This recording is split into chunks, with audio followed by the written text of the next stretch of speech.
Free eSIM, smarter. At Global Cell, we believe in empowering connection on and off the chessboard. That's why we've partnered with the European Chess Union to bring you a gift as strategic as the game itself, a free eSIM with 100 megabytes of data. Staying connected has never been this simple.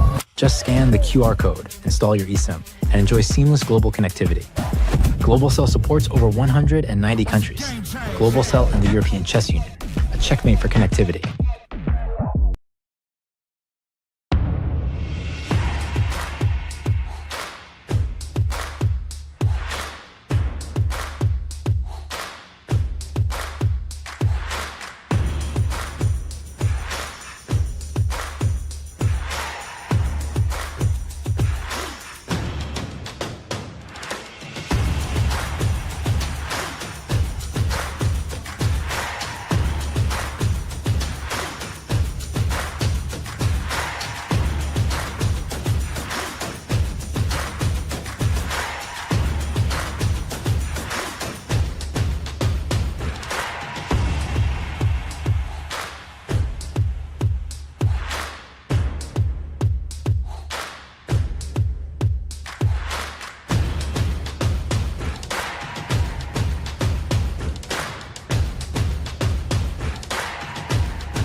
This is a chance. This is a war. Everyone wants to be a winner. But the path to victory is lonely. Chess Robot, the smartest, most advanced AI chess robot. It turns chess into an exciting game of progression. Mastering 25 levels will transform you from a beginner to a grandmaster. Not into level ups, challenge the AI instead. Set the difficulty, make it a breeze, or push it beyond your limits. It's incredibly smart, just like a max-level human. Equipped with a camera like an eye, Chess Robot combines advanced algorithms to capture every change on the chessboard and accurately pick up pieces with its robotic arm. Access the Planet Alliance function to connect and play chess online with friends from all over the world. Here you will find players of all skill levels. Flip the board and play as white. You can't wait to get started.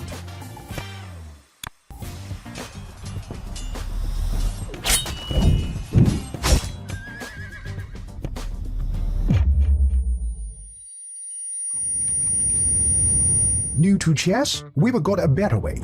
Chess Robot offers a variety of learning methods to help you improve. As you can see, Chess Robot provides various learning modules, including chess courses, AI practice, class game review, and off-book play. You'll level up your skills in no time. Let's start the Endgame practice, featuring 145 carefully selected classic endgames.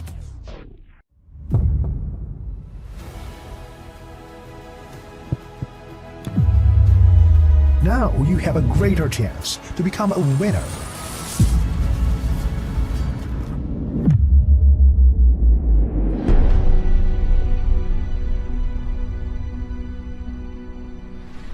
This is Chess Robot. Today, chess all in AI.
Chess moves. Smart. Free eSIM. Smarter. At Global Cell, we believe in empowering connection on and off the chessboard. That's why we've partnered with the European Chess Union to bring you a gift as strategic as the game itself. A free eSIM with 100 megabytes of data. Staying connected has never been this simple. Just scan the QR code, install your eSIM, and enjoy seamless global connectivity. Global Cell supports over 190 countries. Global Cell and the European Chess Union, a checkmate for connectivity.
This is a chance.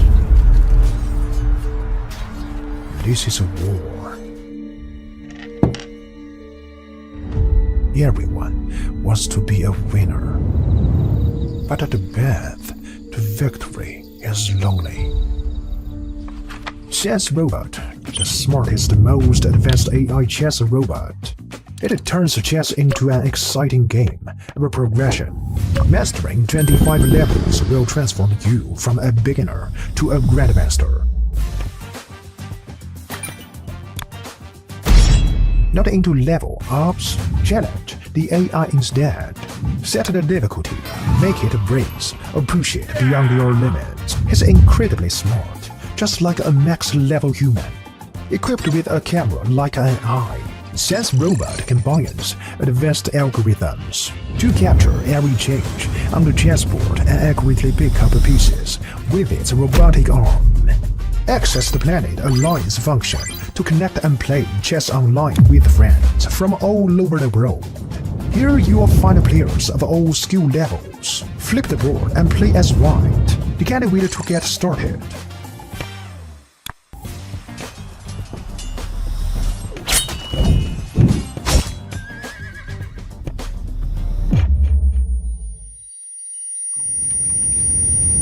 New to chess? We've got a better way. Chess Robot offers a variety of learning methods to help you improve. As you can see, Chess Robot provides various learning modules, including chess courses, AI practice, class game review, and off-book play. You'll level up your skills in no time. Let's start the Endgame practice, featuring 145 carefully selected classic endgames.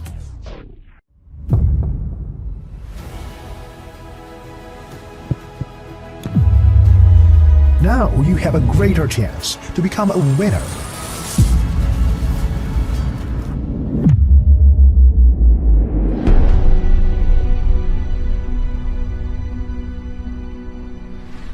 This is Chess Robot. Today, chess all in AI.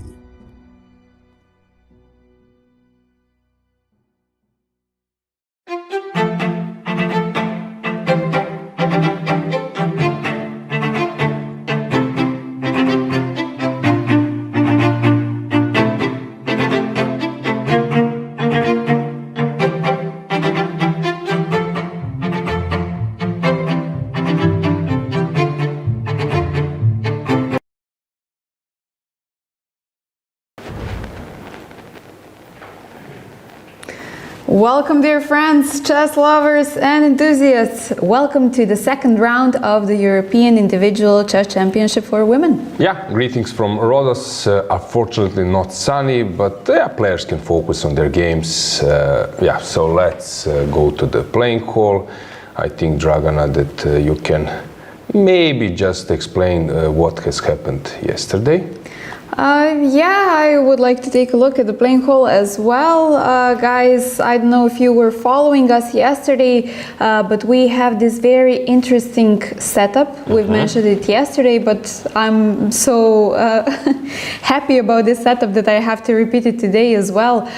We have the first 9 boards in the center of the playing hall. So basically all the other matches are being played around them, which means that you will be close to the first boards either way, which is, I believe, a great idea from the organizers. So I just wanted to repeat this. And we had a very eventful day yesterday.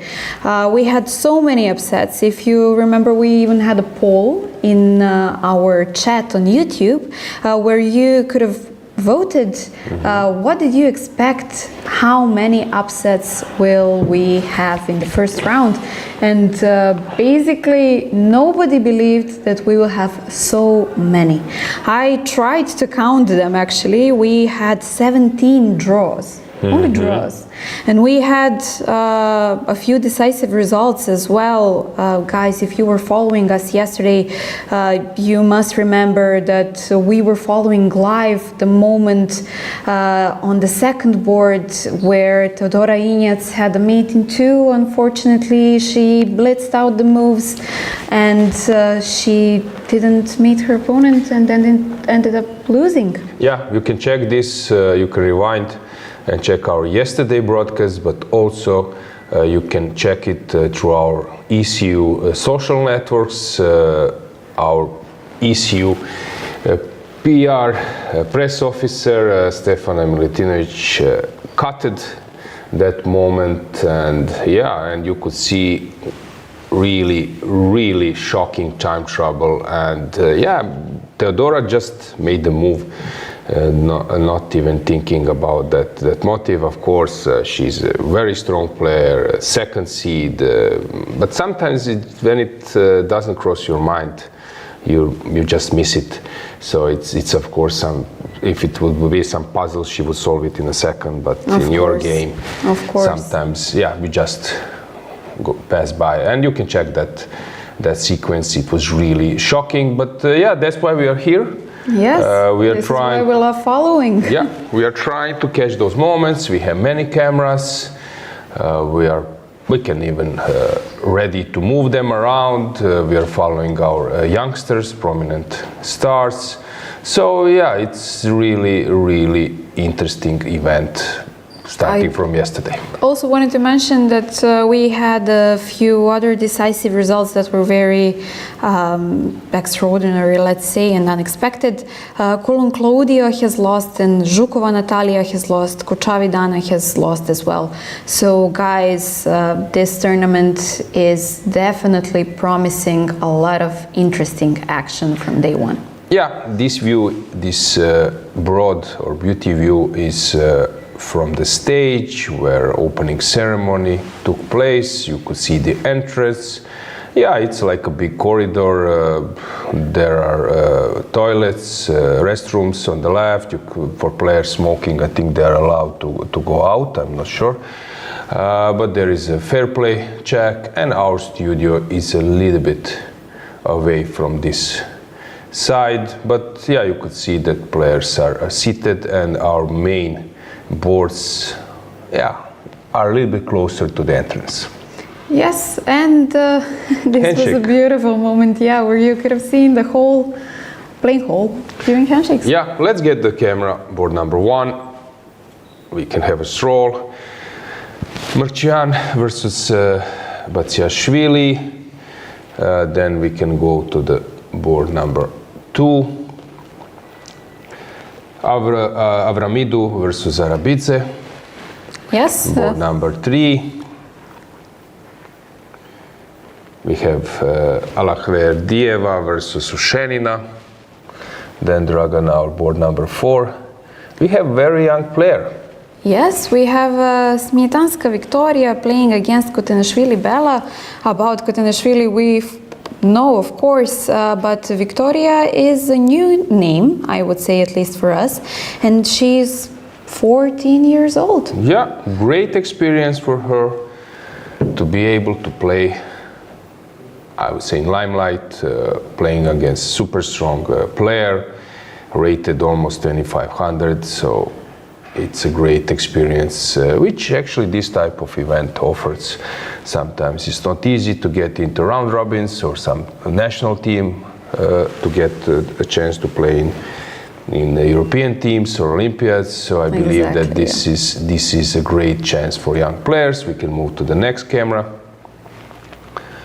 Board number 5. We have Schneider-Yana versus Beidulayeva.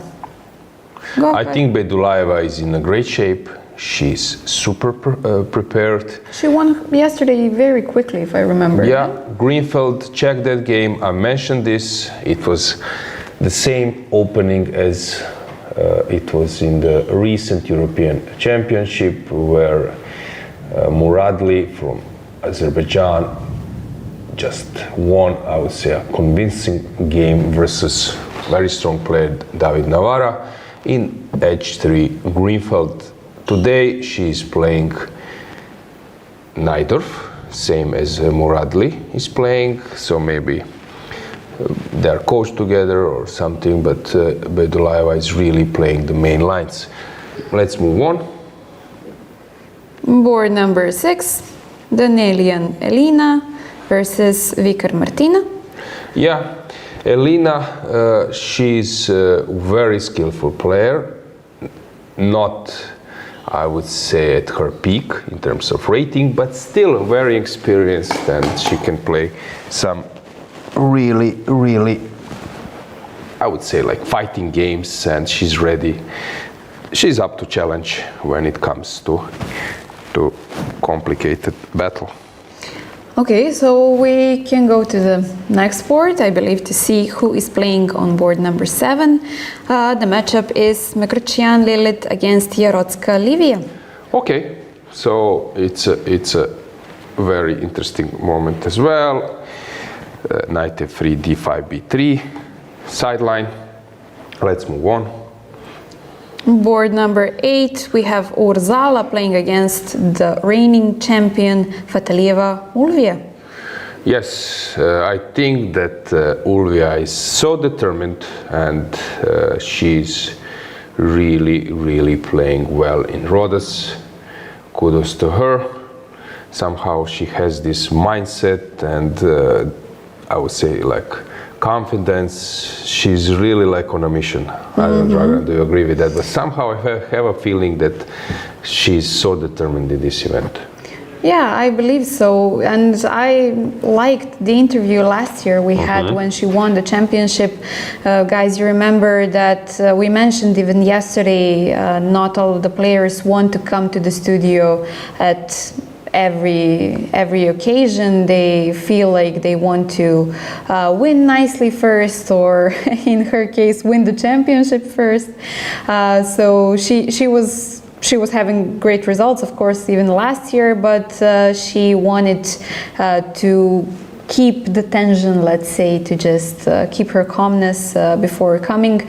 And when she came to the studio, she revealed that she was close to giving up chess, which was a very motivational moment, I believe, for everybody that was watching.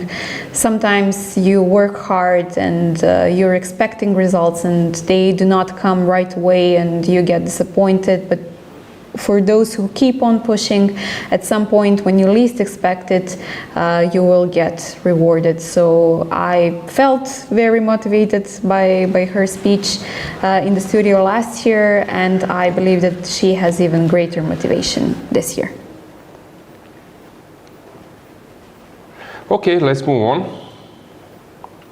All right, so today we have small change, I would say.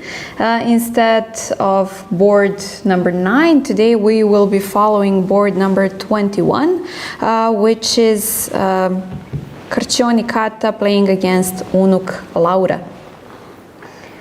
I believe that many of you are familiar with Laura, that she is a very famous chess person as well in Slovenia. She's doing a lot of campaigns. She's even the face of FIDE, if I'm not mistaken, because she was basically a world champion, youth champion at one point. So she's promoting chess in all of the ways that she can and doing it in the best possible way.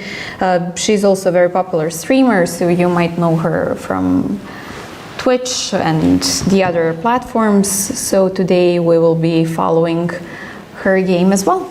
Yes, many followers. We got many requests to follow, to get the camera, so we'll try to mix. Of course, other players we will cover also. We can move some camera as soon as some game finishes, we can transfer the camera somewhere else. So don't worry. The tournament is long, 11 rounds. We have 10 cameras, 9 cameras, we can move around. So don't worry, you will have a chance to see your favorite players. So Slovenia versus Hungary, or Hungary versus Slovenia, this is the match. Krashon is very talented. I believe that she had some results in youth categories, European Youth Championships. Yes, we will check this throughout today for sure. But for now, this is the opening cameras that we have for you today. Yes, let's go once setup. again with this broad view. So you could see that players are mainly seated. Okay, some of them come up with some good preparation, and they are strolling around. I believe that many grandmasters, coaches, are working distantly. But I've seen, for behind example, the scenes. David Shangelia is here. Maybe someone else. We will try to reveal if something happens. I recall, for example, last European Individual Championship and the previous one in Montenegro, where Mamedyarov was he was not hiding himself, but he didn't want to be seen openly. So he was working as a Yagiskan Erdogmus coach. So there might be some grandmaster even in Rhodes, but not in this hotel. Hiding as well. Yeah, that's normal. I was coach of Teodora Injac. She's playing here. I think first round she has made a draw. Quite a solid one versus exactly. And I was actually helping her in some youth championship, and I was not at the main hotel. So that's not uncommon. I see Irina Bulmaga. So Victoria Radeva walking. Meaning Zimina, that they have some good positions on their boards. Yeah. So let's have the board. So let's discuss a bit what's going on. So round 2 in progress. Still, things are heating up. Sicilian, if I'm not mistaken, you are a Sicilian player? Yes. Do you play this Pounce and Khan stuff? I'm playing mostly the Dragon. Oh, yes. Yeah. Yes. Now I recall. So here we have this Sicilian Khan. Usually that's an opening where you want to play for a win. Now there are 2 ways. One is to go knight c3, second one is bishop d3. The point with bishop d3 that either you can push c4, but sometimes you can push c3, and for example on move b5 you can act with a4, and after b4 your knight is not hanging on c3, and you have time to either to push or to transfer the knight to c4. So this is basically the idea of bishop d3. I don't know, Dragana, how to explain to viewers who are beginners that at some point people are teaching you not to play bishop d3, making a pawn chain with your bishop. But this is I would say, long-term stuff, like vision, what will happen in future, that this bishop might be important to protect e4 and so on.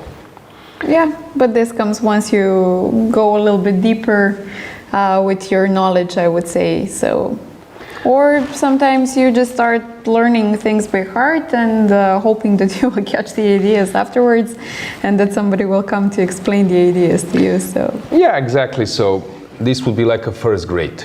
First grade, don't put your bishop in front of your pawn or something, or don't make a pawn, from your bishop. But then you have like second grade, suddenly you realize there are differences. It's not that you're generalizing. It's something where you develop as a player. So bishop d3 is quite normal in some Sicilians. Later, of course, bishop c4 comes to b5 and you don't want to be attacked. Bishop e2 is possible, but bishop might be on a way, for example, for a queen, coming to f3 and so on. So this is actually the thing. I was playing bishop c5, that was my line, and then after knight b3, bishop e7, but bishop a7 was played, for example, by Kasimdzhanov, by some other players, and it's quite viable. Recently it was playing the European individual, so it's possible to go and play that line. But here Nino is thinking, is it correct? Let's have them on the camera. Let's get the first board camera as well with the board, combine it with the board. Yes, so she's thinking. I think it's possible. Yeah. So there is knight c6. Maybe trying to decide which line to play, yeah. Line played by Movsesian, like even some others. Knight I think, and so on. Also it's possible to play g6. Many options. Queen c7, of course, typical stuff. But bishop c5 is the point, and then bishop goes to e7, saying that I kicked. I would go anyway to e7. In the process, I kicked your knight from like this Velimirovich style, knight f5 sacrifice. And after bishop d3, bishop c5, knight b3, bishop e7, the problem for black is that queen g4 might be an option. My option was g6, but king f8 is even possible. Knight f6 to sacrifice a pawn and then to take on g2 at some stage, or play rook g6 first. This is the way how Kuraitsa, former world junior champion, was playing. Many options. So I'm quite curious. Yeah, we've changed a little bit our interface. Do you like it? Yeah, I do. Very good. I basically love the color blue, so everything that is bluish, I'm up for it. But this is a much better improvement, I believe. Yeah, so now I lost a chance to ask you favorite color, for example. When we will have this boring drawish endgame, and then we start playing some games. So blue or red. Now you know, guys, that the answer would be blue. Yeah, the most important information from today's stream, yeah. Okay, so knight c6 just played. I mentioned that option, and now it's possible to take on c6, to play c3, bishop e3. Many options. Mariam is thinking, how was her tournament last year? If I'm not mistaken, she was doing fine till some moment, and then let's see. Then her tournament a bit collapsed. She didn't have a good tournament. No, yeah, she was minus 53 in the end, and we can see how she started.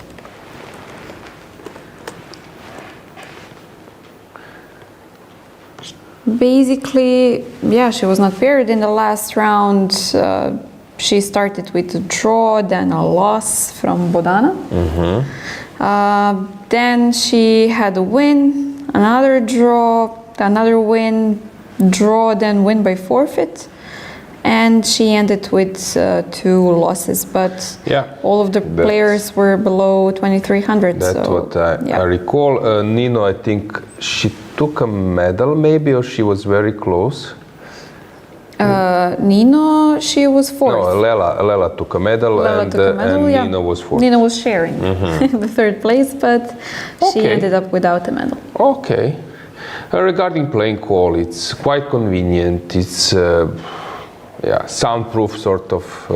It's very spacious. Yeah. Entrance easy, some coffee, cookies. Coffee, tea, options. So it's really nice. You have enough place so that you don't feel squeezed, place around your board, enough where to put the coffee, not to spill it and make a mess. You can walk around and not get kicked.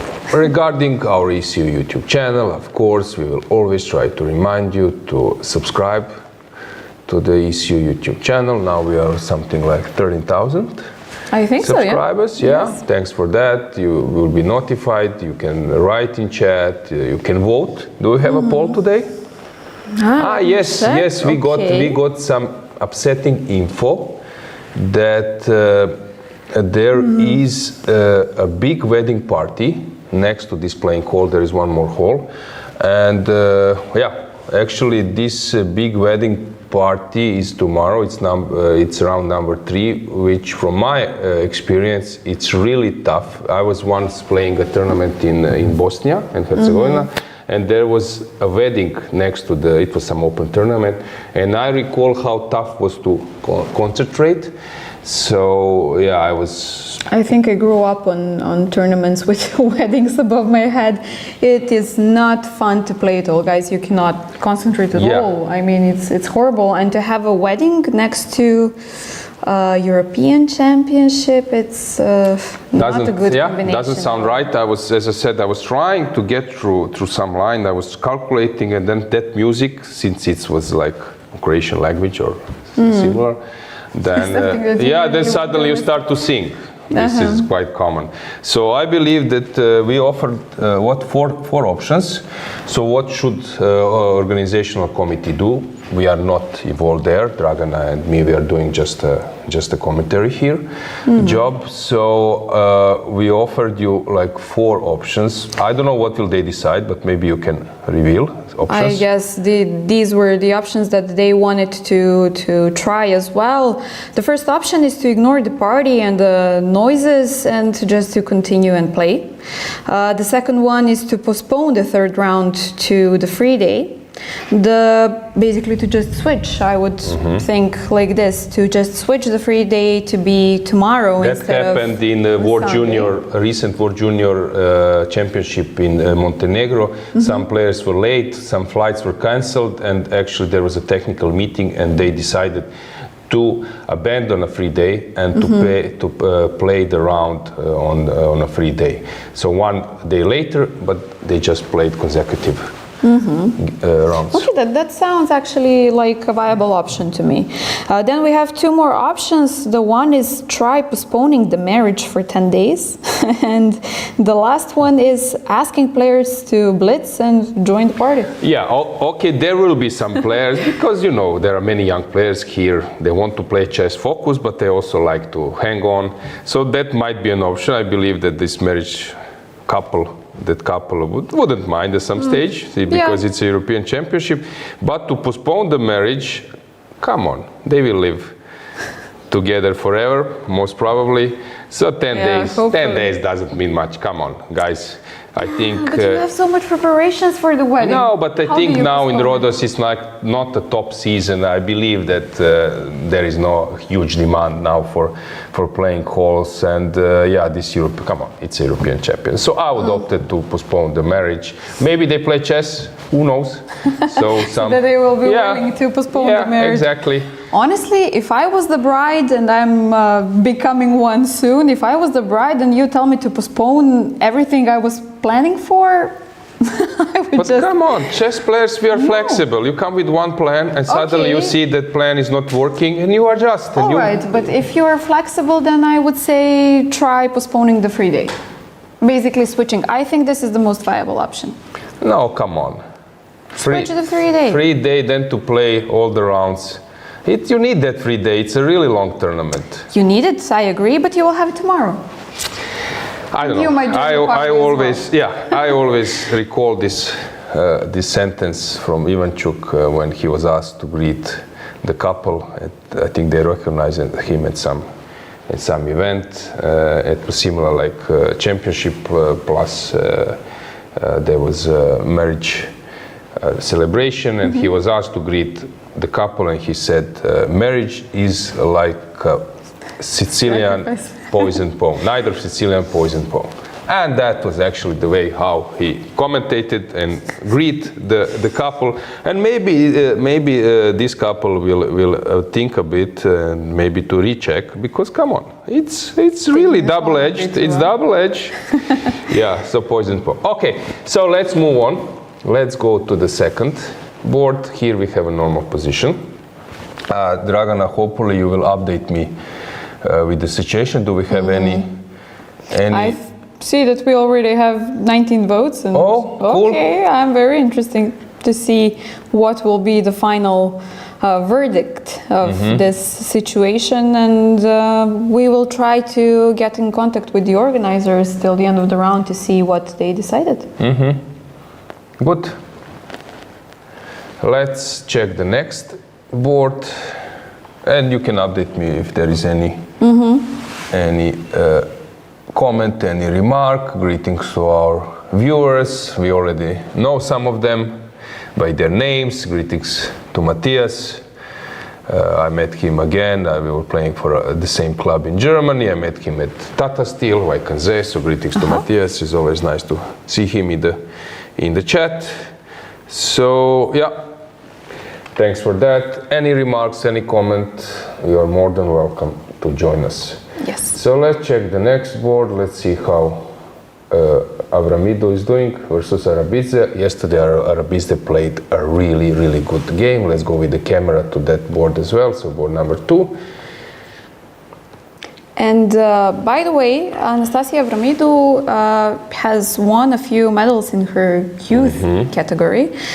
So basically she won 2 gold medals in 2012 in Prague, the European Youth Chess Championship in girls under 12, and in 2014 in Batumi at the European Youth Championship as well, under 14 girls age group.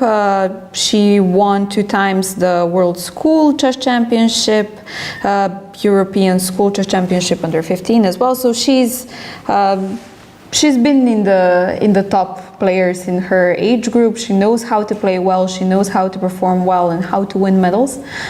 So I would expect a tough fight from her. Yeah, let's go full screen. Let's check how they're doing. What do you see? Okay, it seems that Meri is quite confident.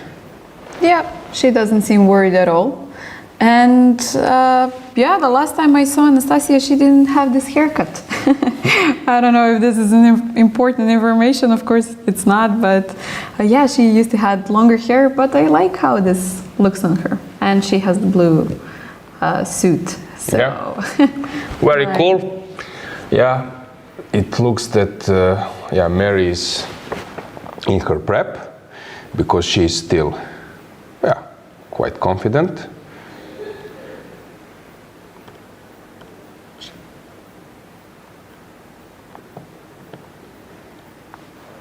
But we will get the board back and check a little bit how was that opening and the development there. So it was catch defense. It's a bit strange that in this event it's quite popular. Yesterday it happened in few games on top level. So knight b3, Stefanova was playing queen f6. That was her game from yesterday. Then bishop c5. I think queen f3 she took, and king d8, something like that. Completely lost, but managed to come out of the problems and save the game. Bishop c5, knight b3, bishop b6, and we are in this line. It's quite popular. By the way, there's an interesting information. They have played, this is not the first time that they're meeting each other. Basically, even last year they played twice, and in 2021 they played once. And From the 3 games, we have 2 draws and 1 decisive result. The game which was won by Meri. So Meri is leading 2-1, but basically they have played already. Chess.com, online arena. Okay, Blitz. And yeah, it was all Blitz. Mostly Blitz. Title Tuesday, for example, but still, this is not their first ever encounter, maybe first ever OTB. Yeah, once again, just to check how Anastasia is focused, full screen. You will see that she seems to be worried, but I'm trying to realize why, because the position is not so complicated. Okay, maybe she's trying to recall some lines.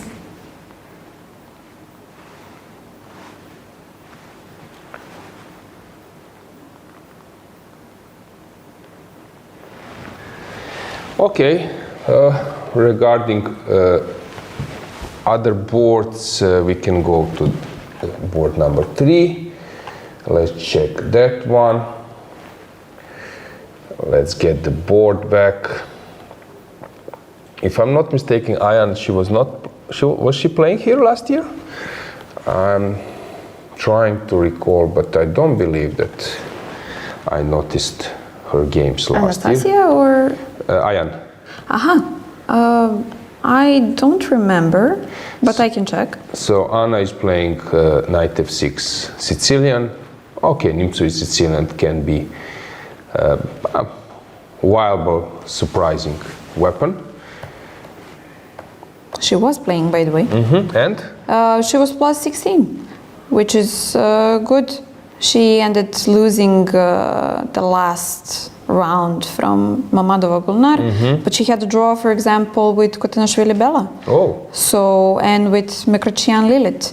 So, yeah, she did have a nice tournament last year here.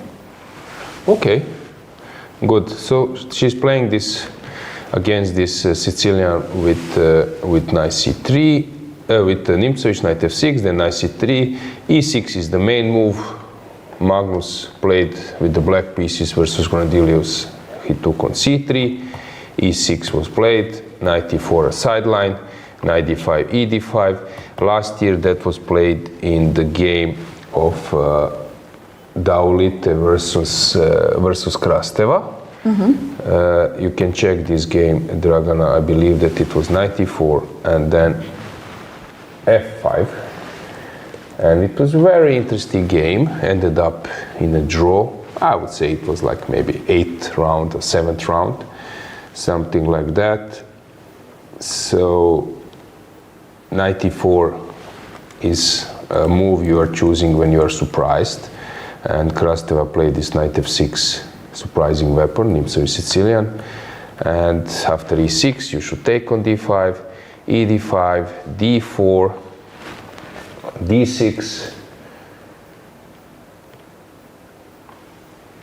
Okay, d6, but possible was to play cd, queen d, knight c6. Okay, no, sorry, knight c6 first, then dc, bishop c, queen d5, queen b6, bishop c4, bishop f2, king e2, castles, knight g5, rook f1, sorry, rook f1, bishop c5, now knight g5, knight e5, and this looks scary if you're not prepared. You're not worried about the king on e2 at all. Yeah.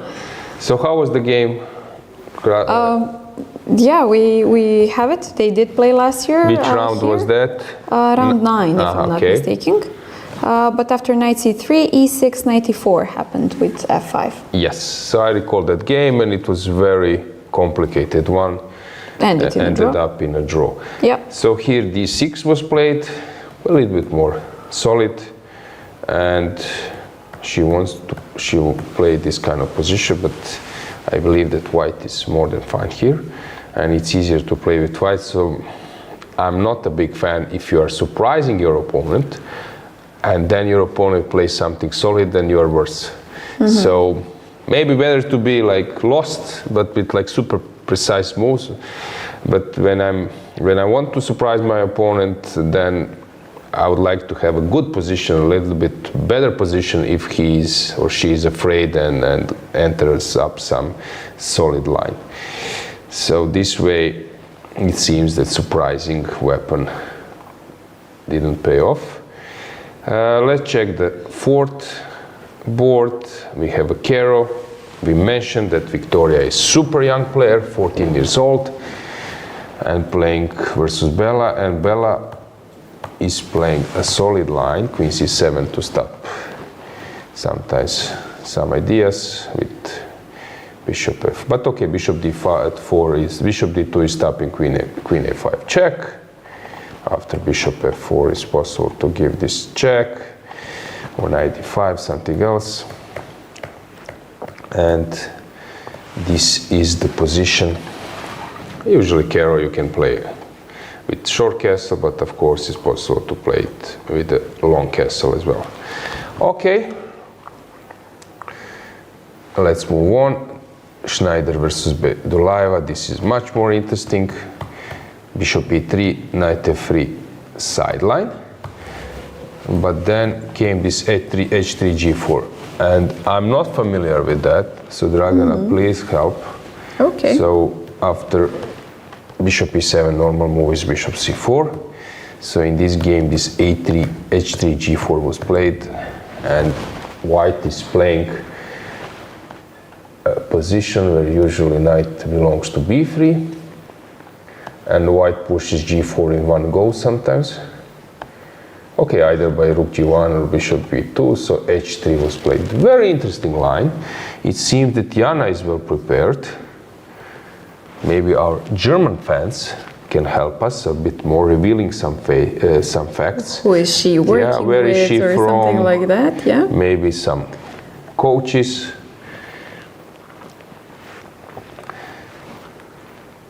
But anyway, it will be a big fight. Knight H5 probably.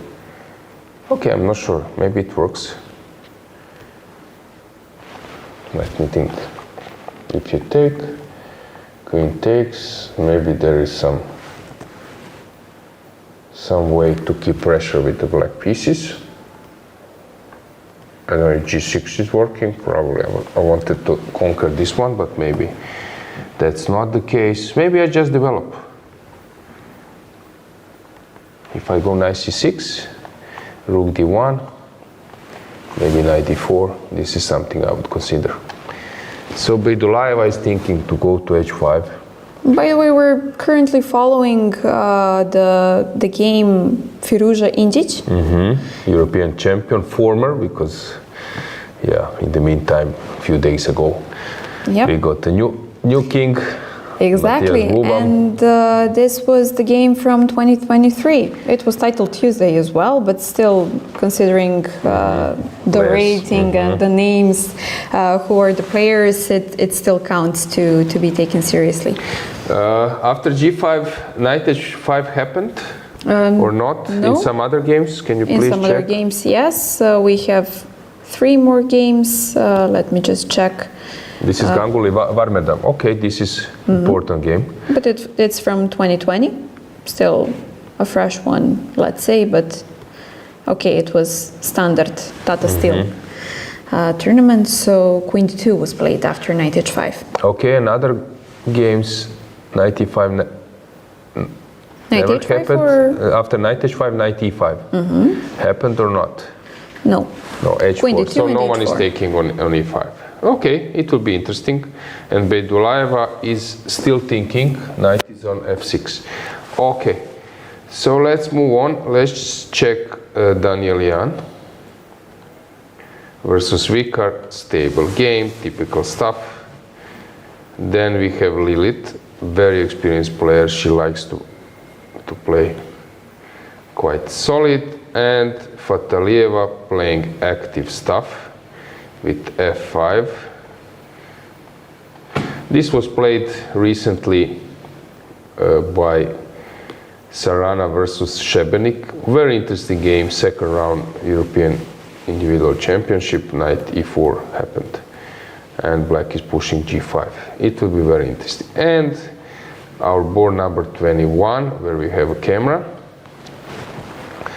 Karashoni versus Unuk. Okay, interesting setup. She's trying to launch the attack on the king side. Knight went to g6. Yeah, Laura is in the behind, walking around. Yeah, trying to put the pressure. We can go full screen. It seems that she is the one better prepared, Kata is thinking. And right behind them, it's board number 22, I believe. No, it's 20. Board number Ibrahimova versus Antolak. Yeah. And basically in the comment section, I noticed an interesting information, which we can share, that we have two Polish matchups on board number 11 and 13. So on board number 11, we have Moceskaya playing against Katarzyna. And on board number 13, we have Rudzinska against Sochko. Of course, we will touch those games a bit later. But for now, you can grasp what's going on. And I believe that I see Moceskaya in the upper right corner. So it's nice when we have the cameras all over the place, so we can catch everybody who's sitting where, how they're looking, are they worried, and so on. It's still the beginning of the round. You see that many of the players are wearing some jackets. It's a bit cold today, I would say. We even got some alert for some kind of storm approaching. So basically, that's what's going on outside of the playing hall. But I believe the players are not bothered. They are in their zone, just concentrated, and yeah, the typical, once you start playing, nothing else matters, and you're just in this chess world. Yeah, that game, Ibrahimova versus Antolak, is very interesting one. So maybe we should show you. It's this martial attack of Slav, the semi-Slav defense. Let's get the board back. It went through this move order, c6, e4,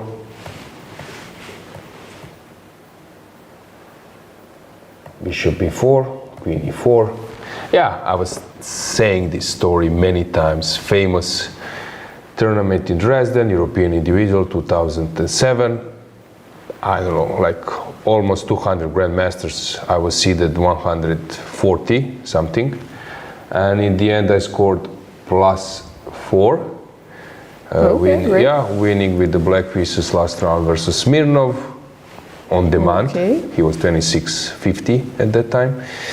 And in my rouser, pet line, and then I was paired versus Elyanov. At that time, you needed to play tiebreak to qualify. I was having like half point less than the winner. Champion, it was Vladimir Tkachiev.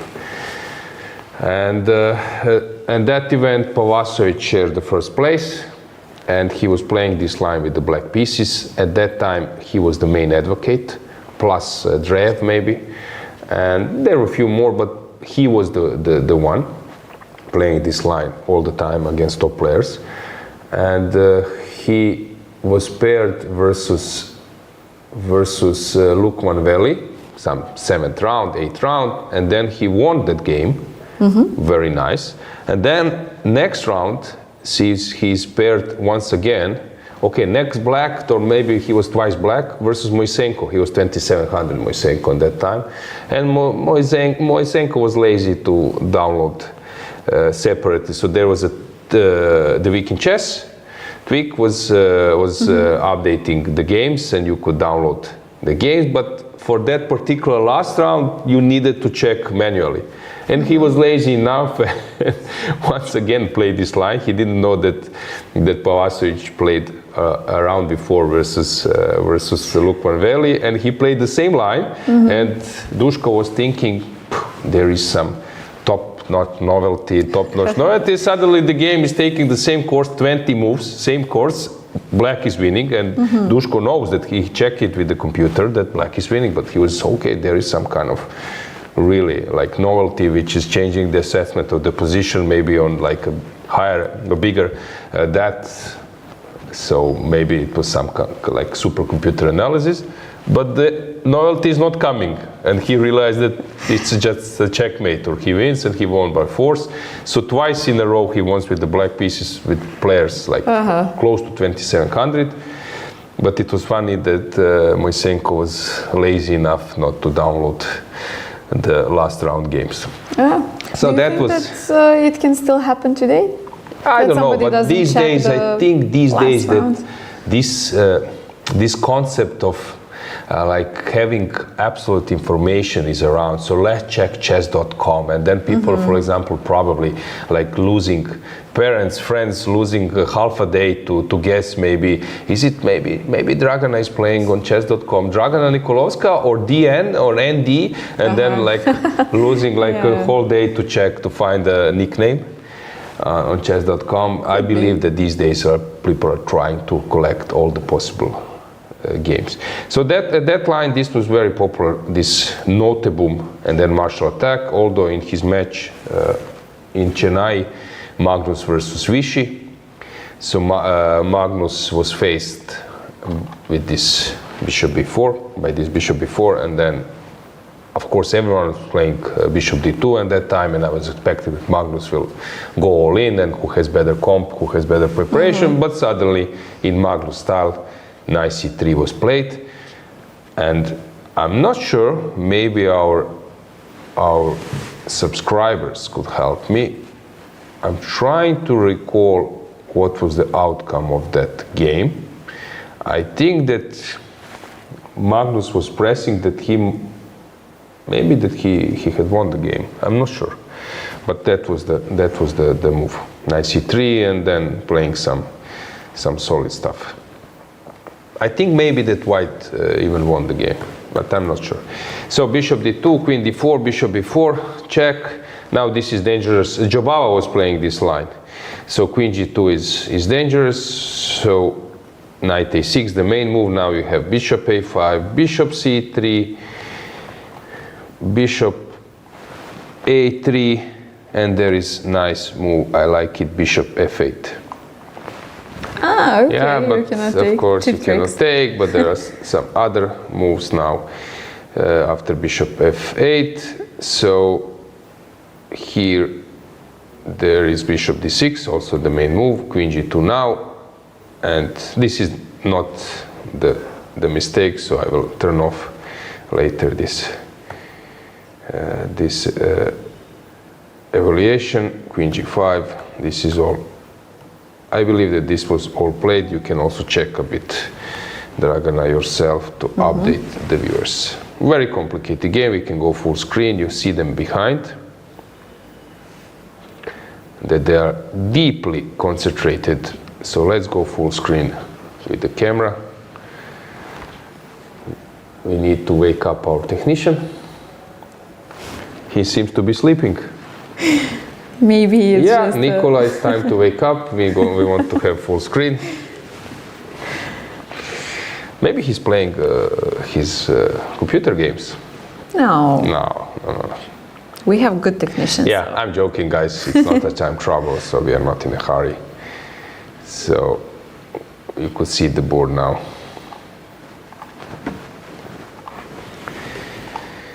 Okay, so full concentration. Dragana will update us with the theory in that line. At the same time, we have Shoni versus Unuk, a tough game. It will be a mess, and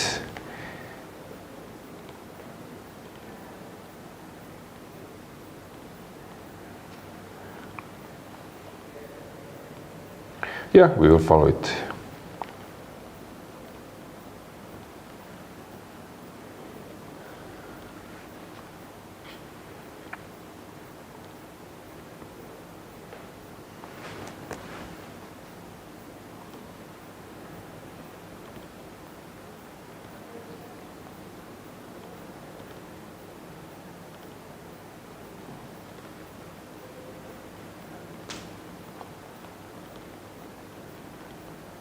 Okay,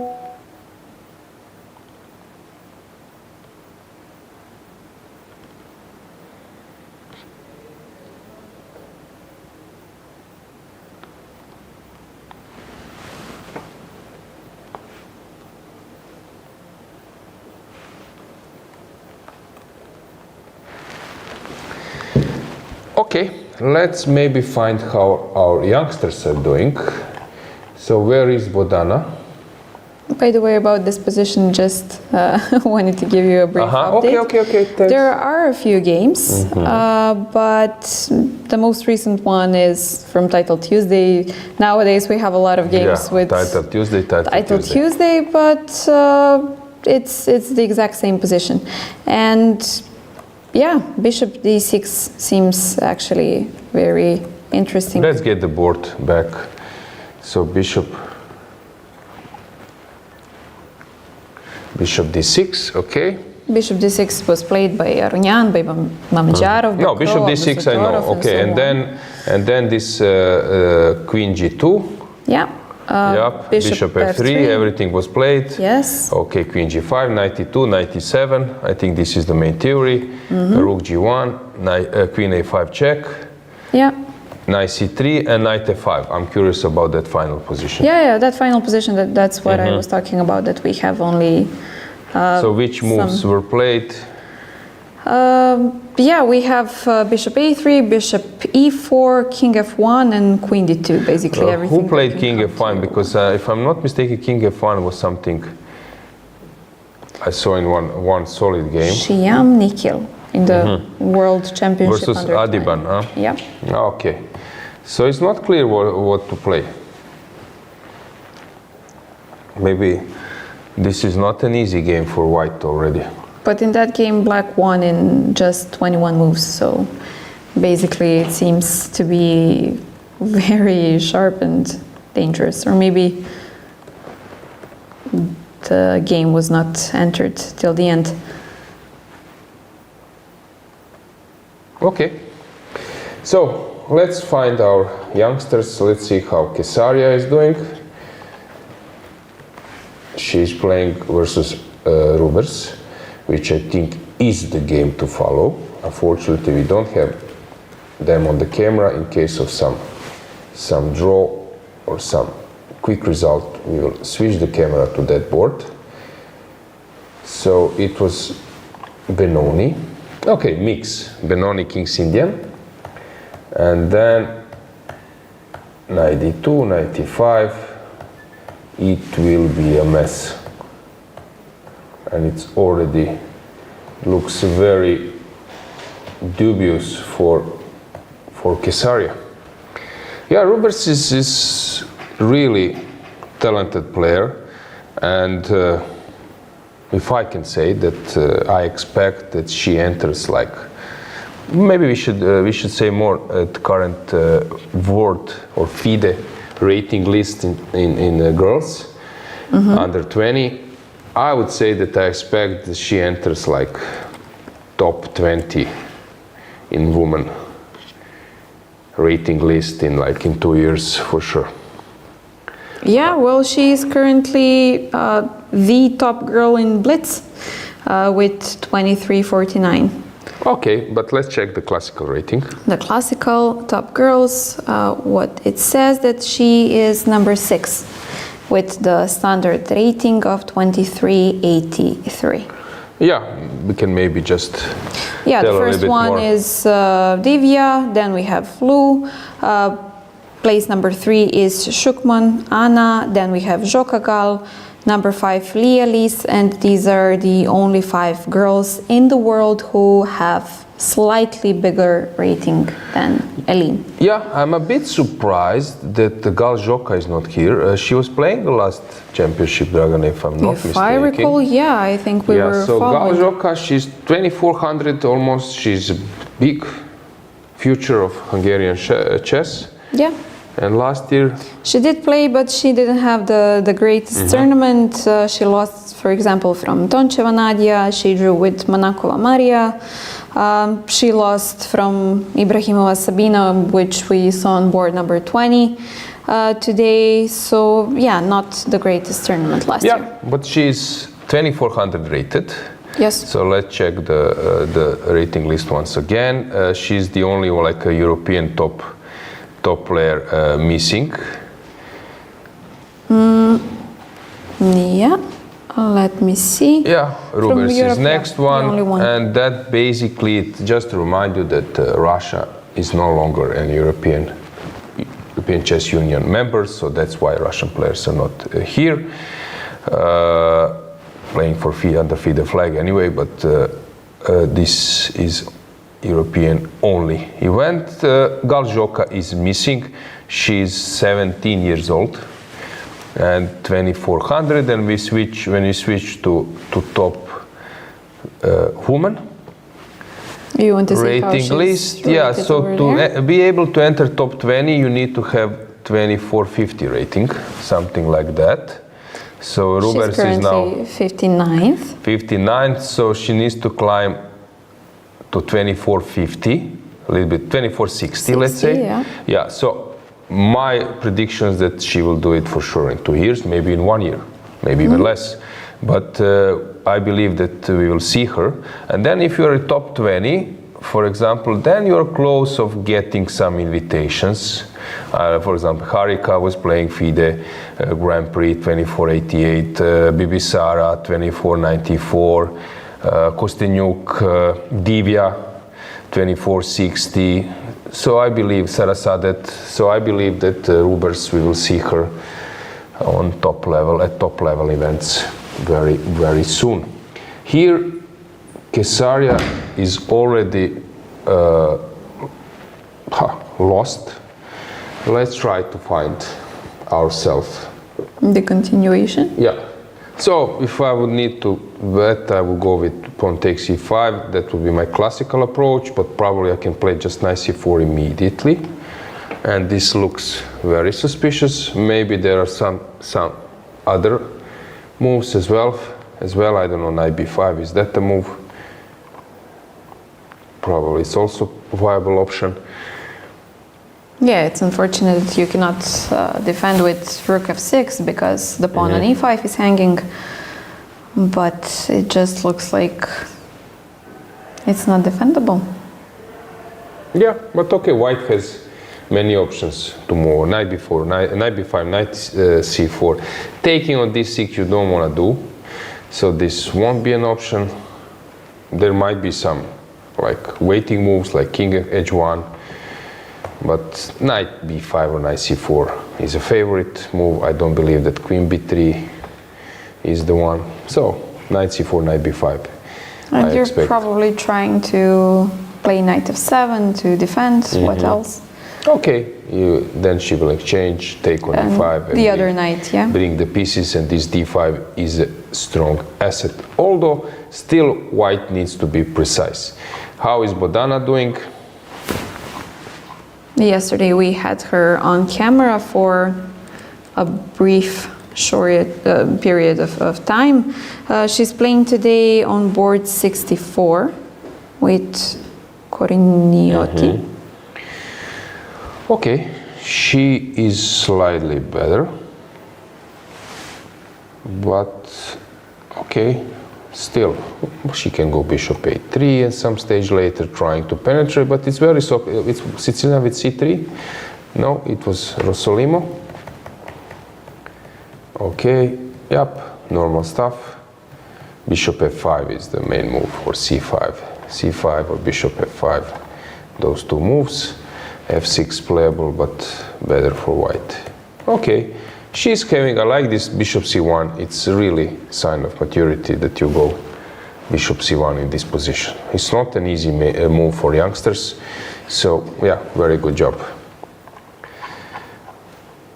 And maybe we can take a look at our top seeds that underperformed yesterday. So this would be from, let's say, board number 26, where Tsolakidou Stavroula is playing. Okay. She made a draw yesterday. Okay, this was played by Ufa versus Chonka, Balash. This line, 95 f4, it was played now in European individual, and Ufa won that game convincingly.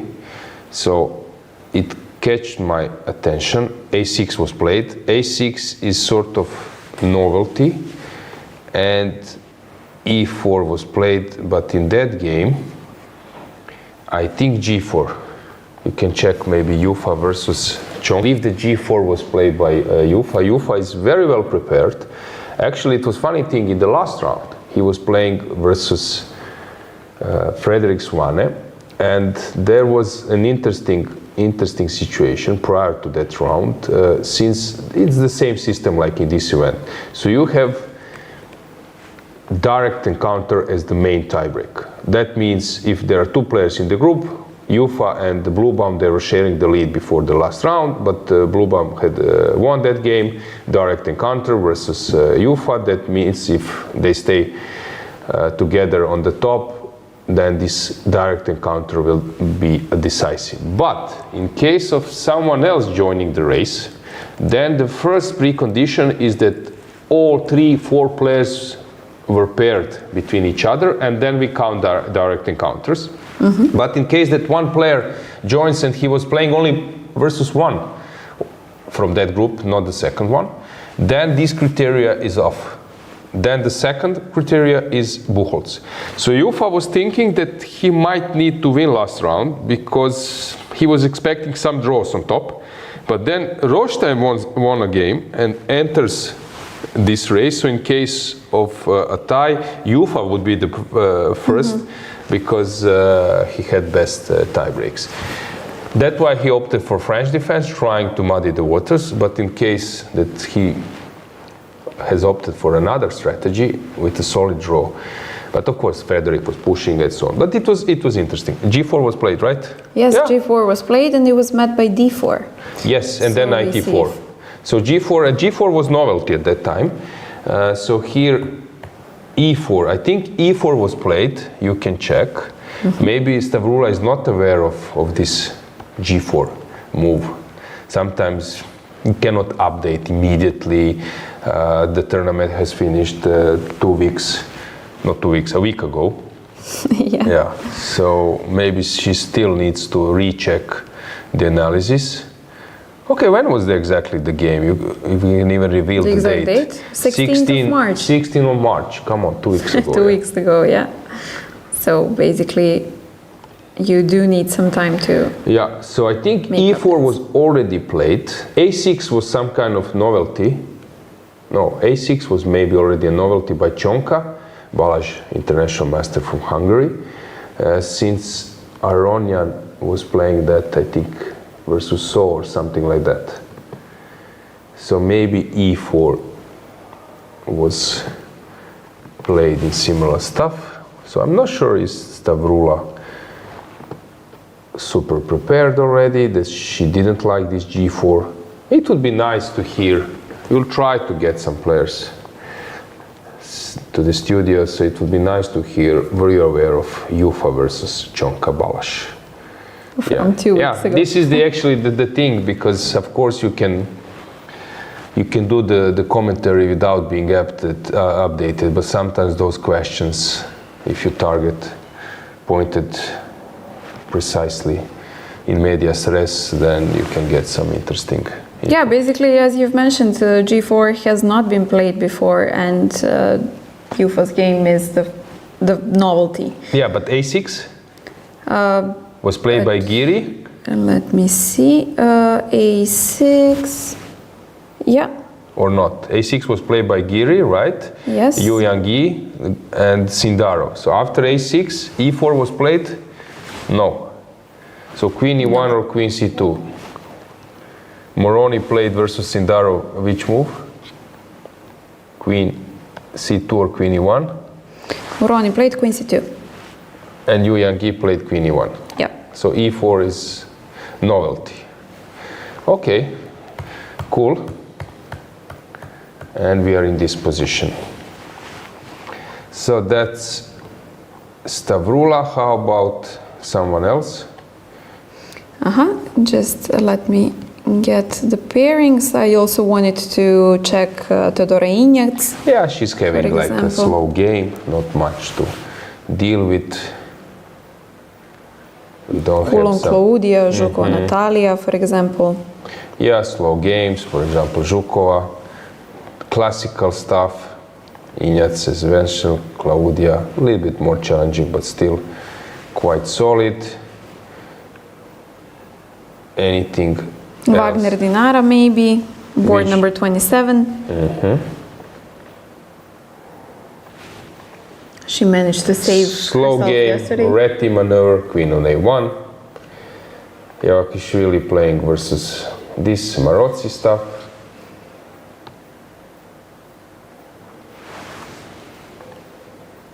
Let's see how Pridubna is playing, because she is a player to follow. Not much is happening. Zavatska, very good player. Gaboyan, normal game. Okay, this one is a little bit more complicated. Marina Brunello versus Ines Sebo.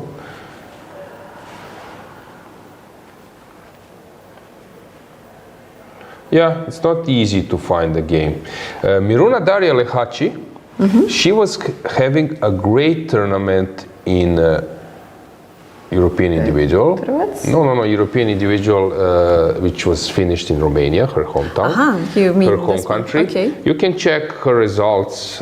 So managed to make a draw versus Kollars, 26-50. And for Oh, example, okay. Kollars few weeks ago or a month ago has made a draw versus So Wesley or something like that with the black pieces.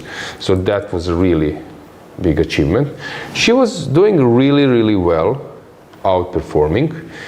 Irina Bulmaga was not playing in that event, but Irina played in Tata Steel Vaikanze B tournament. It was a really tough experience for her, not scoring many points. But Maruna, she was really doing well till some moment. And then, but after that draw versus Kolar, so after 7 rounds, she was +1, which was a really great result. But then she lost 4 games in a row. She collapsed. She holded 4 draws, for example, against much stronger opponents. So yeah, she had, all in all, she ended up in plus with her rating, which means that even though she lost the last 4 games, she played well enough the first half of the tournament so that it didn't matter that much. Okay, so this is the normal position. We have Mamejarova here. Why? Black is already better.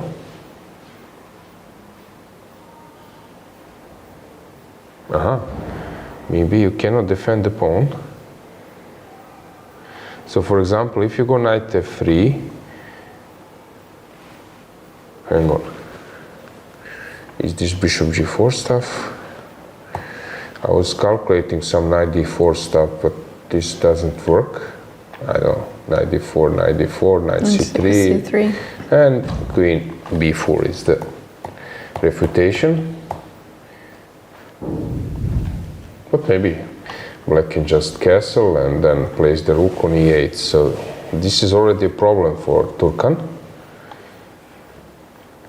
Let's move up a bit, how Monika Sochko is doing. Okay, what was the opening? We are already in endgame. Yes, exactly. It was French defense, stable line. Okay, it will be very hard for her to do anything, so maybe she's not unhappy with the draw today. This one is solid. Okay. Was it Monika Sochko's game yesterday with that king on h6? Yeah, check that one. If you have missed it, it's really cool. Queen went to the h8.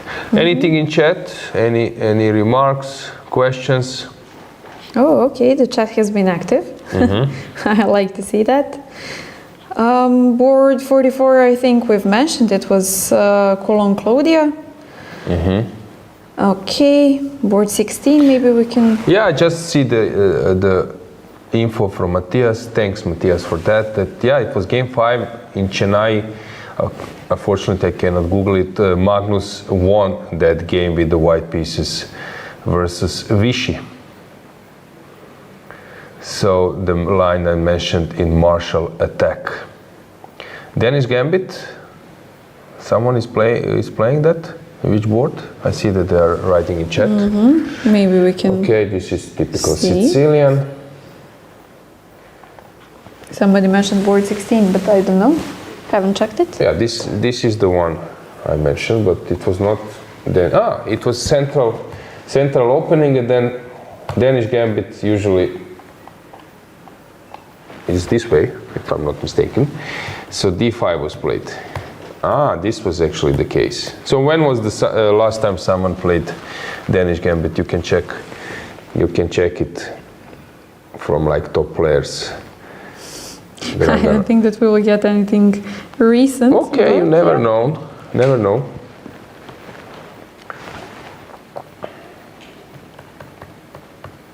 So it was Danish gambit. Okay, she misplayed it a bit. Probably bishop c4 is okay. After bishop b4, queen b3 is probably not the right move. Maybe bishop d2 or something. So Danish gambit, cool.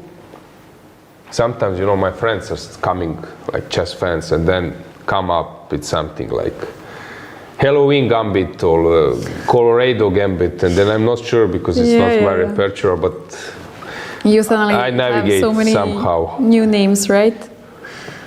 So c3, Magnus played it. I see it. Versus Aronian. Teodoro. Oh, Greek gambit.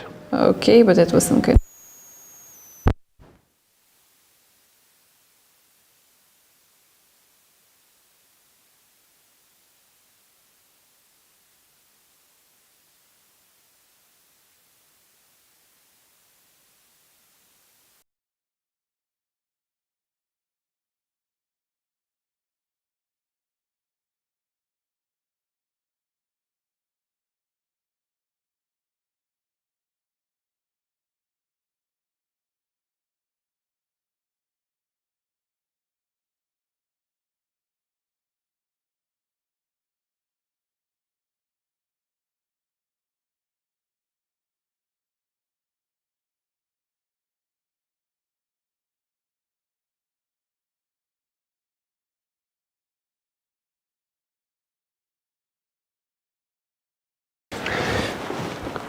Yeah, we dig a bit, and many games. Last time when some top players played it, so yeah, Teodoro is playing in blitz, sorry, c3.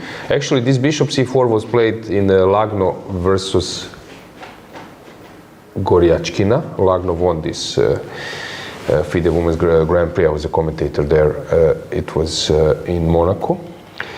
Bishop c4 to avoid Petrov probably, but c3, dc, bishop c4. When was the last time when someone accepted this Danish gambit? I actually see that Magnus has played the game How the in game 2021. developed? So, okay, we take on b2, knight f6, knight f3, bishop b4, knight c3, and I didn't mention that Firuza was playing with the white pieces. It was some blitz. Castles, bishop taking on c3, afterwards taking on e4, bishop went back to b2, knight c6, rook e1, knight f6, knight g5, h6, and looks then scary. Looks f7. totally scary, but probably Magnus was prepared. Afterwards taking on f6, queen f6, rook e8, king h7, queen d3, g6, the other rook on e1. So hang on, so queen d3 is a bad move. Okay. So let me think for a second. It is natural though. But why would it be bad? Maybe this helps black, this g6. So let me think. Okay, I can play maybe, my rook is hanging on a1. So I need to find a move. And also the pawn on f2 is hanging. Okay, with that I can live. Yeah, I can live with that one. Okay, if I go queen c2, you go g6 anyway. So I don't want to give this check. So let's forget that check.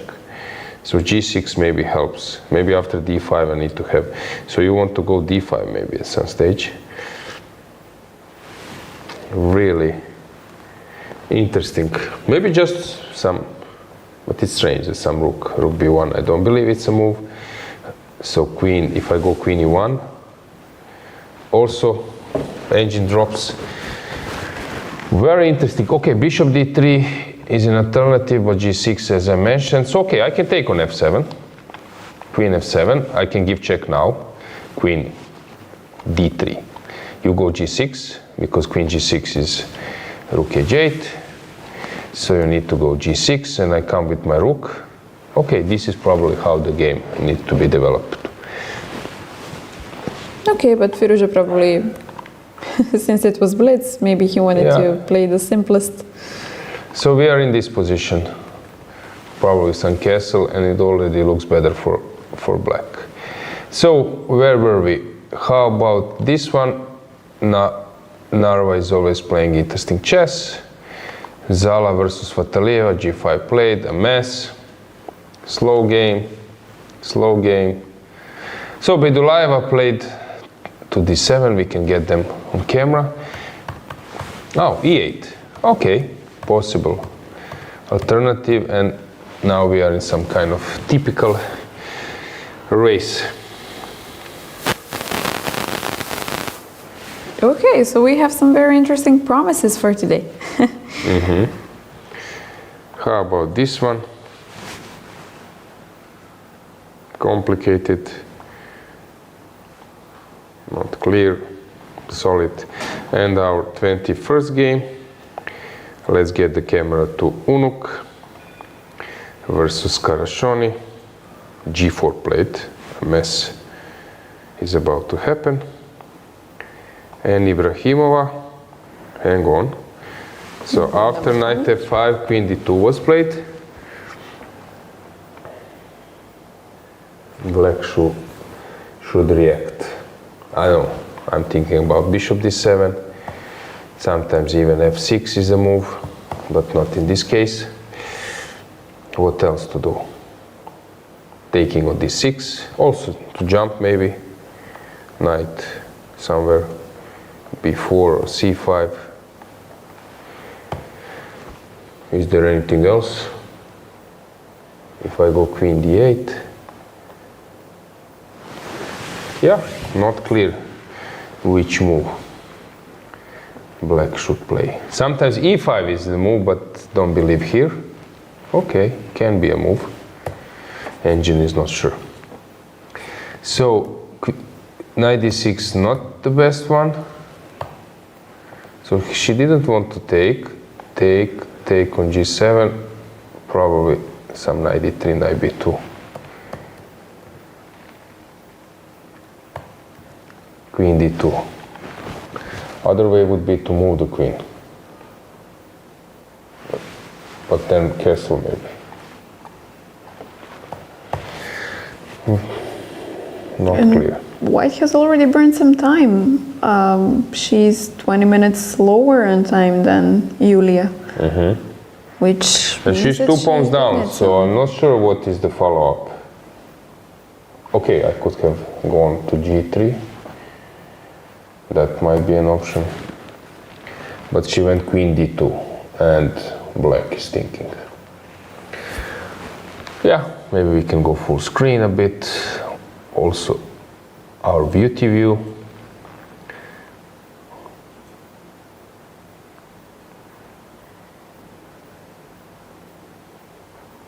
Players deep in thoughts.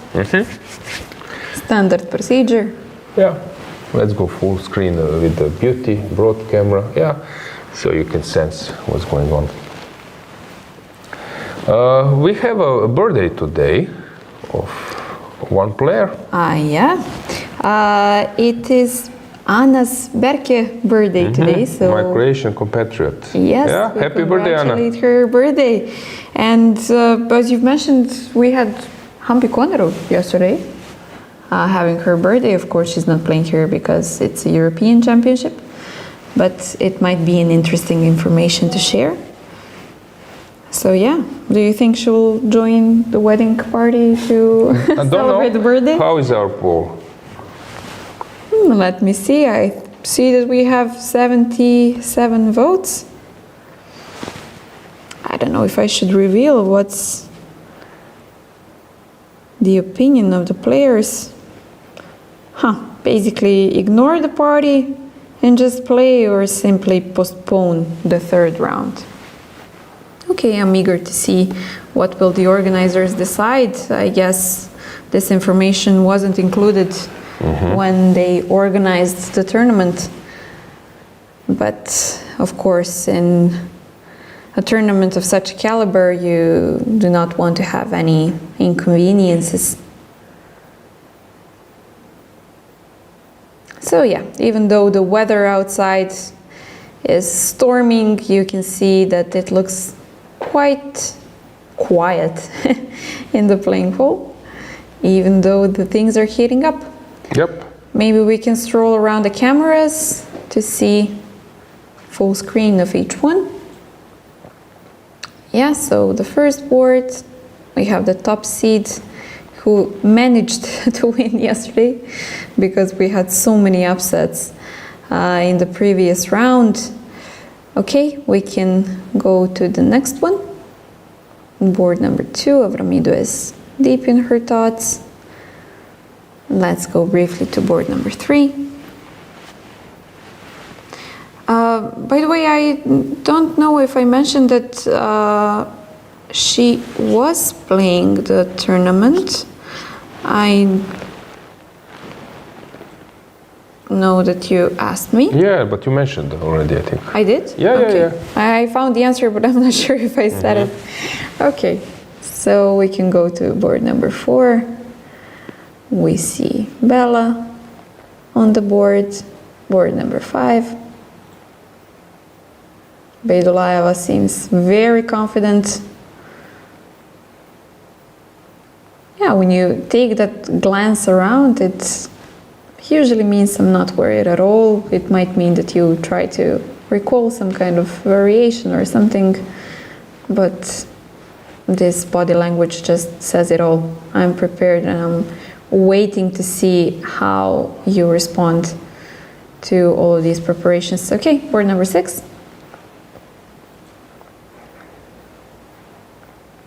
Deep thinking, hands already on their foreheads by Eline. Okay, board number 7.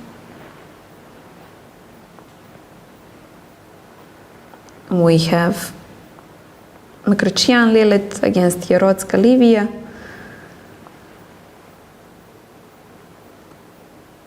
I believe it is Lela watching their game.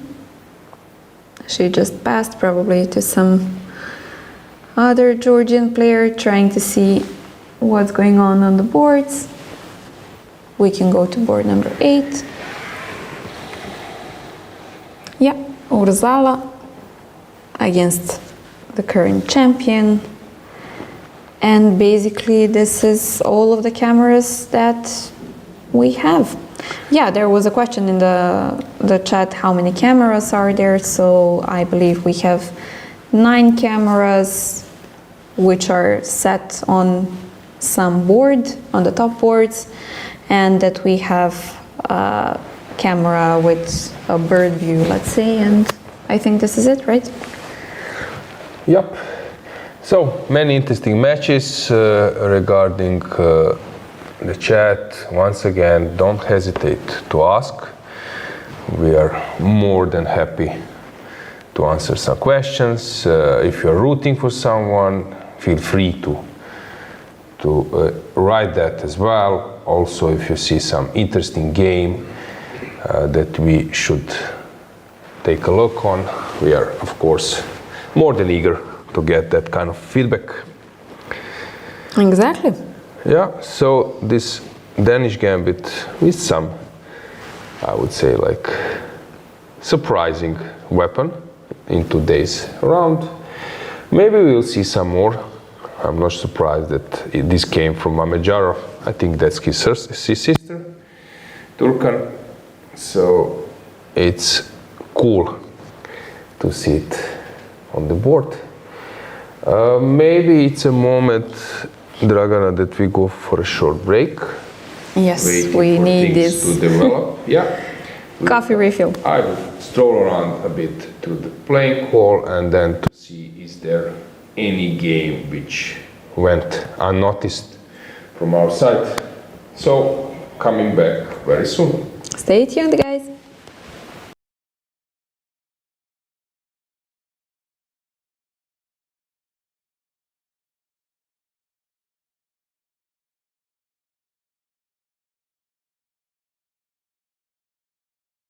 Chess moves. Smart. Free eSIM. Smarter. At Global Cell, we believe in empowering connection on and off the chessboard. That's why we've partnered with the European Chess Union to bring you a gift as strategic as the game itself. A free eSIM with 100 megabytes of data. Staying connected has never been this simple. Just scan the QR code, install your eSIM, and enjoy seamless global connectivity. Global Cell supports over 190 countries. Global Cell and the European Chess Union. A checkmate for connectivity.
This is a chance. This is a war. Everyone wants to be a winner. But the path to victory is lonely. Chess Robot, the smartest, most advanced AI chess robot. It turns chess into an exciting game of progression. Mastering 25 levels will transform you from a beginner to a grandmaster. Not into level ups, challenge the AI instead. Set the difficulty, make it a breeze, or push it beyond your limits. He's incredibly smart, just like a max-level human. Equipped with a camera like an eye, Chess Robot combines advanced algorithms to capture every change on the chessboard and accurately pick up pieces with its robotic arm. Access the Planet Alliance function to connect and play chess online with friends from all over the world. Here you will find players of all skill levels. Flip the board and play as white. You can't wait to get started.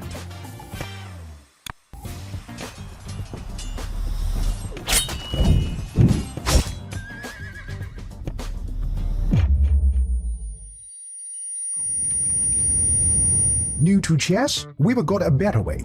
Chess Robot offers a variety of learning methods to help you improve.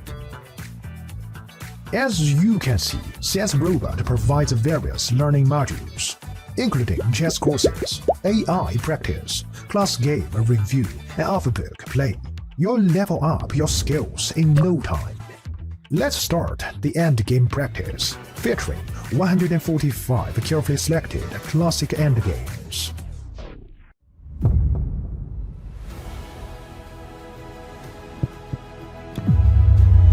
Now you have a greater chance to become a winner.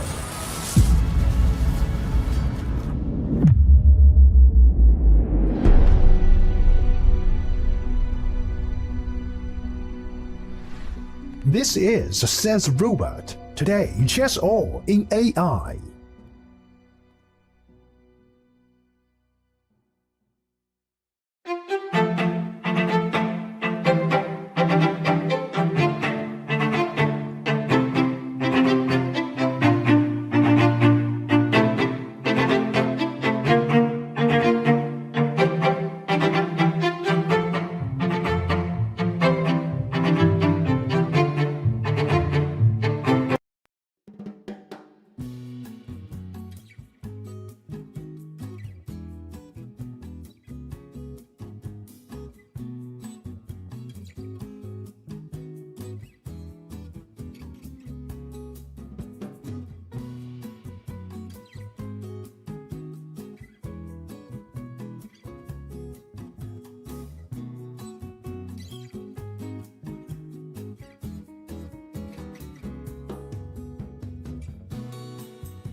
Chess moves.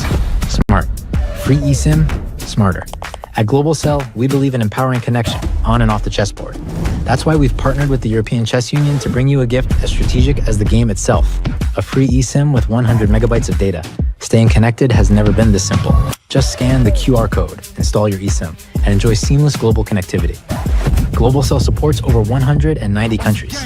Global Cell and the European Chess Union, a checkmate for connectivity.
This is a chance. This is a war. Everyone wants to be a winner. And we are back. We're hoping that you got your refills because the games are heating up. Yeah, some coffee is always more than welcome. Yes. Or something else when you are following chess events. But I believe that soon we will get some decisive moments. Yeah. So let's start with number one. How is Meri Arabidze doing versus Nino Batsiashvili? Nino is walking around, which means that she is quite confident in her position. So let's get the board. So let's see what is black up to. So we left her up here, and after knight c6, dc6, e5, this was the way how the position developed. Massive exchanges, and okay, the point is she could have taken an e4 immediately, but then after knight e4 maybe some rook e1 will follow. So she started with bishop c5. If you take on e5, then knight e4, rook e1, there is bishop f2. So you need to first do something, and now white is thinking she can go f3. When black will return the knight, I believe, and we will see the following position. It looks quite a drawish, and is maybe Nino ready to take a draw from today's day, according to the situation on clock? Yeah, it seems so, because she's burned quite the time. You don't think that she will try to push either way? No, because I don't see anything to push after f3. So you can go knight f6, knight e5, knight will end on d3, and there will be some massive exchanges. Of course, you can move on with the game, but it's a bit late. Very unlikely that you will manage to get anything out of this position. Let's go full screen. Now I'm interested why Mariam is thinking. What is she worried about? Maybe trying to decide which move order to make. But the suggestions you Okay, maybe mentioned. rook e1. Maybe she's thinking about first playing rook e1. Instead of f3, huh? Mm-hmm.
Yeah, she's thinking rook e1 or f3.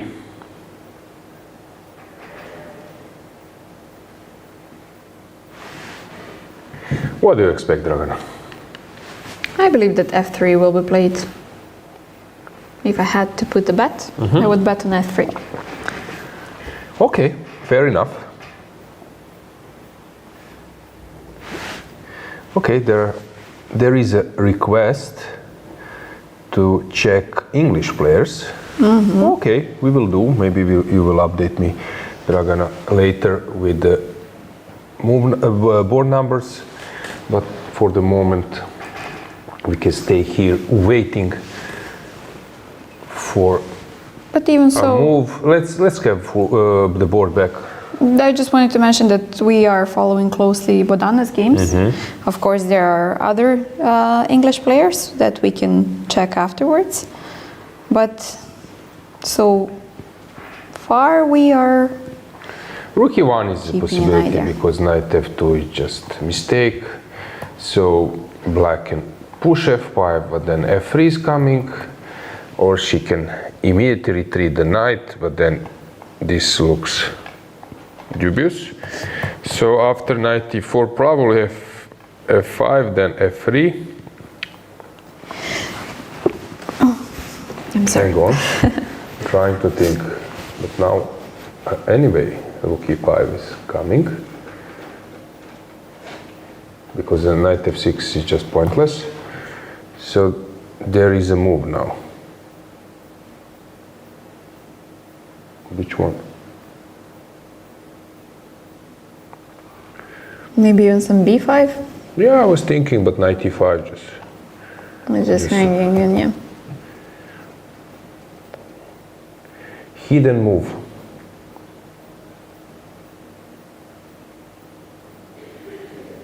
It would be cool if we didn't have that pawn on h2, so some knight g3 motives. Rook e1 played or not? So hang on, let me think.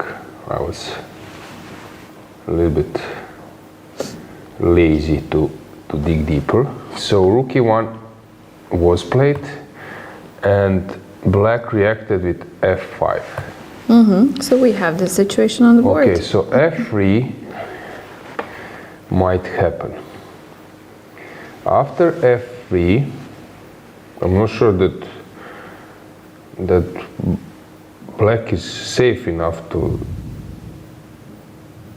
equalize here.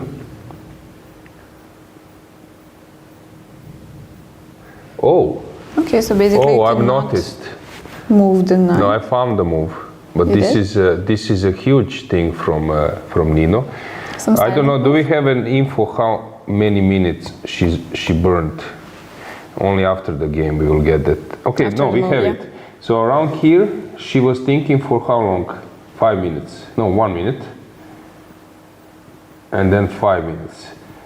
So around here she was burning like 36 minutes. I found the idea. Bishop c4, yeah? I found the idea. Okay. So, but this looks a really hard move. No, if this is correct, and if I'm not mistaken, I'm right. So this is a fantastic thing from black. Big kudos. Sometimes, you know, we are just following many things, not getting too deep. But this is a brilliant move, brilliant concept. You find some silent move? Not silent move, but it's like super strong move because actually white is pushing through the e file. No, this is the move and concept I really appreciate. This is like 2600 level. Castle. Not reacting with the knight. Awesome Okay. stuff. Bravo. And suddenly your king is on the f file. Brilliant. Ooh, and some e3 comes? Okay, e3 just wins on spot after bishop d2, e3 wins on spot probably. No, but this is awesome concept. Wow, what motive? I really respect.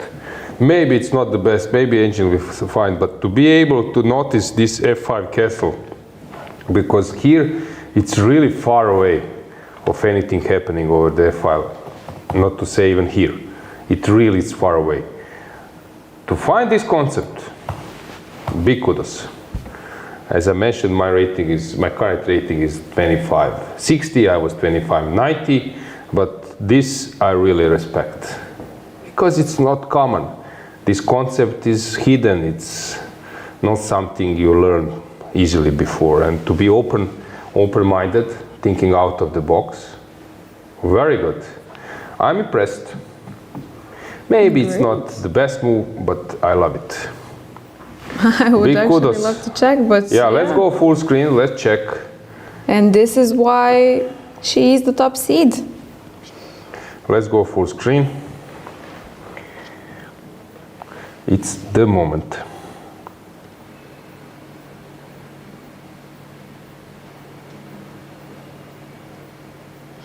Yeah, so seems like castle is the motive in this position.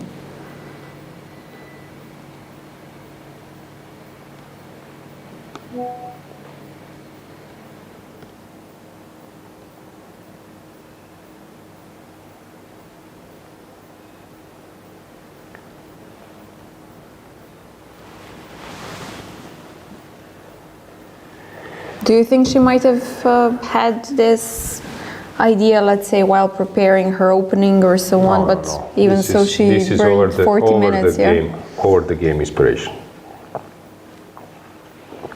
I don't know, when I would like become old and let's say that I'm in her shoes, this F5 castle would bring some smile on my face. I love it.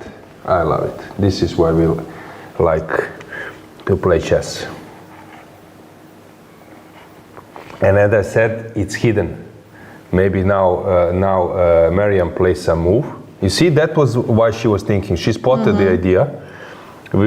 She's thinking about some move. If you don't go deep, you don't check it, even with the engine, and it's really it can went unnoticed. I recall there was an analysis. Donchenko Alexander, 2650 player, or even more, 2660. Was in the studio in Romania this recent championship, and he was mentioned that his parents are chess players, not strong, but they are decent chess players, and they were asking him, why didn't you play c4? And actually he mentioned that this move haven't crossed. Hang on, we have a result. Which board is that? Somewhere in the behind. Is it Makratian? Maybe it's Lilith, no? Which board she's playing? Yeah, let me check. Board number 7? I don't believe it's a board number 7. Yes, it is. Oh, very good. Okay. Is it a decisive result? What happened? I'm sure that we will see the game Yeah, it's shortly. wrong. It's wrong. It's wrong. It's just a draw. Yeah, we Only can get 10 the moves? board. We can get the board just to show something. Yeah, it was the final position. So a peaceful draw. Okay. Yeah, okay. Lilith sometimes likes to play a bit solid chess. All right. So basically, this is, let's say, like a free day for them, since you finish early and now you have some more time to rest before the pairings come for the next round. Yeah. Okay. We can also go broad view to see where that game was played. Okay, so it's in some kind of middle, and now they're moving away. We will try to transfer our camera.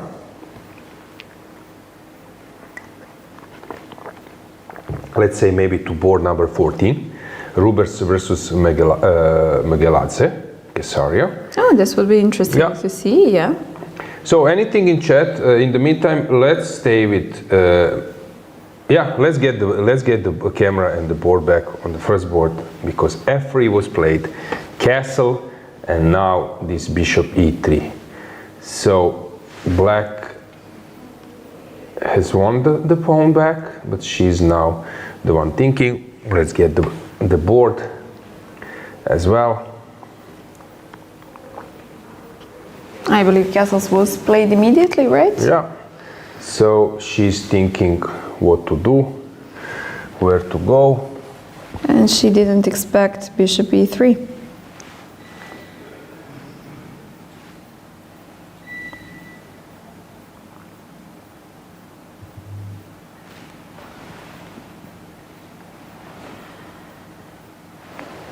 Yeah. Very interesting moment. So the point is, if you take, you will drop the e5 pawn.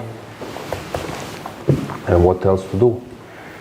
Is there any subtle move? So if you take rook e3, and now knight Has to go somewhere, right? Okay, knight f6.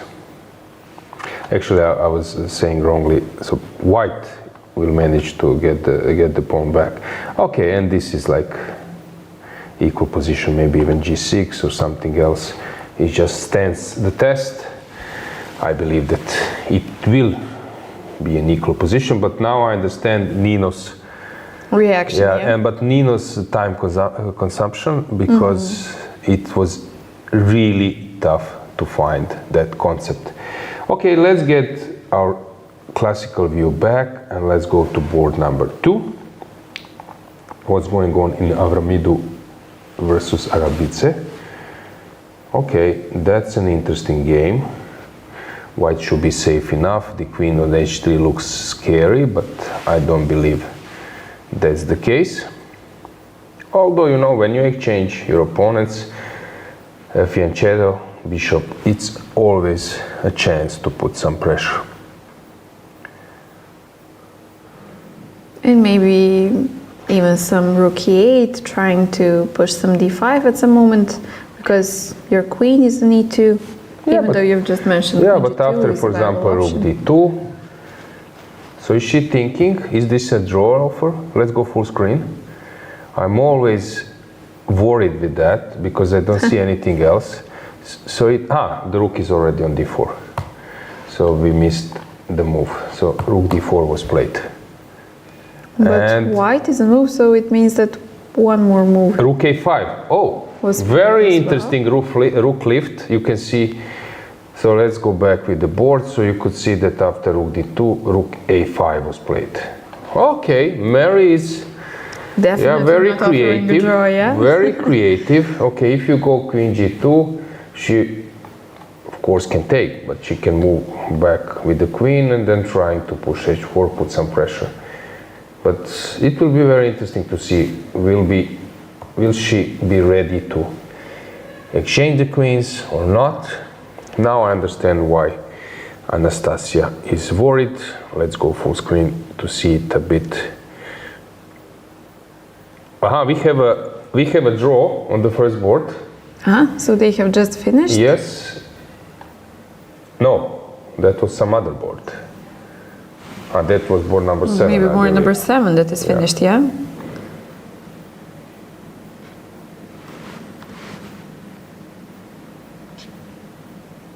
Okay, so we have all the other games in the program. And yeah, let me see why we still don't have the result.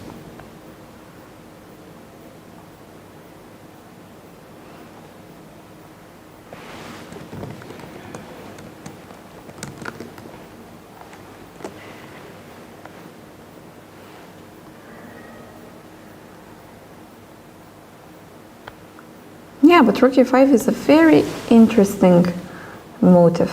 I love this rook switches from one side of the board to the other when they're possible, of course.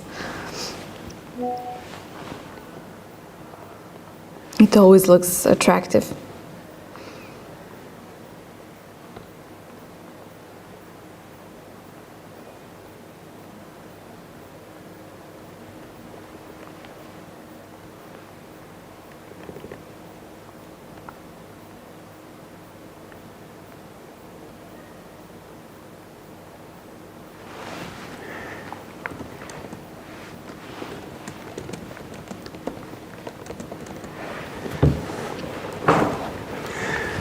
Okay, so board number 1 still in progress.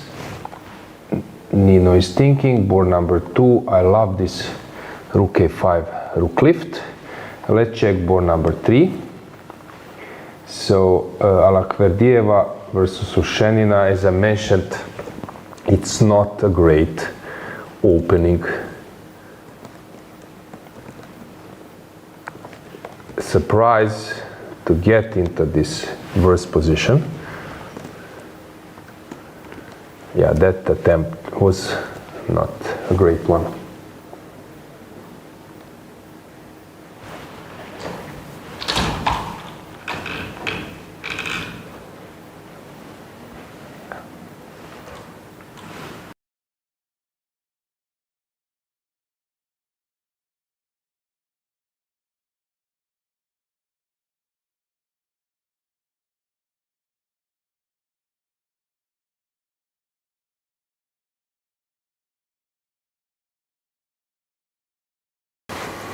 Yeah, quite,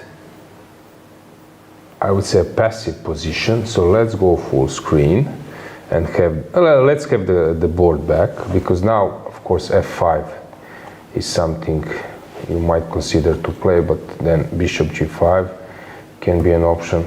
Even in some cases, knight g5, but that might be something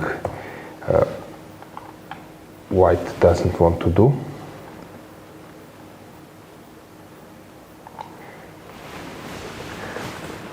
Okay, but it looks like I can be fast. Suddenly f5, f4, queen to h4, maybe if... Okay, but f5, bishop still... g5 just stops it. And queen somewhere and knight d6. So I think this is the concept. So if f5 is... Queen h5, it's maybe still something? Yeah, bishop e7. Just simply like that. And this is the concept. And now queen somewhere. Queen a4 maybe, and white is the one asking questions first.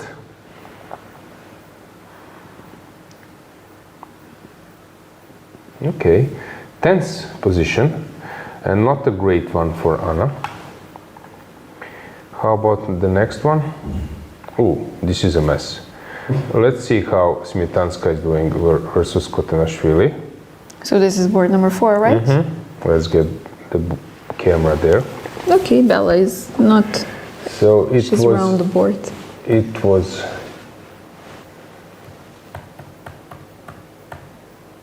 Kero. All the bridges were burned. And she's targeting f2. Okay, seems to me that she's doing quite well.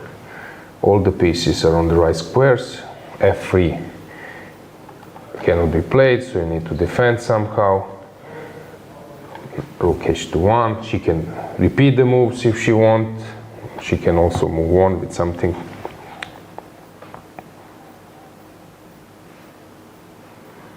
Yeah, let's go full screen. Let's see how Victoria is worried.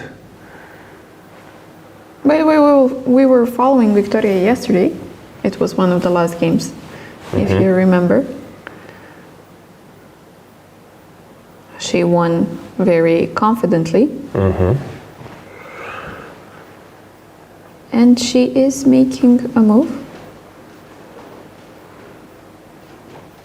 All right, 94 is her choice. Okay, interesting move.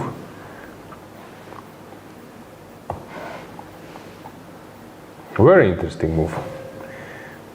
We can get the board above them. Defending on f2. Yep. So you could see that knight e4 was played. Instead of rook f1, she went for knight e4. Exploiting the fact that the knight on g4 is defended by this f5 pawn, which is also controlling the e4 square.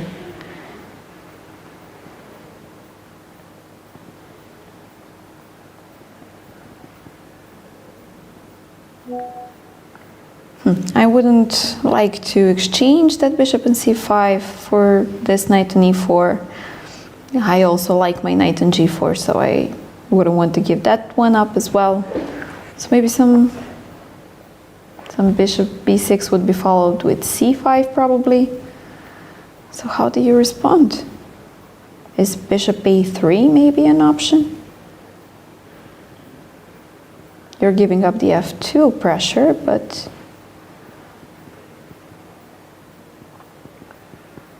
keeping the bishop on the board.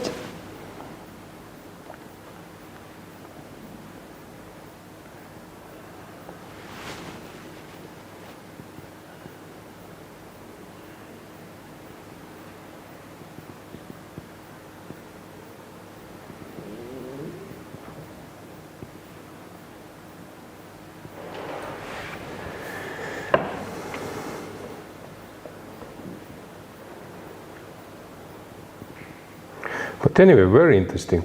I like that approach.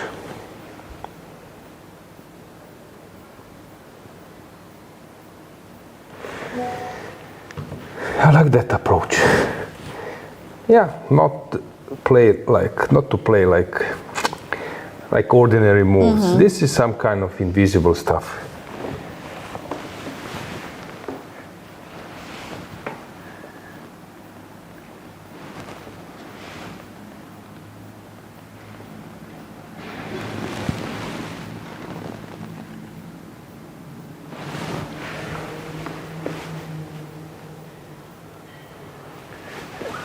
It's probably a move which was not expected by... Yeah, it's easy to miss. I believe that Bella might have seen this, but it's somehow easy to have this chess blindness, let's say, and to miss that it is some kind of possibility. Also with white, I might want to play some moving the bishop somewhere and basically trying to enter via d6. So yeah, active way of playing, as they teach us it when we're kids. Attack is the best defense, right?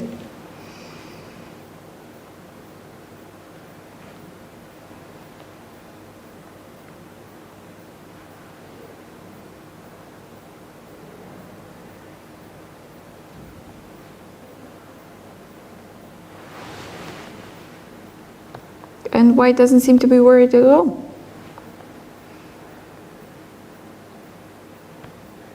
Young Victoria having everything under control.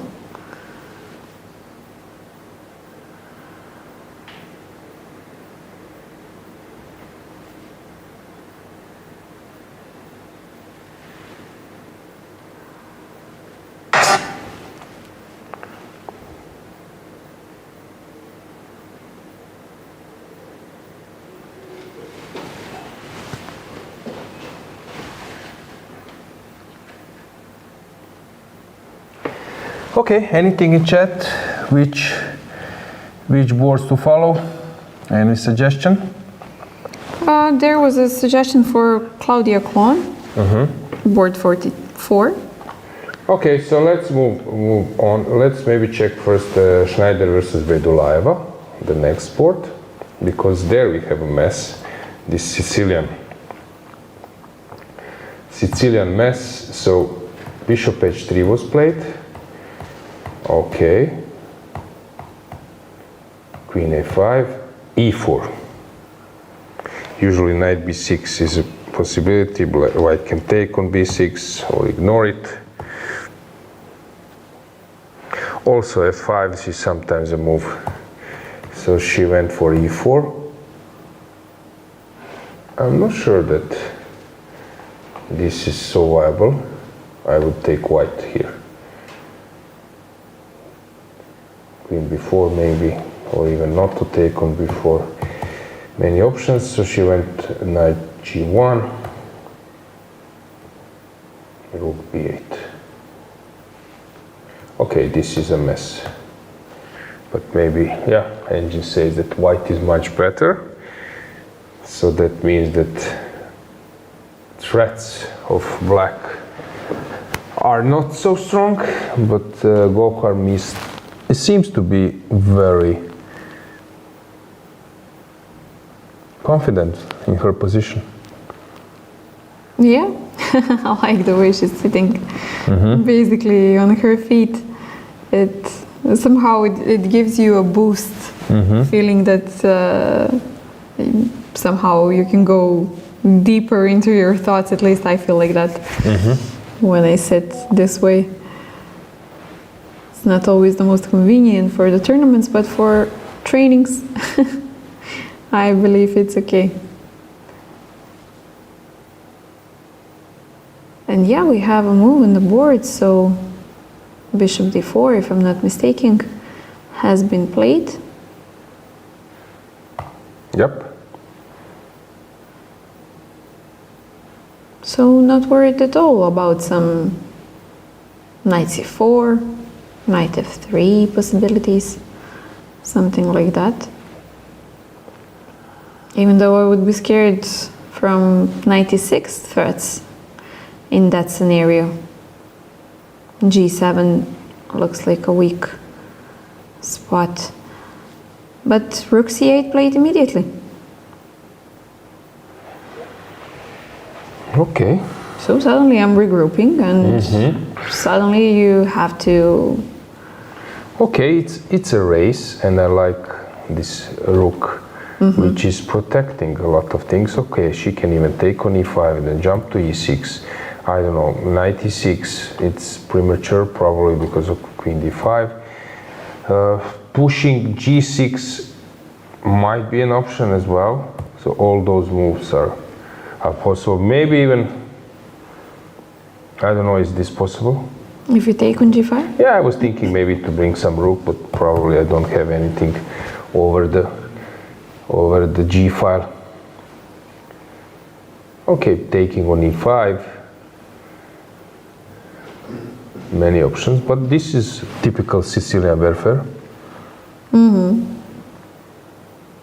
And as you mentioned, this rook on h3 just nicely defends everything. For example, if I manage to have some knight c4 and knight b2. Yeah, unfortunately I haven't finished this story regarding Dochenko, so there was a question from his parents, why didn't you play c4? And suddenly he said, yeah, it didn't cross my mind. And then he was showing later, when I came to my room and check it, parents were asking about c4, and then I was checking that long computer line. It was like 15 moves, and suddenly there is a move after 15 moves that both sides can lose. There is a move which saves some black's position, and it's a draw.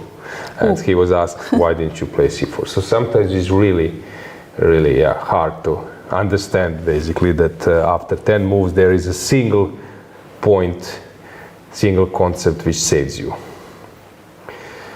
Critical position. Yeah. So you get like c4 as the best move from the engine, but the problem is engine doesn't say that. Trying to understand why. After 15 move you need to play the only move, some crazy race. So this is an interesting position, a really interesting one. So how to move on? To take on e5, not to take to... White is thinking with the reason. So the game to follow. By the way, f5 was played by Ushenina. So, and white is thinking. Deciding whether to play bishop g5. Bella is still thinking. Let's see Daniel Jan. Let's get her on the camera as well. So it was a6, Queen's Gambit. It's our board number 6, yeah? 6, yeah. So she played this classical stuff. For example, I can name a few players. Vaganyan was playing this line with the white pieces, Kramnik, of course. Interesting and a bit strange that in this position she took on d7. Okay, she wants to play light square strategy. Martina was doing well last year, and if I'm not mistaken, she won versus Maltevskaya in one of the best games, probably game of the tournament. Okay. Okay, in terms of that bishop h6 move, or maybe it was Slivichka. She didn't play. Okay, then probably Slivichka versus Maltevskaya. Can you check Maltevskaya tournament? please. So that might be Slivichka.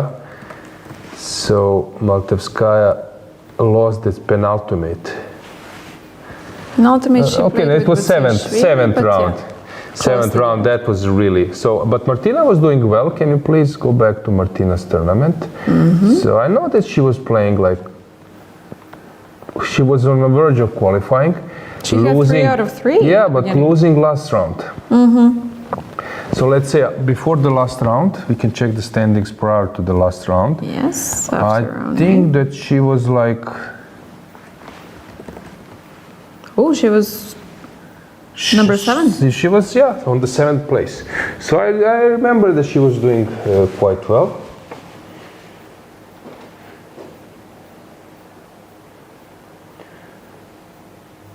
So no surprise, that's why she's giving headaches to Elina.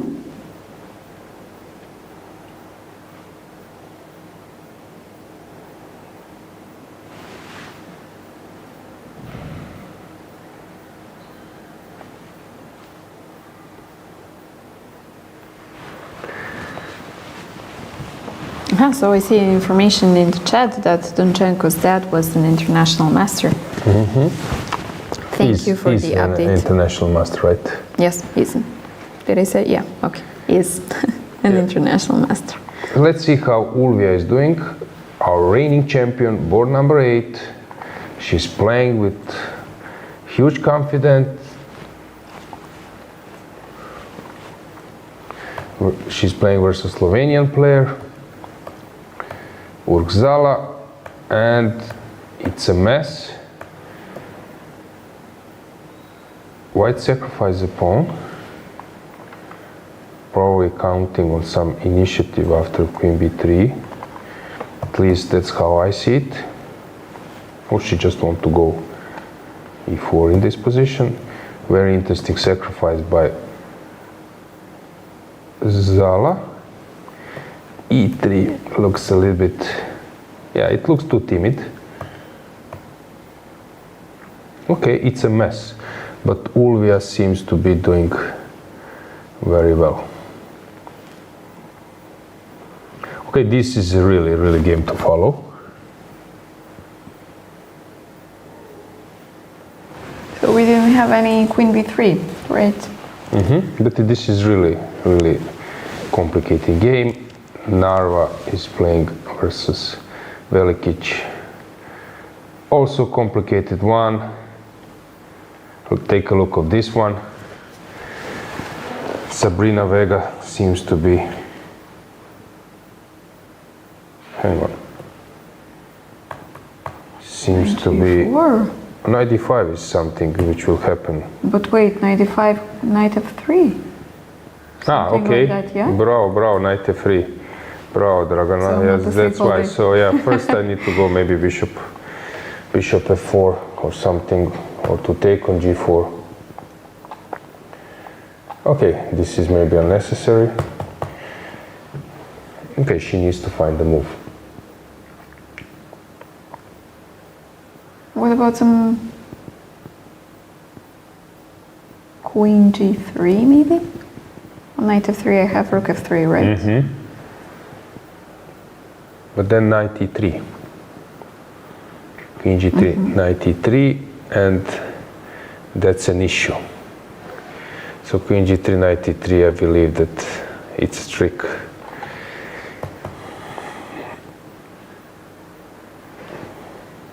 I don't know, maybe bishop f4 is the simplest way to keep the pool.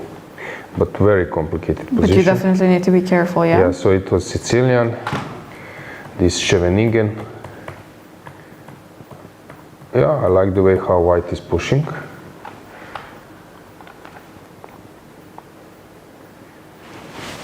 Maltsevskaya in a messy position.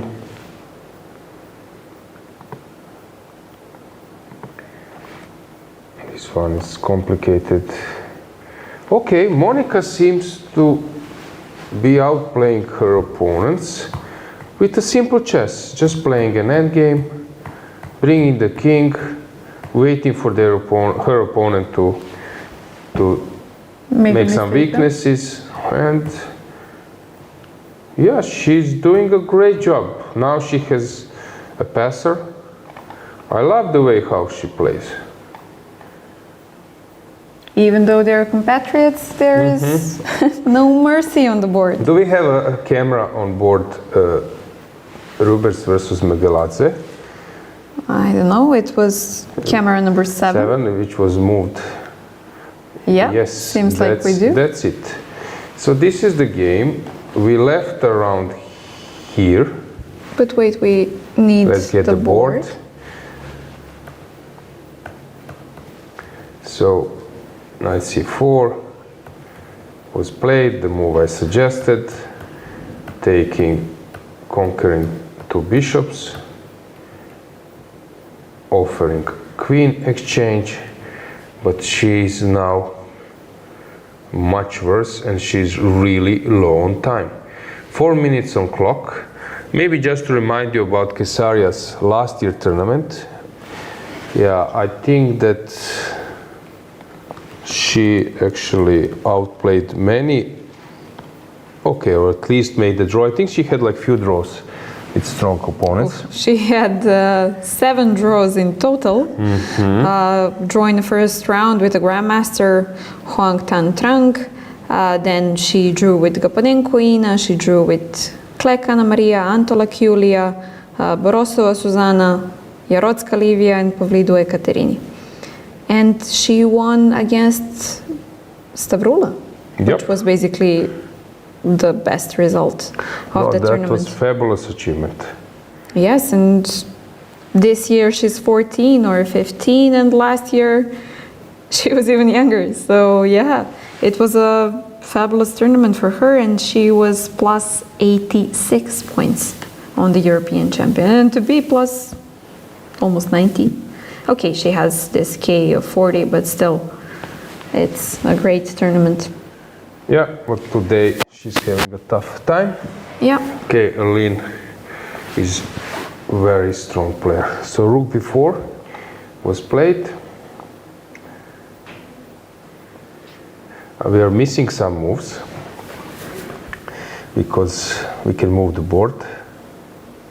So rook is on b4. Let's go full screen with the camera only. Okay, anyway, she's pressing on b7. Kesaria is trying to build up a counterplay on the king side, but she's really low on time. Only 2 minutes on the clock.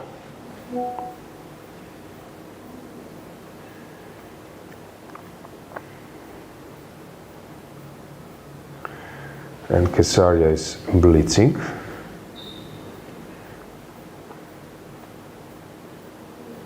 But Aline is also playing fast. Yeah, super fast.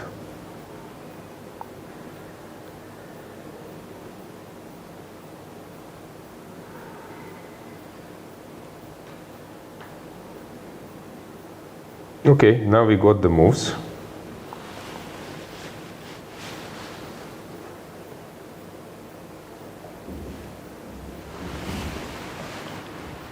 So maybe we can get the board back as well? Yeah, let's get the board back.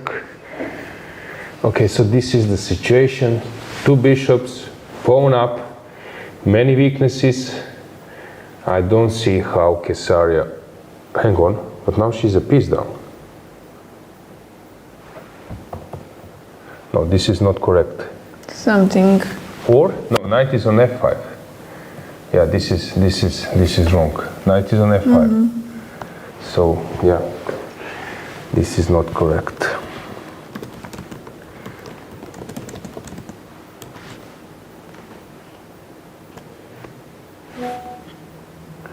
Yeah, we will move the board. By the way, I see a result. Which board? Zuzana Gaboyan against Nadia Toncheva ended in a draw. Okay. Board number 18.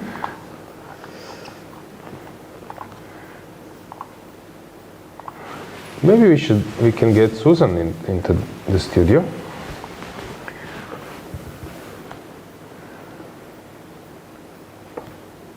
Of course, we can try.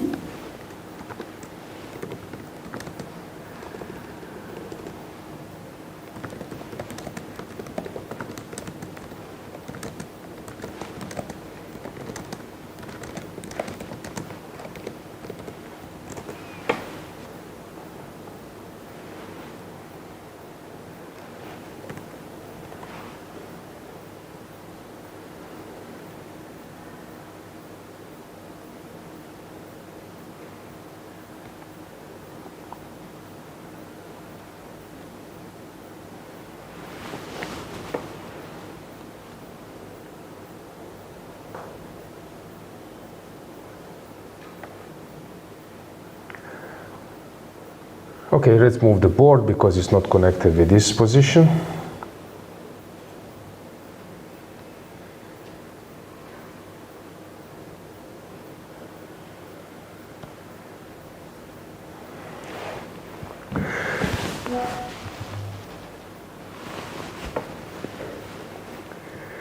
Okay, here Aline seems to be bored.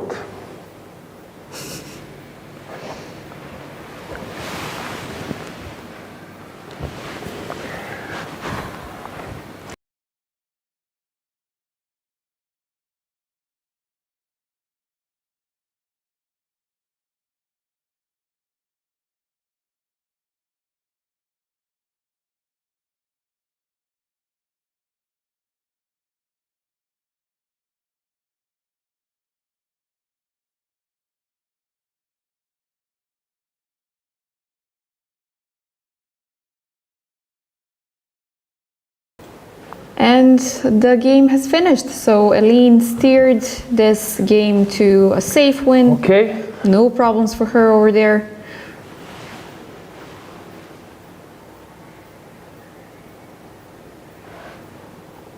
So a nice cruising into the tournament. Second round and the third round, she will have even a stronger opponent.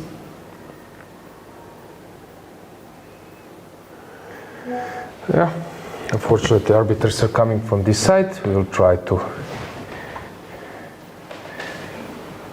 Probably not aware that the camera is there since it's not a fixed one. But yeah, this also means that we will have this camera moved around maybe, or maybe we can stay here with, I believe it's Bolmaga in the behind. So for the future reference that we can use it. Okay, in the meantime, maybe we can go with the camera back to the first boards. Yeah, so first board. Okay, maybe we should also check our last camera. It's on Laura Unuk with the black faces with Karashoni. This was camera 9? Yes. 21st board. So what's going on? Laura is trying to build an attack and she's gone. Let's get the board for analysis. Yes, she's trying to build the attack, but okay, still it's not easy because G file seems to be, yeah, G file seems to be stuck a bit. And let's check the board next to. And I just wanted to mention we have this rook on a4 as well. So we have some interesting 4th and 5th rank rook lifts today. Yeah, and Ibrahimova, we were following this game. What has happened here?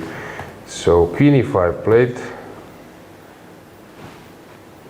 So if you go f5, probably queen d6 is the idea, or not. Just castle, I believe. I wanted to say rook d1. Well, then I say something then, so I don't see it +5.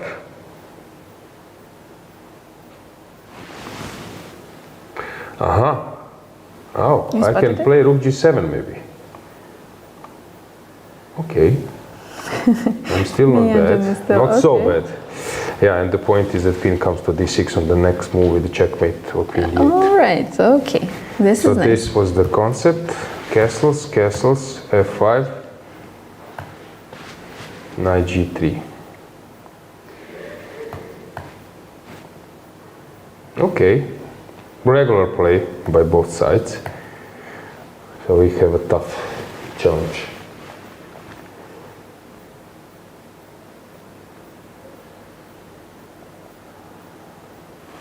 Okay, I would prefer to be white, but I know that it's super complicated. 2-3 moves and the initiative is gone and you're on your own. Let's go full screen and just check what has happened. Knight G7. Knight G7, okay. Let's go full screen to check. Now black. Is black shocked or not? Black is not here to be shocked yet. So maybe when she comes, she will. Where? But she's sitting there. This is Oh, we're camera. not talking about Laura's game. Okay, I'm sorry. Of course, it was board number 20, not 21. Yeah, unfortunately, we do not have the zoom.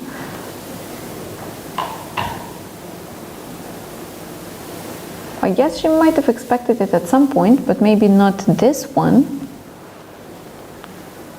So, okay, we're going deep into thoughts and trying to figure out what's going on.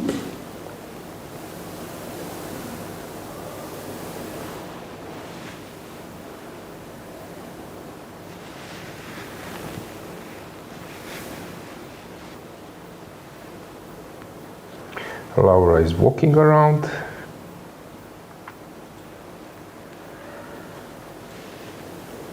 Not being bothered by the Knight G7 on the next board.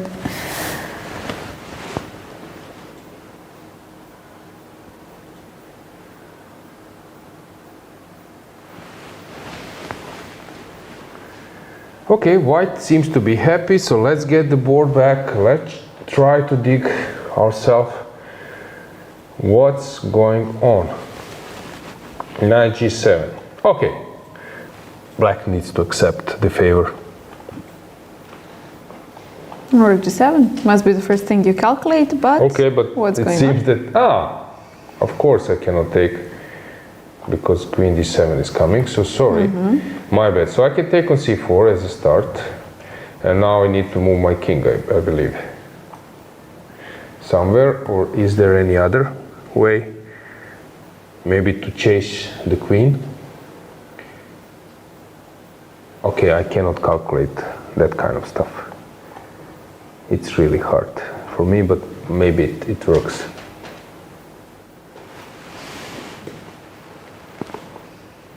Yeah, it's a mess. Some simple B3 maybe? But I'm opening up the king. Yeah, okay, B3 is possible, of course. Queen will move somewhere. Possible. But I can play Queen D3. This is the point. Yeah, okay. You don't want to allow me to exchange the queens, but you cannot stop it.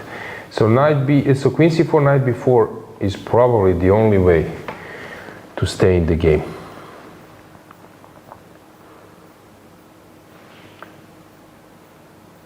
So Queen C4, Knight B4, but looks really scary. You have all those jumps with the knight, so you need to calculate everything before making that move. I would be worried.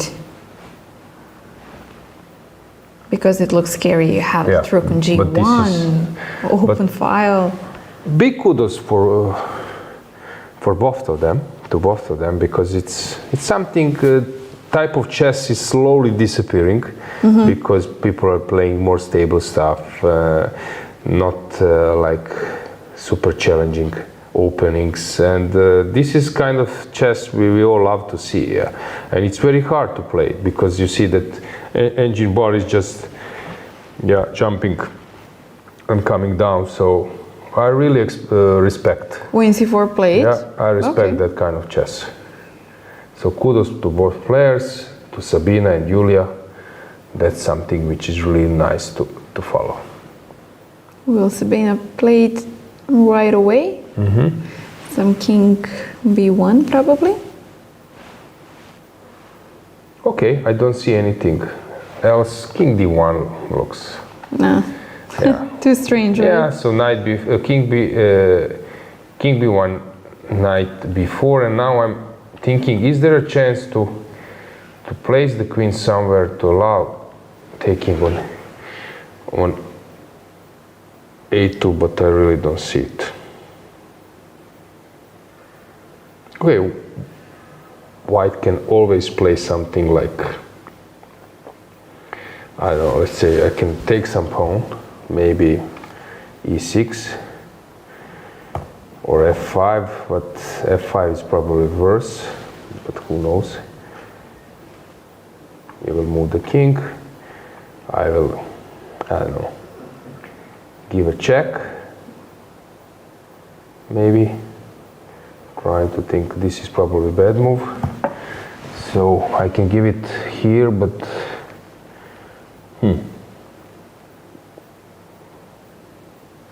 So you want to somehow allow to take on a2 so that you give the checkmate on d4, but... No, but I will be checkmated on a1. So if I go here, you go to d3. I can go. I can take. I must take. You must take, yeah. Yeah, and we are in this position. Oh, some crazy stuff. I've noticed it. Knight d6. I was thinking about this checkmate, but rook f2, rook d3. Okay, this probably I need to find the better concept. Maybe knight. If I go knight h6, you take. I go rook e3, you take, and I double. Is this a checkmate? On g8, okay. It's probably a checkmate because if you go down, I give check, and this is a checkmate. Yeah, a nice one. But you go to f8 maybe as well. King f8. Ah no, king f8 you're not on time because I give check. So you need to go there. So I give check, you exchange. No, how I played? I played b3, queen d3. I take, and I play this knight h6. Rook f3. Rook e3. If you go back, I just take on d3, I guess. So probably rook f6. Probably, but maybe not. On rook f6.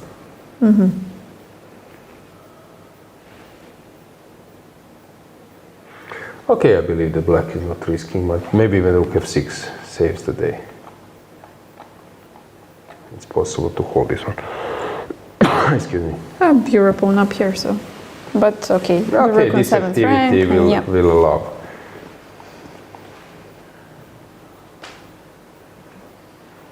Okay, and why didn't respond right away? Yeah, king v1 is the move. In the meantime, anything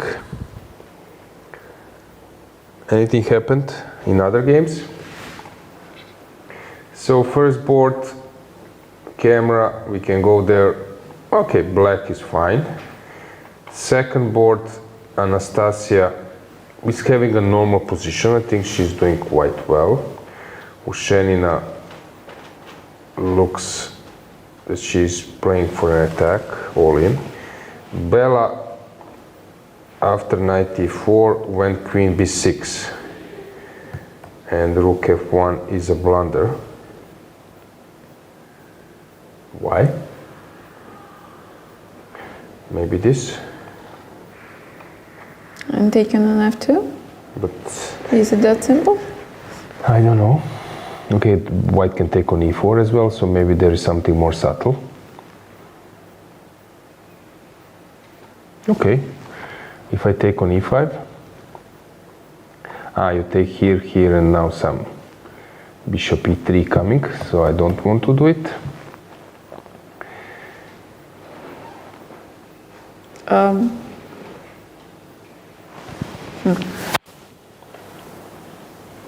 I was thinking about some knight h2 maybe even, but Okay, rook it's h1. nothing spectacular. Yeah, but it can be a move. Because if I need to bring It your can be a rook move, back, Dragana, you're right. Rook a1, now I take on e4. And here might be some tactics in this position. That the pieces are badly placed, maybe some rook d3, rook d8. rook d8 and maybe some Yeah. e3 smiling at Yeah, us. so Bella is pushing.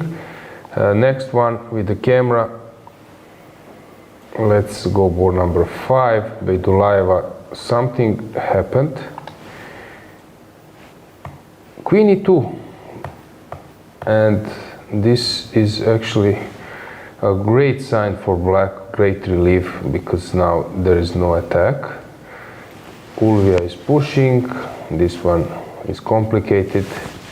Sabrina Vega is suddenly the one winning. So what happened? She took on g4. Okay, that's a mess.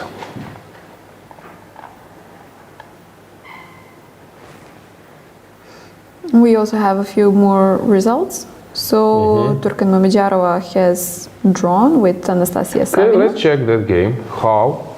Board Because 16. it looked like she's having a bad position after the opening. Okay, some exchanges. Okay.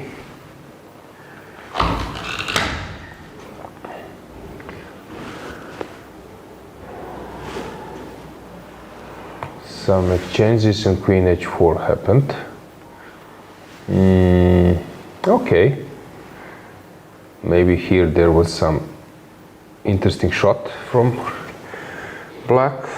I don't know, maybe queen d5, rook b8, something. So she went this direction. And Bishop yeah, h3, she went for the perpetual. For She the wanted perpetual. to force a draw. Okay, nice opening surprise from Turkan, but in the end it was a normal draw. Betsova is pushing versus Atalik. Where to go? Marina Brunello. She finished as well. Yeah, has won the game. So let's see how. So right after the opening, she was better. Okay, this is a nice touch. This bishop e3, I love it. If you takes on b6, takes on c6, and it's fine. Okay. Rook b2, okay, very brave. Yep. Takes, and rook c1. Okay. Okay, so she collect many pawns and won a game. Very nice game by Kind of easy, huh? yeah, by Marina. So let's see how, for example, Stavroula is doing. Let's see how. Our top seeds, will they climb up back to the top? So we went around here. E4 was a novelty, yeah, played by Stavroula. I know how strong the move is, but it's a good attempt. G6. Stavroula played bishop g2 back. I like that kind of position. She's a very original player. Knight g4. Okay, this f5 was played. So what? Nice try to Okay. open up the position, yeah? If you take on f5, rook takes on f5, and white is pushing. Yeah, hopefully we'll get some guests. I believe that our media guy, our Pavel, will help us to bring some player. But anyway, guys, we are still in sort of like preparation phase for the later rounds. So I mean, players also want to settle a bit, to get used to and conditions. they prefer to. Yeah, they will come to studio. Don't worry. Yeah. Okay, so b5, f5 played, and Stavroula is now waiting for Maria to play. It's a really huge rating difference. Yeah, okay, It's like 600 points, which is really huge. Okay, she had an upset yesterday, so today we did expect that she will play much lower rated opponent, but it's interesting that she's playing against a compatriot. So it's some sort of a Greek, I cannot say derby, but matchup.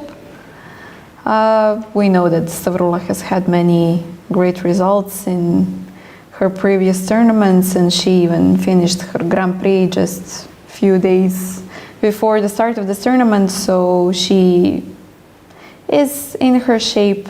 She will come back even stronger, and I think that this f5, this is the position she wants to have. She's opening up everything, and she's starting to attack. So this is her territory now, and I believe that she will manage to steer this position into some kind of, I want to say easy win. I know that it's not easy ever to win, and it's still early to say, but I believe that this is her territory now. Yeah, I agree. So let's go full screen with our broad camera, just that you get a feeling what's going on. I think we have one extra camera, so maybe we can bring that camera somewhere. It's always interesting to move it around. But yeah, you can see that some of the games have finished. It's still far away from the playing hall emptying up. We are approaching our first time trouble. Still not yet there, but we are getting way closer to it. And yeah, once again, it's a point of view from the podium, so the entrance and the exit from the playing hall is on the other side from your point of view at the moment.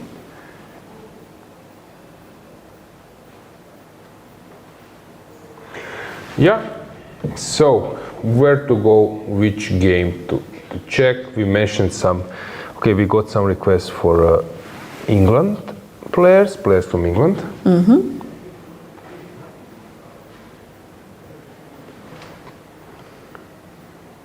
Yes, we mentioned that we're following Bodana.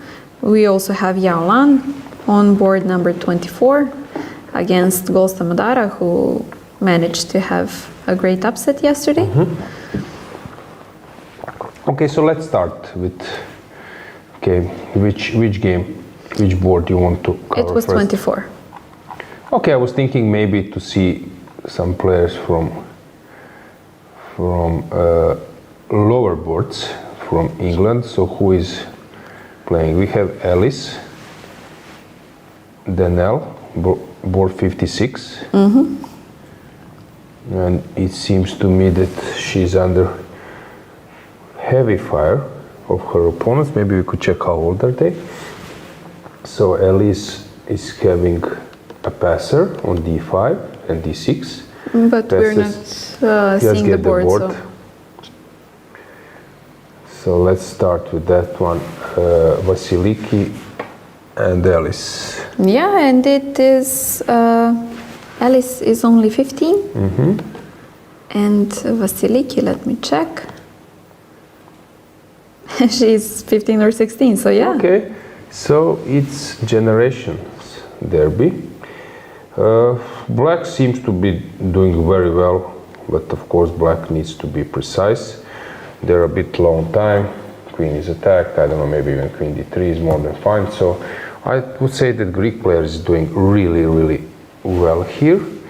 Then, for example, we have Shambhavi Hariharan, board number 49. Maybe we can tell the viewers how old is she. Yasmin was playing yesterday on the board number 1, if I'm not mistaken.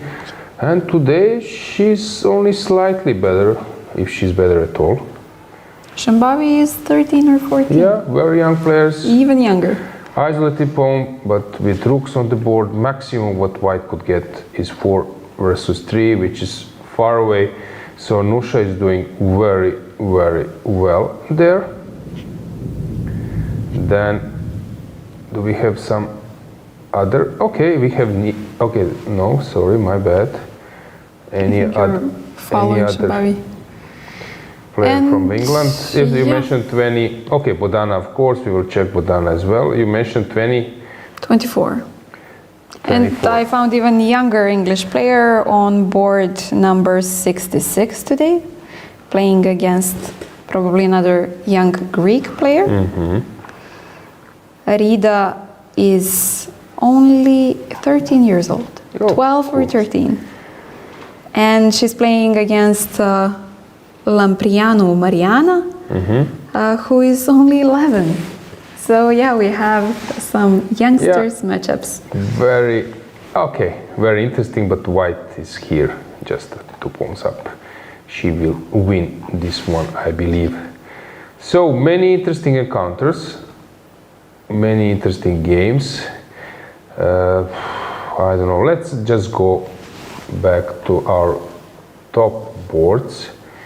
So to see what do we have there, then we can go for a short break and then catch the time trouble. So rook d8, board number 1. Yeah, black is safe, white is safe. I believe that here we will have a draw, which is a normal outcome.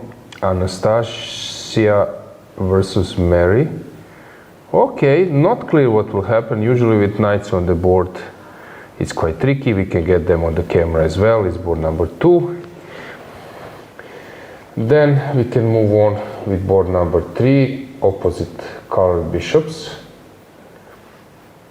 Really hard to say. So she's trying to create some activity. And this one... The rook is already on d3, so the knights were exchanged. The move you mentioned, I believe. But the rook is on f1 still, so okay, so it was not knight h2, it was she took taking and immediately, yeah. Okay. So if you take, probably rook d8 is a strong initiative. That's board number 4, camera from the board number 4, yeah. Then we can see Schneider versus Beidulayeva. It's a complicated battle. Here Danielyan is a little bit under pressure. Ulvia is doing well.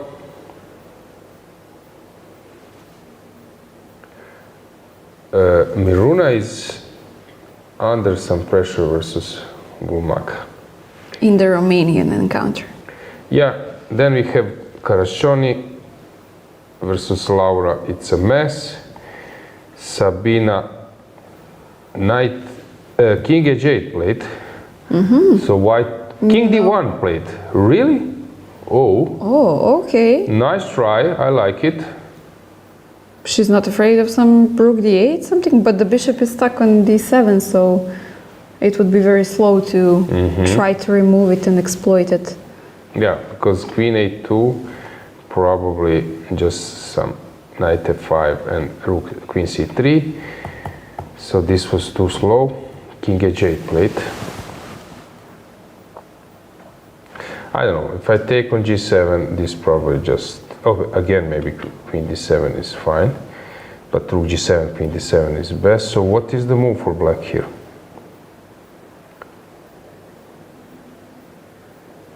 If I go queen a4, then b3 is coming. So it's really hard to find the move now. And if I still want to try with knight b4, I mean, I'm always afraid of all of these knight jumps. It's very complicated to find the move here. Yeah, king d1 is a good try. Kudos to Sabina. And if I simply try to remove Yeah, queen b4 maybe. That's the move. Yeah, typical advice which I'm giving to my students when you're under heavy fire, try to exchange the queens. So queen b4 was the move, I believe. So she went for that. And you're not afraid from queen h6 or something like that? But my king is... Okay, of course it's possible, but then there is maybe this and that, some later on, but not yet. So I believe that now I can move my king, probably. I'm not sure, but let's say that. Okay.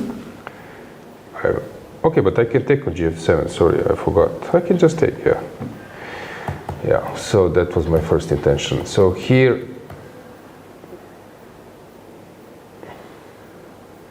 how do I win? So bishop f5 was played. Maybe now some b3, queen b2. Okay. Engine bars say it's not so bad. Now it's a mess. Okay, we will come back, and just to catch Bodana, it's board number 60 something, I believe. I think it was 64. Yes, she is in some endgame. Yeah, she can maneuver forever. I like her patience. And we have her on camera as well, camera number 7. So let's get that camera. She's pushing. She will push for a while. And it seems that she's doing quite well. We can go full screen. And I think it's a moment that we go for a short break and then catch the time trouble. Chess moves. Smart. Free eSIM.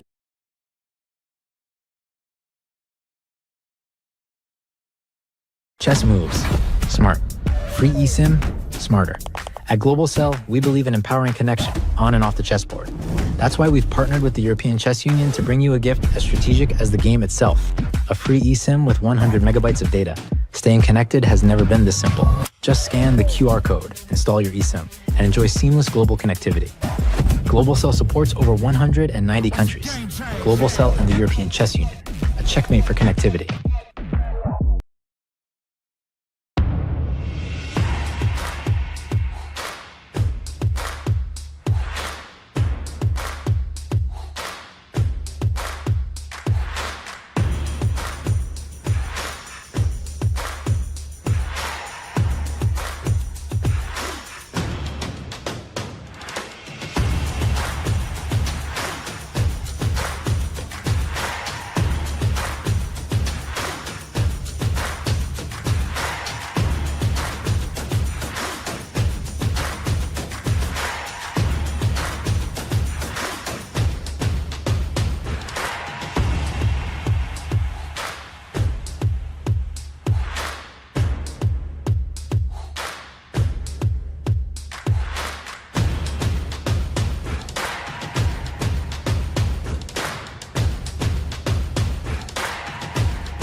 This is a chance.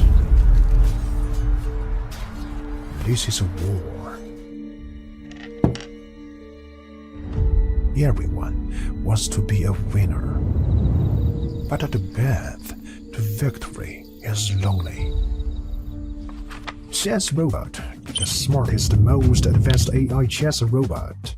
It turns chess into an exciting game of progression. Mastering 25 levels will transform you from a beginner to a grandmaster.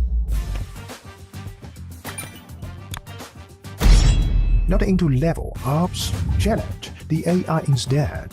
Set the difficulty, make it breeze, or push it beyond your limits. He's incredibly smart, just like a max-level human. Equipped with a camera like an eye, Chess Robot combines advanced algorithms to capture every change on the chessboard and accurately pick up pieces with its robotic arm. Access the Planet Alliance function to connect and play chess online with friends from all over the world. Here you will find players of all skill levels. Flip the board and play as white. You can't wait to get started.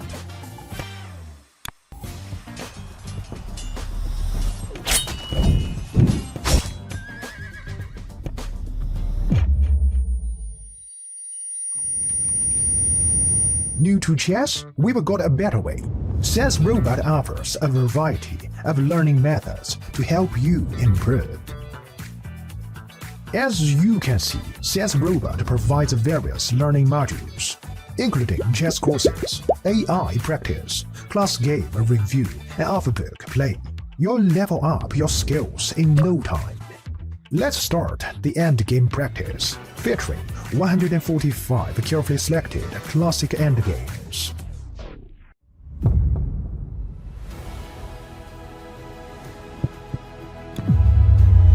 Now you have a greater chance to become a winner.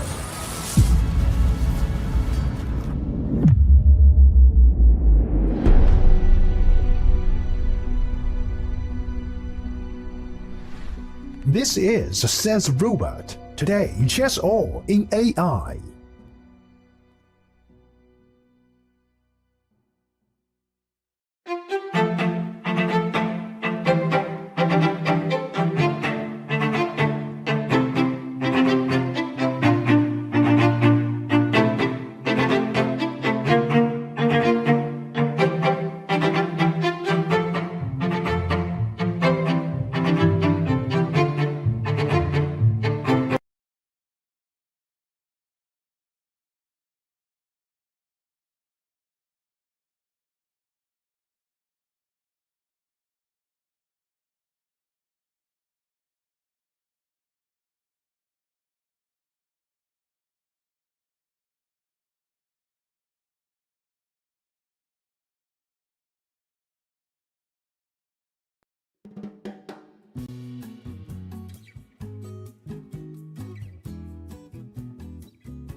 And we are back. Let's check the time trouble because we are back at the right moment. First board, it's drawn. Second, the same. Yeah, around here, Meri opted for safe play, not to dream about creating any attack. So she just accepted this draw offer. Quite a solid draw from Anastasia. Meri was ahead on clock, so okay, she could have played more, but that was her choice. So let's go to this game. This e4 looks like a relief to Anna. Let's get that camera. So this e4 is something which now might change completely the assessment.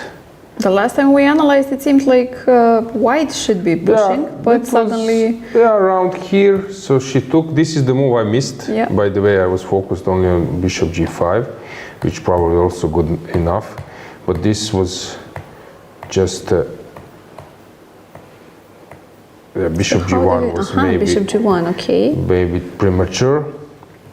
And then rook d1 came, queen a3, a mistake.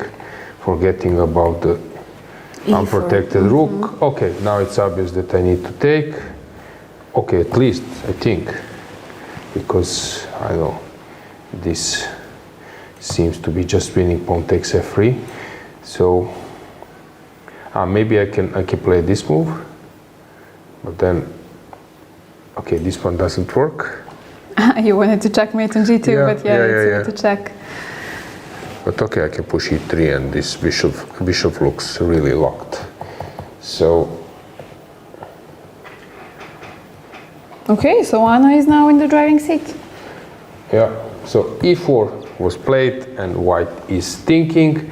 Let's just briefly check how Bella is doing. Bella has managed to completely outplay her opponent. Board number 4. Yeah. Then we have Schneider outplayed by Beidulaeva. Daniel Jan is under heavy fire. Fatalieva doing well. This is a mess, but yeah, it seems to me that Mai is just much better. This one was really shocking. So we left around here. The king went for a walk. to... King went for a moonwalk, and then yeah, this is a really... Whoa! What a game. Having the king on e4 while the queens are still on the board. So what is white up to? Rook d8, king c3, I believe, and now some... Queen c6 and rook d2, maybe rook d8 is enough? not necessary to start with. What about rook c8? Also possible to go queen d5. Rook c8, okay, allowing white some extra time, but it's a possible move.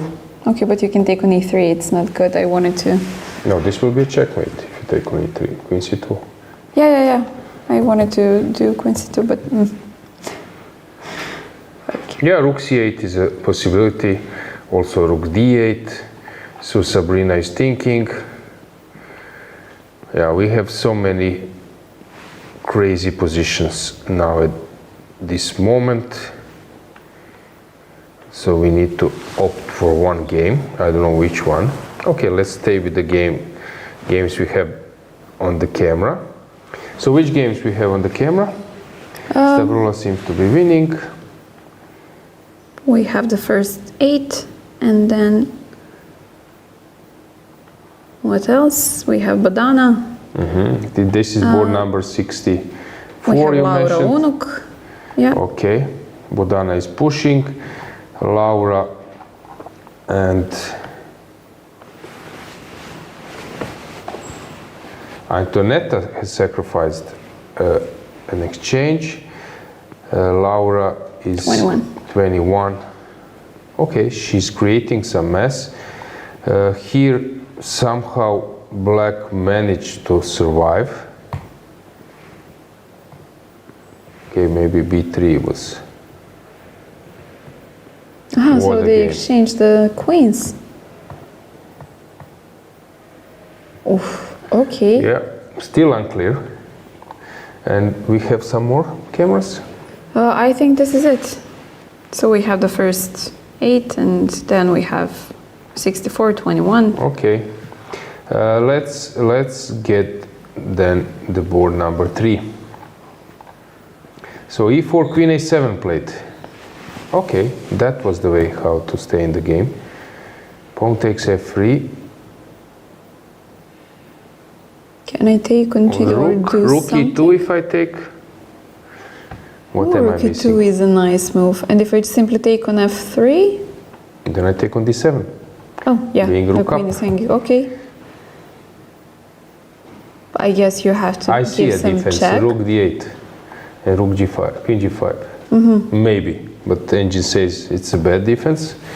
All right, but it's So an I idiot. can maybe take on f3 first, and when you go bishop h3, then I take on g5. But anyway, engine doesn't like. So maybe I can play one more move. I don't know, coming out with my bishop. Looks scary. But yeah, this is a game to follow. We can maybe get them on the full screen and It's board number the board 20. above them. It's camera number 9, if I'm not mistaken. Yeah, we were on that camera.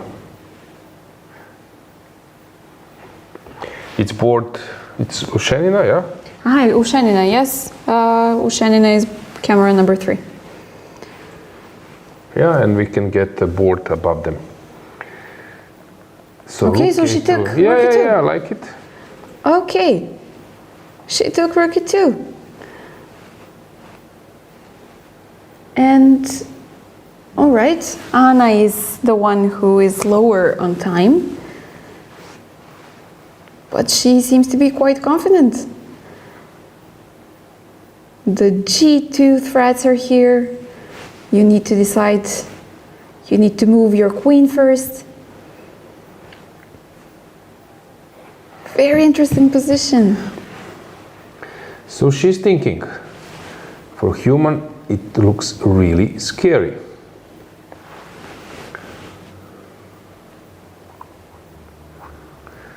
Yeah, queen d8 is necessary.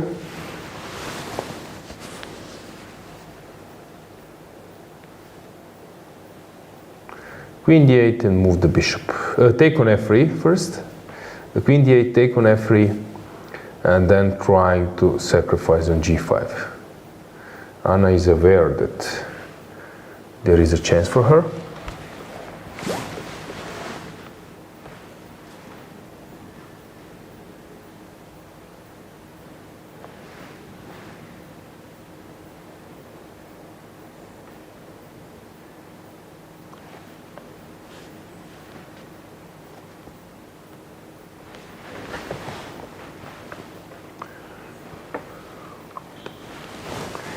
Queen d8 played, and now pawn takes f3.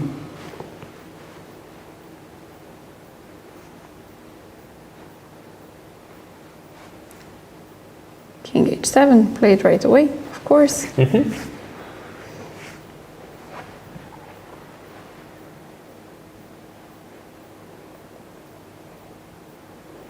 And I believe you just have to take, right? No other possibility here instead of gf3.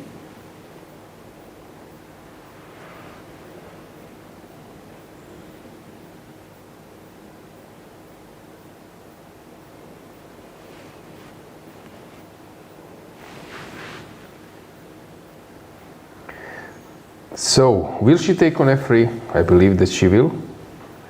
I would be surprised.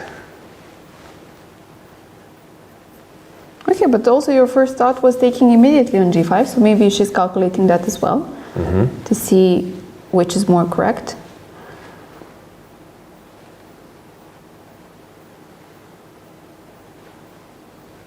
If I'm noticing well in the behind, Stavroula, I think, has just finished. Let me see. She was winning. Won. We mentioned the last time that she came to her territory.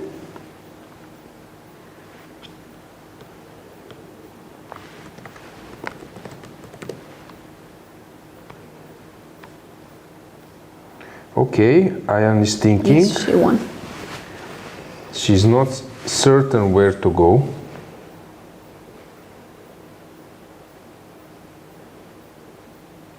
Okay, definitely it's scary when the former world champion just sacrifices a queen. You definitely become worried, right?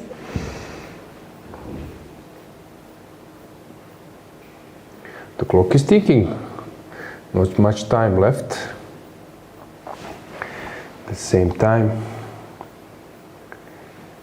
Bella is convincingly winning. Govhar seems to be doing great. Elina is under really heavy fire. Let's combine the camera. Board number 6, Danielian versus Vikar, since this looks really scary. Let's get that board. So bishop g6 just played, 50 seconds. Queen e2 played, okay. And it's black's turn. You can keep an eye, Dragana, on Ushenina, yeah. While I'm checking this one, if we will have a move, we will. Yep, you just mentioned it, and bishop d4 is played. She didn't take on f3, she didn't take on g5, bishop d4.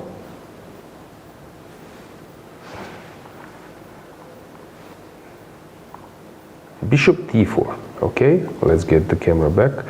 So now it's Ushenina's turn. So we will try to switch between board number 3 and board number 6. We are back on board number 3.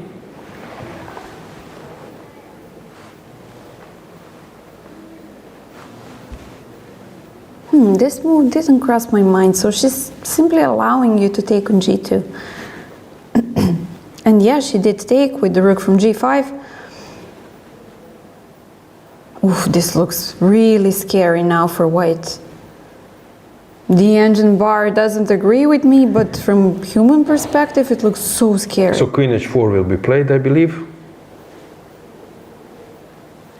Or bishop g1. Is that an option? But the bishop was on g1, so why would you play bishop d4 if you want to retreat it, yeah?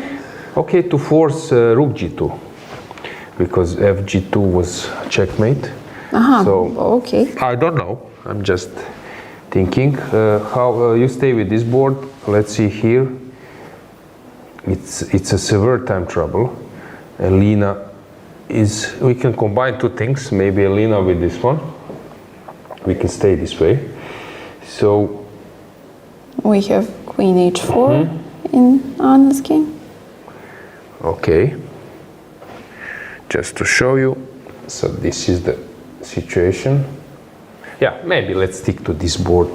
But yeah, I'm also curious about Elina, because there it's a real mess. So what do you play with the...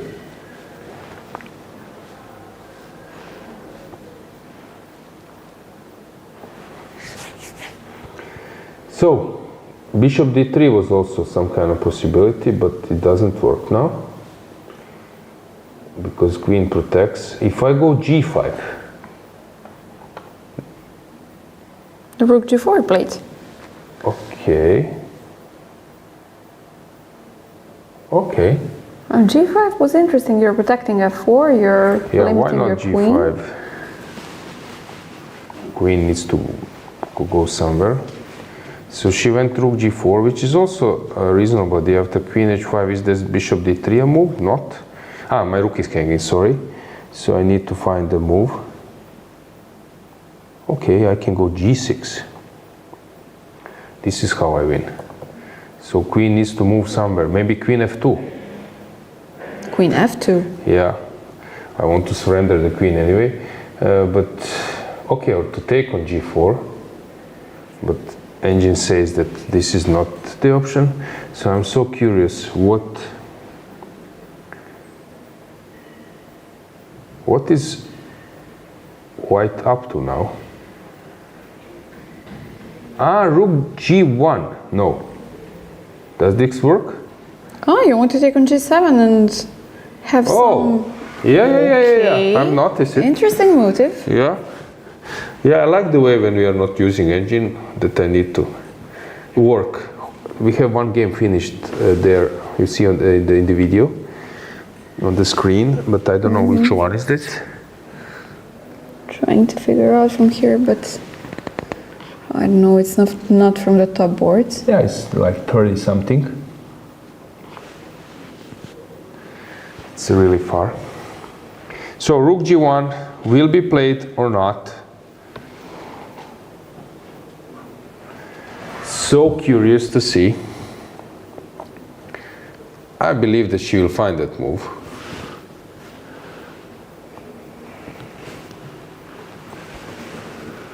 Someone asked about Huan Tang Trang. Last year she was playing here. Yeah, but this year... Yeah, I think last year she lost the last round or something like that. So rook g1 is the move. No, she won, and she qualified. But she didn't have a good tournament. Yeah, only 6 points. Rook g1, and in Danielyan. Okay, that's a mess. That's a real mess. Let's go with the camera board number 6. And please, you can I will update follow. you. Yeah, it's rook g1 here, a move. So white is on the black is on the move. So many options. The clock is ticking, 40 seconds. So the knight is protecting the position. So rook b4 springs to my bishop b4, rook a2. So rook a2, bishop b2. Okay, bishop a3, then there is a check. So if I go bishop a3, there is queen b8 check. Queen d8 was just played. Queen d8 back, Queen so d8. she missed rook She g1. didn't see this, yeah. Okay, now it's Anna's turn to find a way. And how to move in this position. Bishop c5. Works or not? This wins, but there is a different move. There is queen b8 once again, or no? Maybe. So bishop c, maybe just to open the king. If I go h5, yeah, that's the move I believe. By the way, Anna went back to g2, so repeating the moves. yeah. Queen h6 played here. Okay. And bishop g1.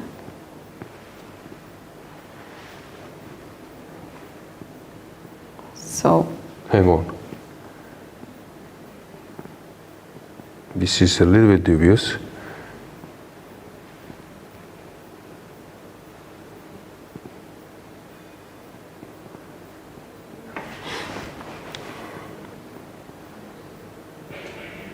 Maybe some bishop.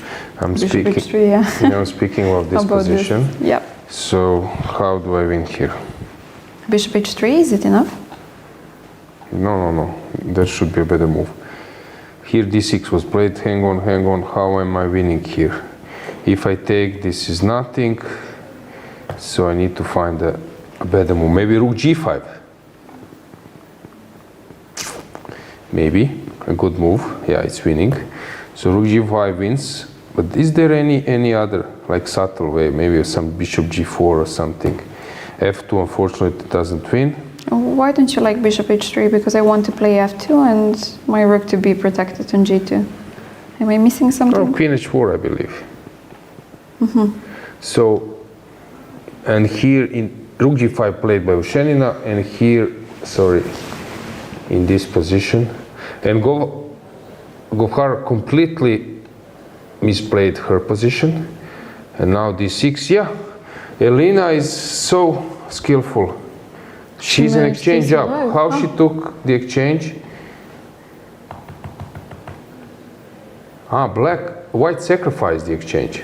Black sacrificed the exchange. Okay, now some queen b3 will happen.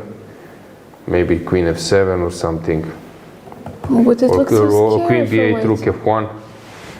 No, now queen b3 happened. Now I believe that Martina is sort of lost. Rook g5 played by Anna? Oh yeah, let's go to the board number 3. 30 seconds. Now you should switch to another one. So Okay. here, Elena just played queen b3, d5. So I think that Elena is now. I think that Elena is pretty confident right Queen now. d4, hang on. Now bishop h3, yes, threatening a checkmate. What is she up to? Did she Bishop play bishop f2. f2? Don't I have some bishop g2 and some... Okay, nothing. It's Not at the just moment. Check, okay. Rook g2 back. Threatening to take on. No, bishop g2. Okay, Yeah, I she guess just she's wanted to gaining repeat time, the yeah. moves. She will come back and then rook g2, I believe.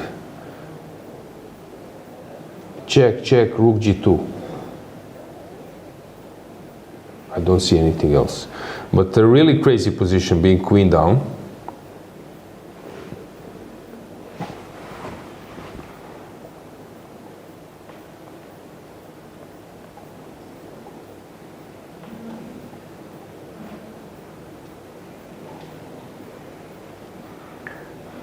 They're Repeating the moves. once again. Really? Maybe she just wants to gain time since they're No, approaching. it will be a draw. Oh, They ended in a draw? yep. She didn't want to push? Sorry. This probably wins, but maybe there is. Okay, let's go back to our game. So let's go to board number 6 or board number 5. Board number 6. Yes, white is just winning.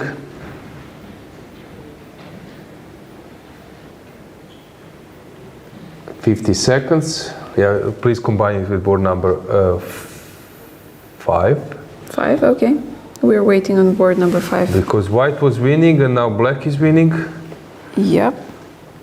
So what's going on here? She will. Okay, she needs to come to f7. She's losing a bishop. Elena is just winning after king f7, queen c7, and queen c4. So Elena is just winning king f7, queen c4. That's just winning for her.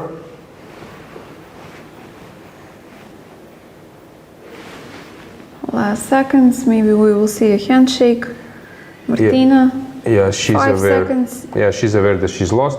Let's go with the camera to somewhere else. Board number 8. But this is what's going on. Board number 8. Fatalieva. But we don't have moves. Let's try to go full screen. What's going on here? Try to get the position. I think she's out of the time trouble. Or? No, she's still in time trouble, but we don't have the position. Now we have it.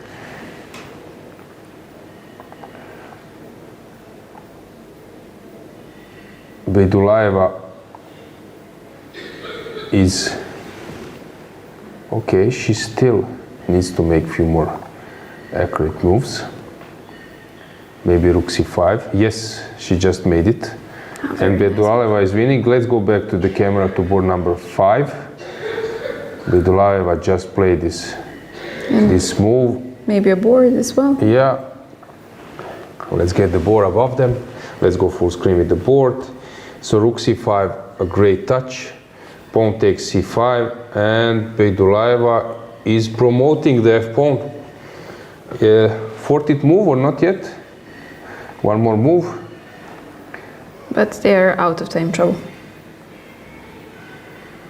Elena, let's go with the camera. I believe now queen c4 will be played, so board number 6. Queen c4 catching the... Hang on, why she's thinking? Queen c4 just wins a piece. Queen c4. And... Yeah, Yep. Okay, it's over. Let's go with the camera to board number 8. Maybe even board number 10. If we have camera board number 10, it will be even better. So what's going on here? I'm not sure if we have camera there. We don't have camera board number. No. Okay, what's going on here in Nunuk?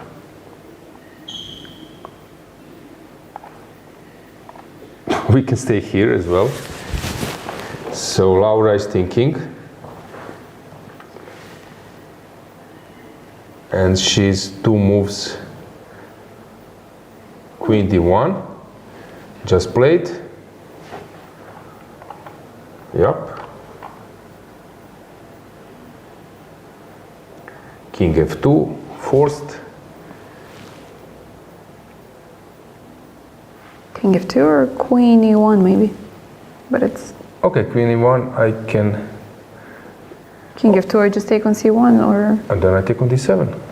This is the point. Okay, so king f2 will be played. Yep. And Laura needs to decide. Rook d2, is it game over? Rook d2, king g3. And I take on And then perpetual. c1 and you have a perpetual. Yeah, so what, Okay. after king f2, black needs to figure it out something. So, last move. How do you win? Hang on.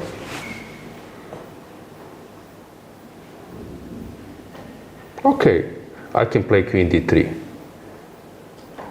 Okay, queen d2. Okay, queen d2 even better. Yeah, this is the best move. Queen d2 and rook to g5, and Laura is winning. Okay, the smoke has cleared. So let's check what do we have. So What happened? first 3 games were drawn. Ushenina versus Alakverdieva, that was a real mess. We can go with the camera with the classical view. So just to show board number 3, Ushenina, the smoke has cleared, and basically they made a draw. In winning position, it was a really roller coaster. So I love the way we can go with the camera to show you that the board is empty, board number 3. So here, yeah, you could see that e4 was the moment, and actually, usually by playing that kind of move, you win. And rook e2. Yeah. Yeah, that was really. Rook g1 was missed. I like that move. It actually burned some energy from my side to find it. But this is typical. You need to adjust sometimes for counter-attacking, not just moving away your pieces. And here I think that Anna was doing fabulously, but maybe she was not aware that rook g2 just wins. So rook g2, bishop rook f1, I believe. Okay, it's not so simple. Now I'm thinking. Especially in the time trouble, Yeah. right? Yeah, it's not simple at all.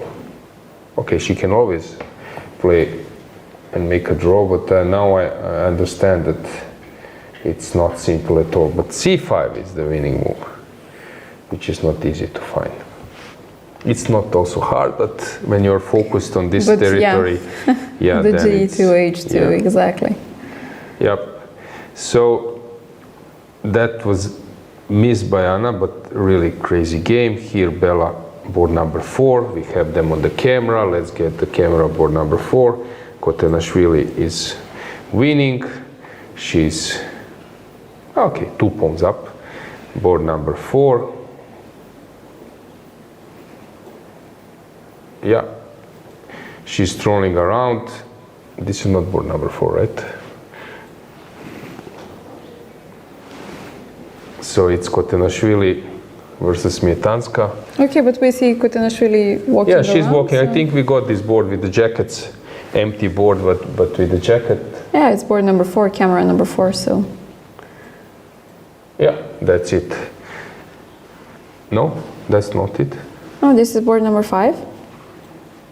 This is Badelka.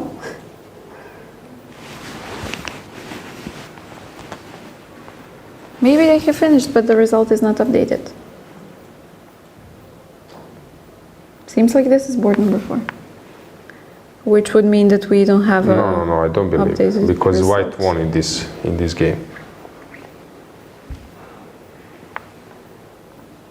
Okay, I can check.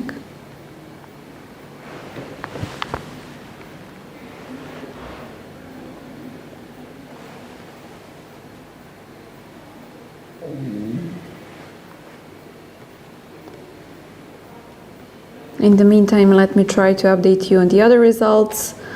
So Elena, we saw that she won with this queen c4.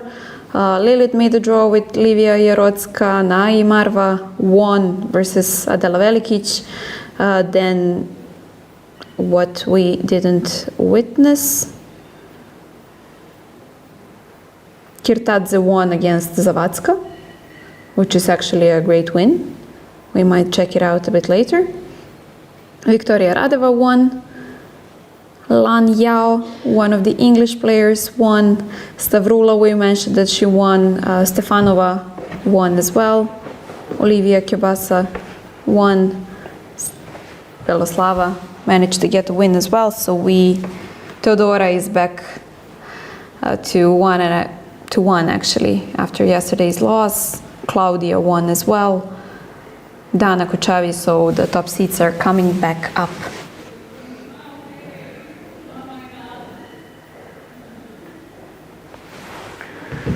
Okay, so let's get the board back.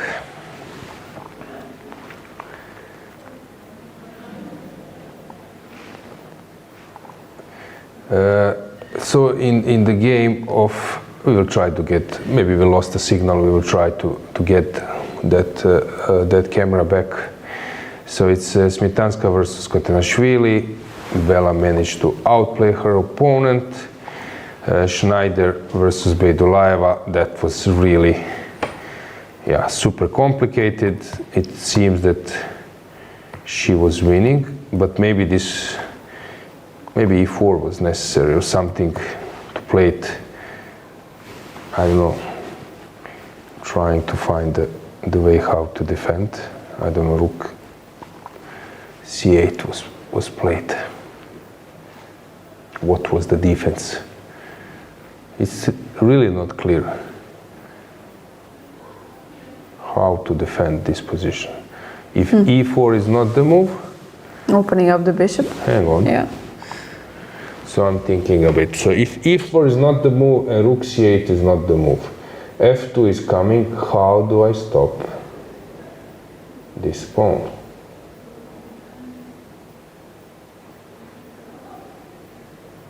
I really don't get it. I really don't get it. So e4 doesn't work, and rook c8 is bad. Which legal move I have? Rook c2 doesn't stop anything, basically.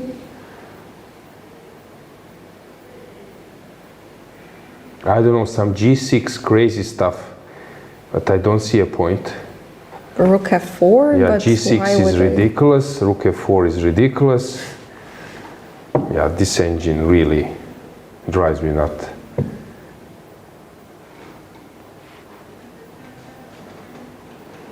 Do you see the move? No. CSI. Okay, try to use some logic. Actually, that can help you guys to improve a bit. The process of thinking, Yeah. So let's try to think logically. So f2 is coming. When f2 will be played, I will be, okay, queen will be promoted. So that means that I have only one move, basically. Can I create some mating net? No. Rook c7 doesn't stop anything. Beat bishop, can I come closer? No. It feels like Mission Impossible. What are we missing? Okay, engine can maybe trick us a bit, that it says it's like 0.6 and then you make a move and it's better for black. Seems to have found something. I'm blind. Do we call a friend? Yeah, I'm really blind. Or is I'm there really some blind super... because I don't see any move except e4. So e4, when you play e4, this drops to completely lost position. Once again, rook c8 is bad. -7. Come on, really? Really? Okay. Now I'm shocked.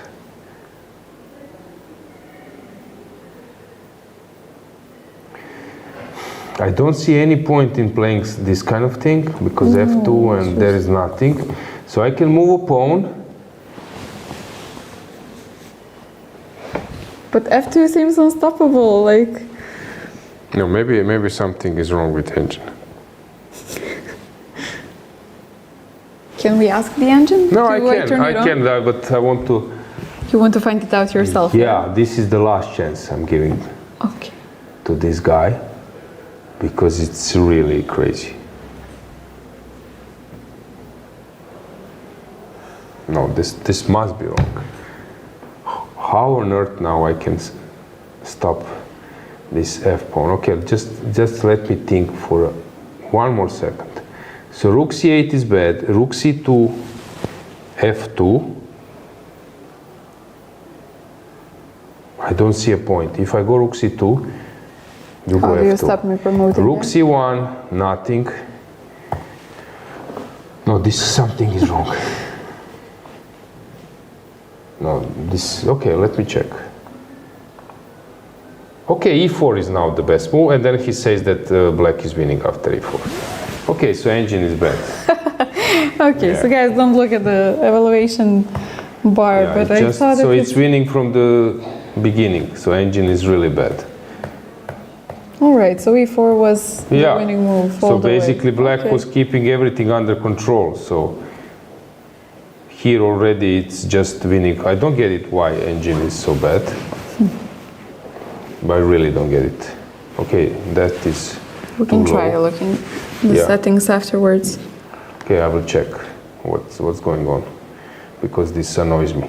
Okay, so this game, Fatalieva managed to misplay this game.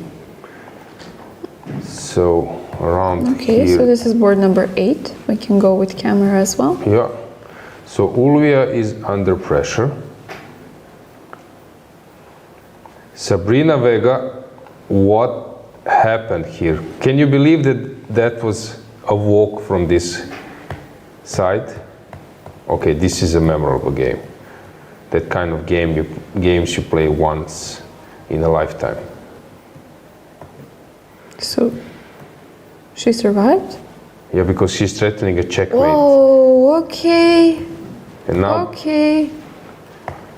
now black G6? is under I don't have G6. rook f8. This rook c6 is coming, but I'm having a checkmate. So I played king a6 or king a6. You cannot afford Maybe to take king on the b6 is even better, and if you take G6. G6 coming. So she might be winning. I don't know if we have camera on that board, but I don't think so. board number 10. So here it's a mess. Atalik is lost. Really? Yeah. From whom? Zherebtsova. Rudzinska is outplayed by Sochko. Bulmaga managed to misplayed the game, and now it's complete mess. Okay, so a lot of tables have turned in the time trouble. Antolak is winning, Laura Unuk is winning. Yeah. So what happened here? Okay, so By she the way, took the Bedulaeva rook. has just won. Maybe we can see a handshake or something. Yeah, This it's board is number 5. 5. Let's go with the camera. Board number 5. Radeva won. Tsolakidou. Yeah, we have a handshake. Yeah, very good game. Stefanova won. Javakhishvili is pushing. Kilbasa won. Sophie Millet is pushing. Kaponenko. Pauline Guichard is trying to save herself. Krasteva won. Injac. Coulon. Zhukova is sort of winning. Yeah, maybe it's a moment that we reveal that our poll question was only a 1st April fool. So guys, sorry for that. We wanted to have some fun. Of course, there is no wedding around, and the organizers are Did their job Yeah. pretty well, yeah? yeah, they're doing their job pretty well, and of course Nikos Kalesis, George Mastokoukos, and all the guys here would of course be not aware of that situation, notified before, so they wouldn't actually harm the players. And This is a European championship, so yeah. But it's interesting how we have 15% of the votes saying try postponing the marriage, which is the craziest, I believe, option. Yeah, let's go full screen with the broad view to see the situation in the playing hall. But anyway, it was an April Fool. Yeah, many chess news these days are full of that. So yeah, sorry Maybe for you that, guessed but it. we wanted to be a bit relaxed,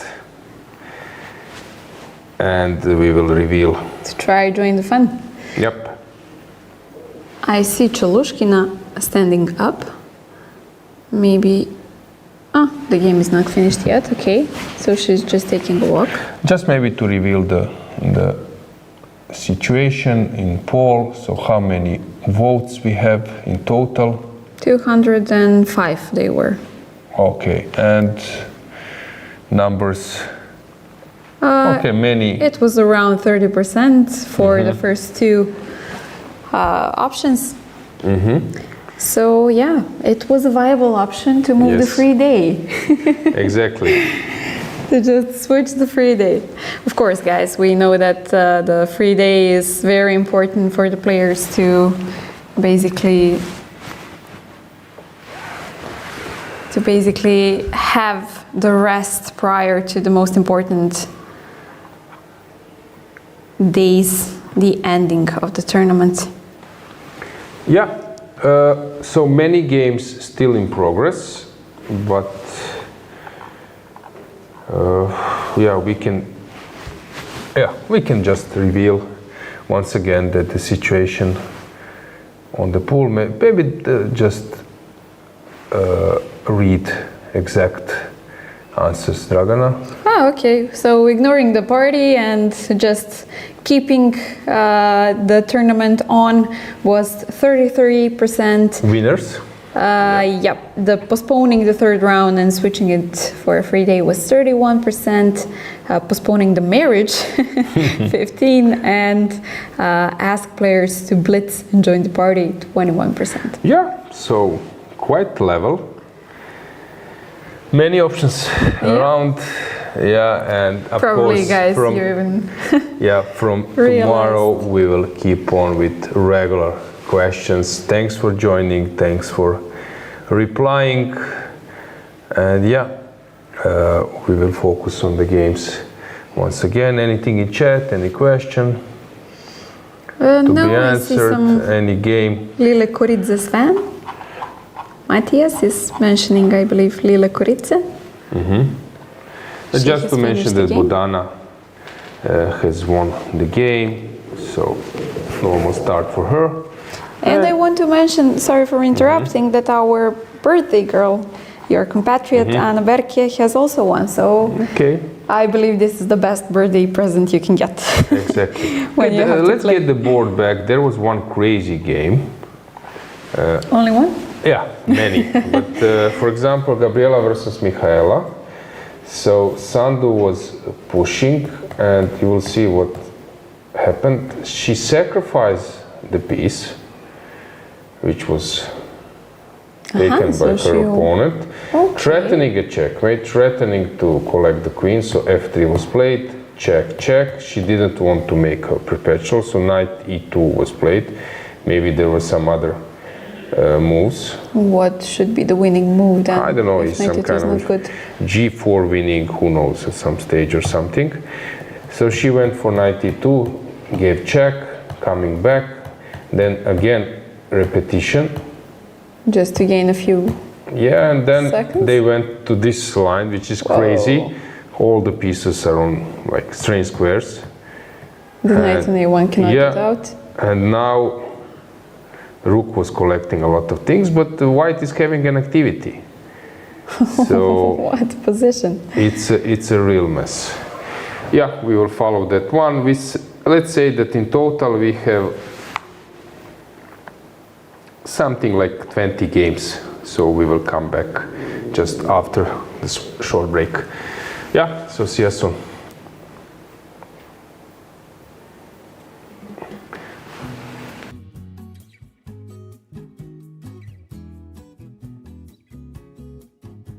Chess moves. Smart. Free eSIM. Smarter. At Global Cell, we believe in empowering connection on and off the chessboard. That's why we've partnered with the European Chess Union to bring you a gift as strategic as the game itself. A free eSIM with 100 megabytes of data. Staying connected has never been this simple. Just scan the QR code, install your eSIM, and enjoy seamless global connectivity. Global Cell supports over 190 countries. Global Cell and the European Chess Union. A checkmate for connectivity.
This is a chance.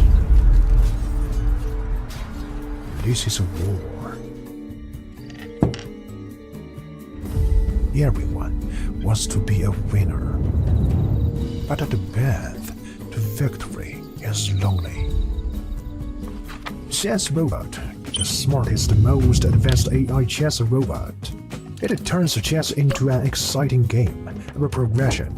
Mastering 25 levels will transform you from a beginner to a grandmaster.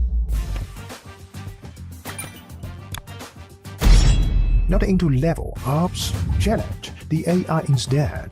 Set the difficulty, make it breeze, or push it beyond your limits. It's incredibly smart, just like a max-level human. Equipped with a camera like an eye, Chess Robot combines advanced algorithms to capture every change on the chessboard and accurately pick up pieces with its robotic arm.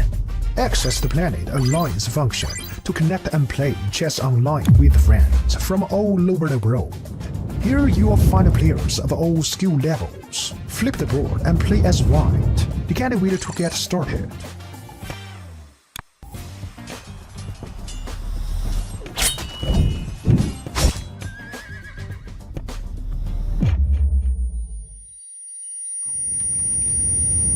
New to chess? We've got a better way. Chess Robot offers a variety of learning methods to help you improve. As you can see, Chess Robot provides various learning modules, including chess courses, AI practice, class game review, and off-book play. You'll level up your skills in no time.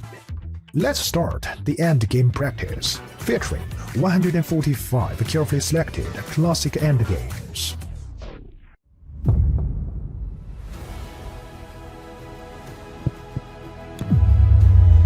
Now you have a greater chance to become a winner.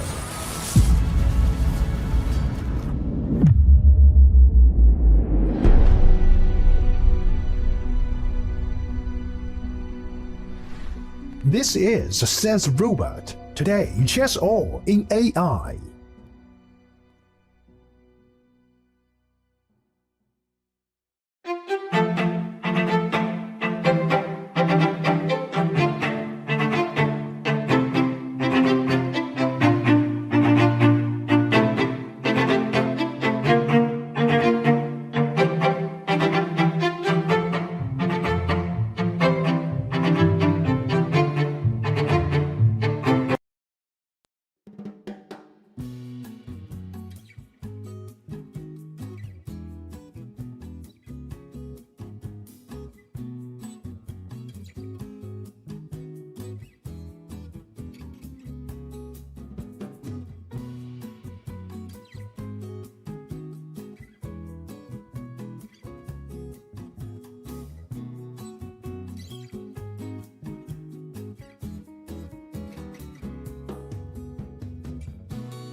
Chess moves. Smart. Free eSIM, smarter. At Global Cell, we believe in empowering connection on and off the chessboard. That's why we've partnered with the European Chess Union to bring you a gift as strategic as the game itself. A free eSIM with 100 megabytes of data.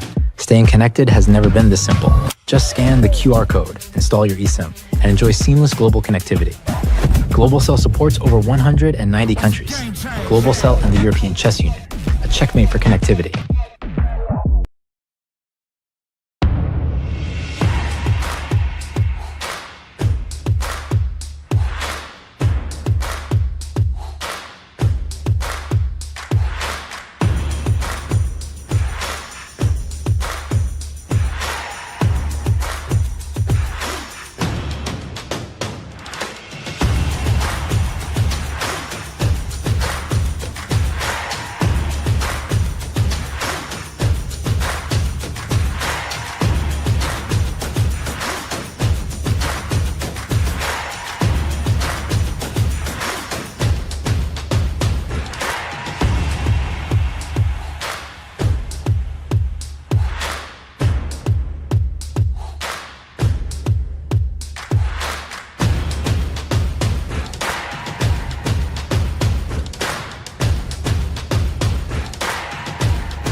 This is a chance.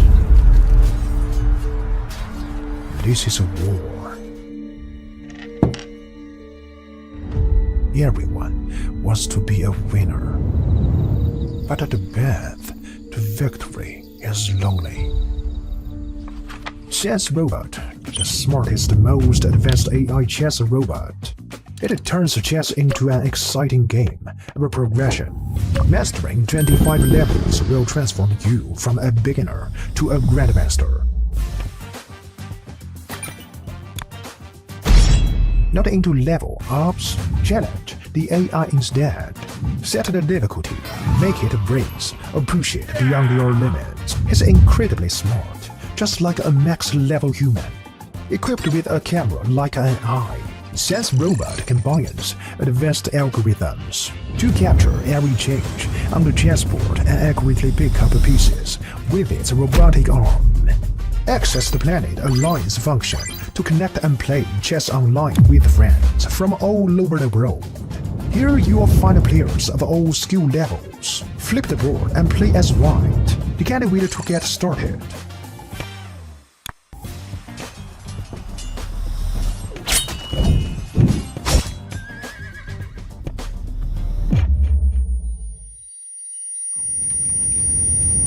New to chess? We've got a better way. Chess Robot offers a variety of learning methods to help you improve. As you can see, Chess Robot provides various learning modules, including chess courses, AI practice, class game review, and off-book play. You'll level up your skills in no time. Let's start the Endgame practice, featuring 145 carefully selected classic endgames.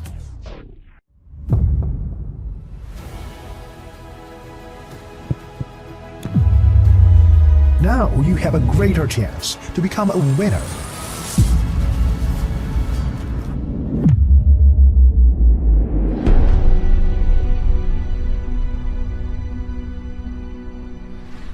This is Chess Robot. Today, chess all in AI.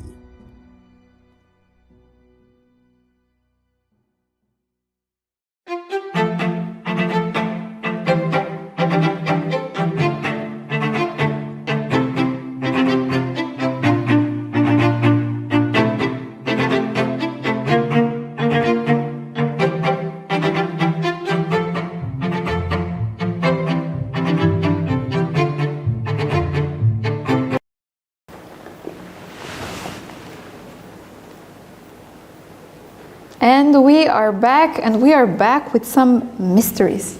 Yeah, I'm checking this game Zavatska versus Kitadze. Something strange happened. So in this position, we can get the board.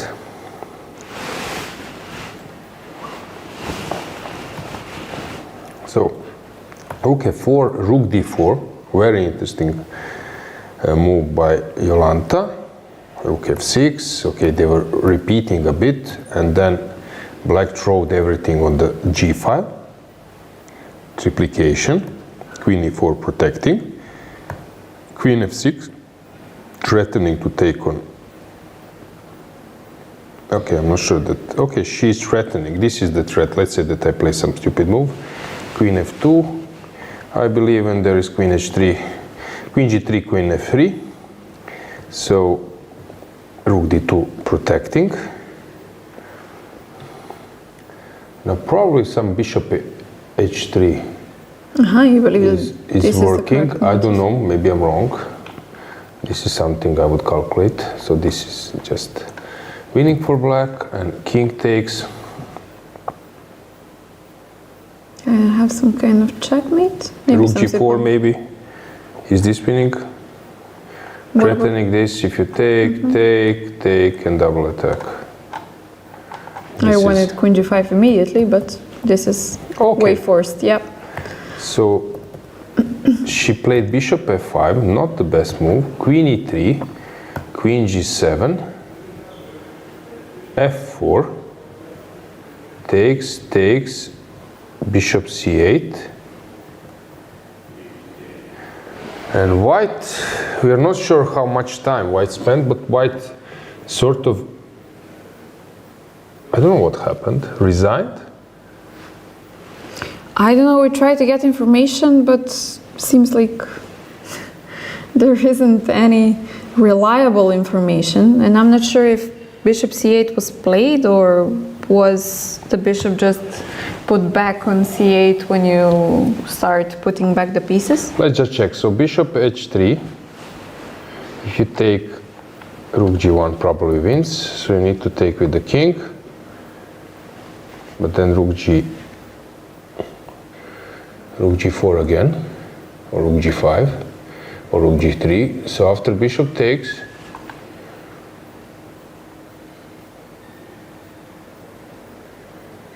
yeah.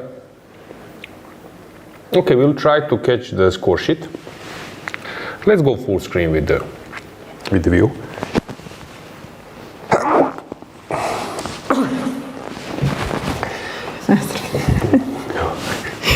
Yeah. Okay, so. Yeah, we will definitely try to catch the score sheet, but this is some kind of mystery for now. And I noticed that there is an interesting comment on our stream saying seems like Kirtadze is a master of dark arts in this event.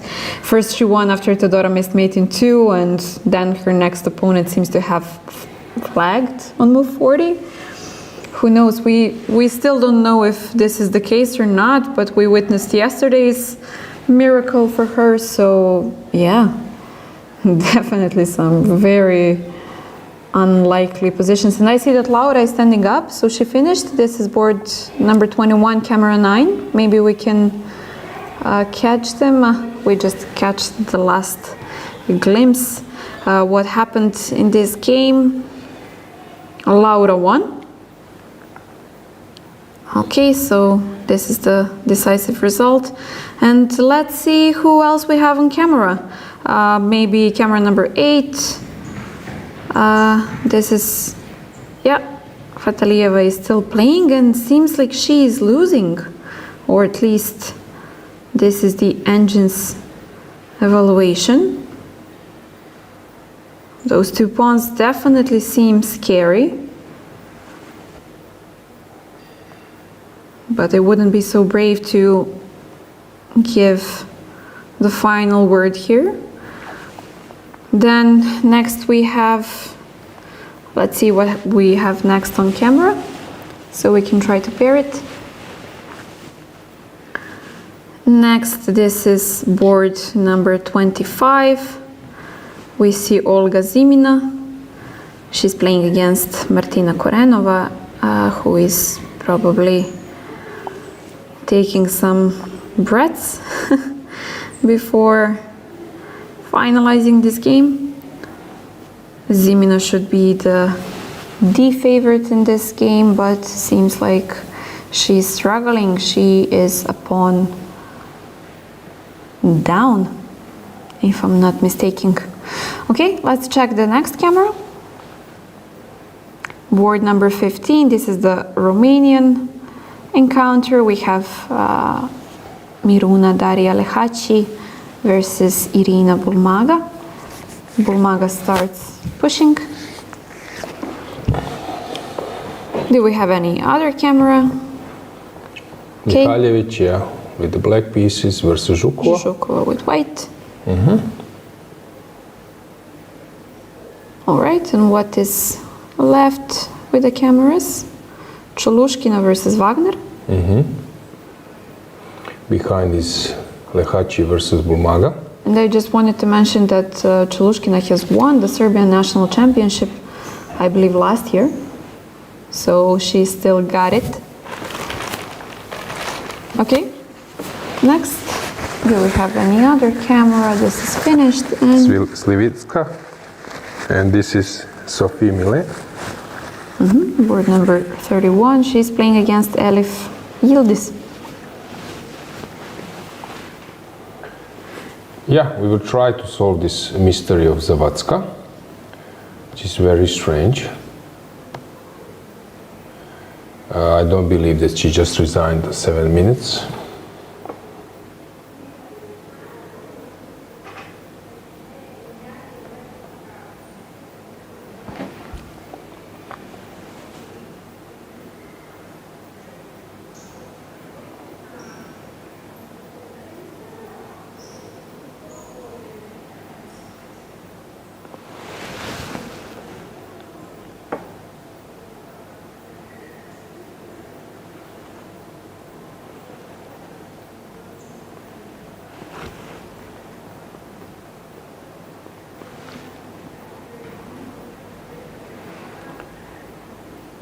In the meantime, yeah, Sophie seems to be pushing here, even though there is this pawn on e2 that on first glance might look scary, but seems like Sophie has everything under control. Active king. The pawn on b4 cannot be protected. So many problems for black. Okay, we got the info that Jolanta, let's get the board back, spent something like 6 minutes in this moment after bishop c8 played by black in the last seconds. She spent something like 6.5 minutes, and being 30 minutes on the clock, she just 30 seconds? 30 seconds on the clock, thanks, she just resigned. Okay, there are several moves to stay in the game, so queen d4 just draws. So I'm shocked. For me, this is still strange. Still strange, yeah. I'm sort of shocked. But okay, let's go to the first game we have. It's Zala versus Fatalieva. Let's get the camera on that board. Full screen with the board up. Yeah.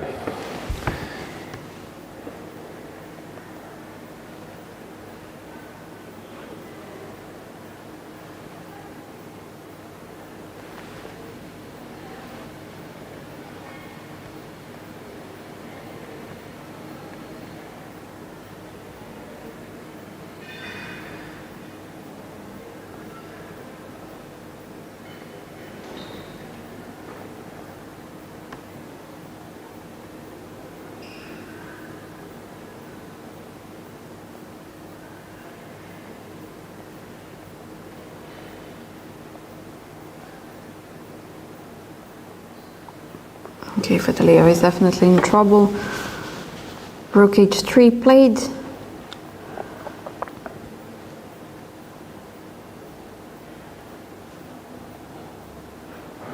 But those pawns on e5 and d5 are very scary.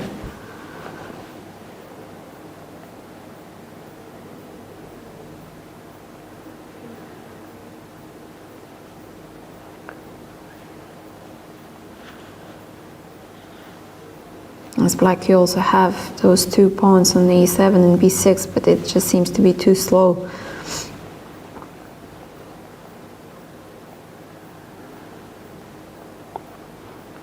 So the current European champion having some trouble. On the verge of defeat.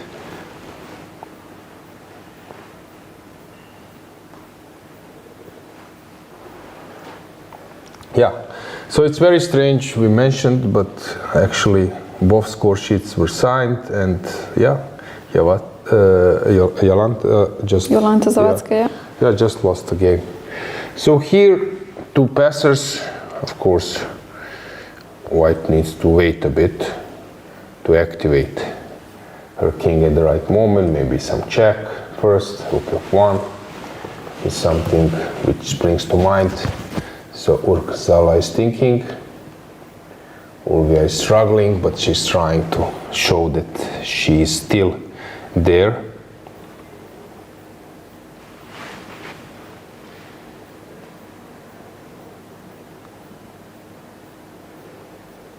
In the meantime, we got some new cameras, but maybe we can stay here to see.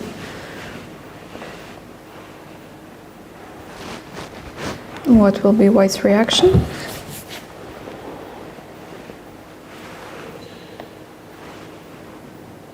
Rook f1 played.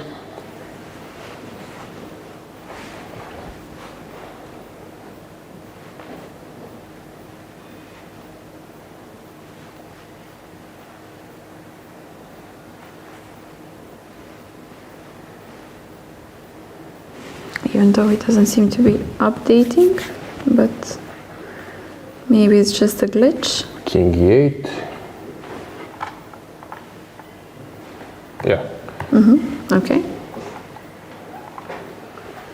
And now some d6, e6. I don't know, probably e6 is the move we want to make here.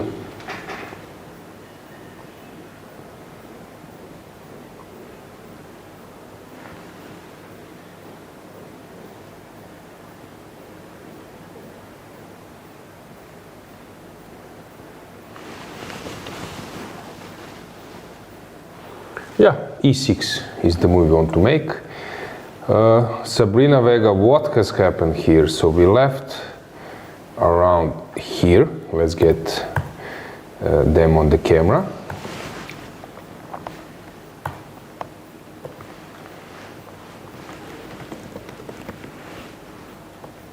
And this is board number 10. Rook c7, so she didn't play this rook f8. We don't have them on camera. Ah, we don't have? No. Okay.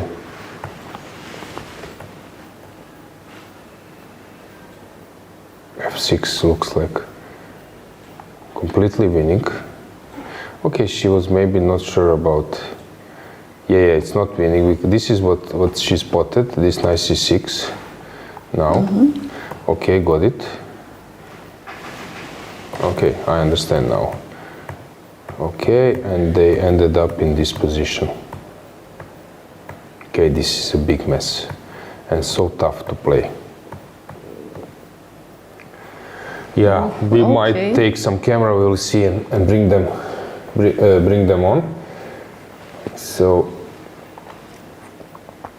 this one is a mess. Bulmaga managed to turn the tables.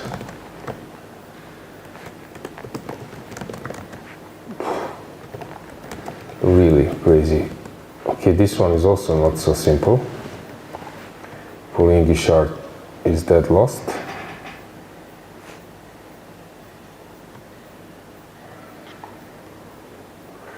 Slivichka, this is a big upset. She started with a draw and now she's dead lost.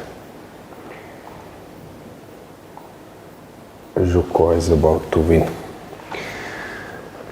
Maybe we can move the camera from Zhukova's game? Yeah.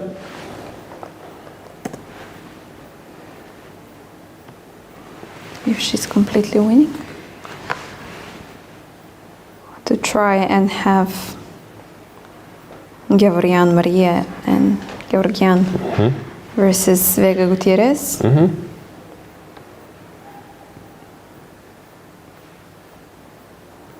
In the meantime, e6 is being played. on the board.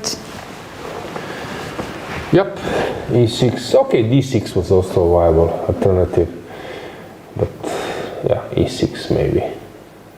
It is simple, I think that Ulvia is aware. So let's just check what has happened in the game. So she was doing very well. Okay, everything looked normal. She was outplaying her opponent. Okay, around here. Knight d5, being a pawn up, healthy pawn up. Okay, she took with the pawn. Rook d5 was maybe more to the point. Okay, still fine enough. Maybe this pawn grab was unnecessary. Now in his side, taking the a pawn allowed her opponent to activate the knight. So f4 in hindsight was much better option. So after this, rook e5 was maybe missed. Yeah, I think she missed rook e5. This is an easy move to miss. Nice tactics and a fork. 97, yeah. Definitely easy to miss. And then, okay, it was still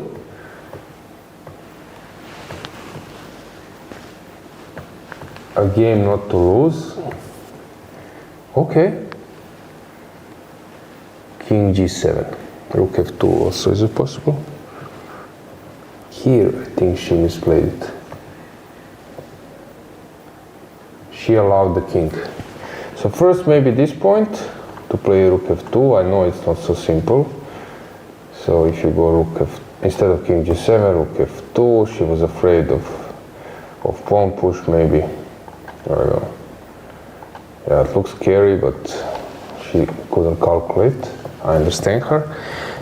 But here maybe allowing this king to come. So king f8 was probably the last try.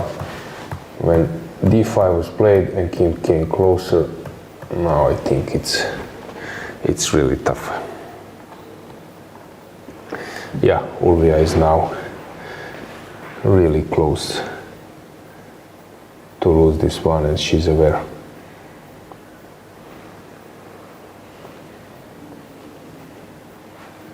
What will happen? Nice win for Zala. If I'm not mistaken, last year she was not playing this event. Let's check just in a bit. She was actually, but she didn't have the best tournament.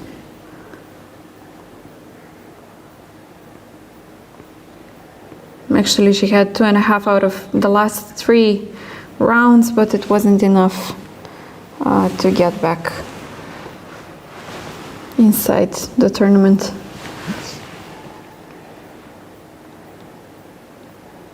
But yeah, today she's making up for it, and none other than the champion from the last year's tournament.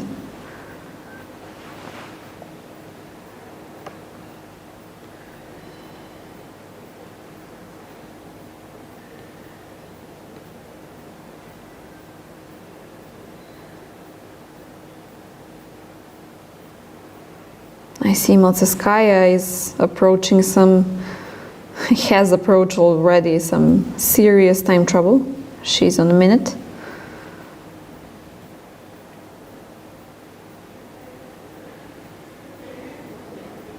And we have a camera on board number 10,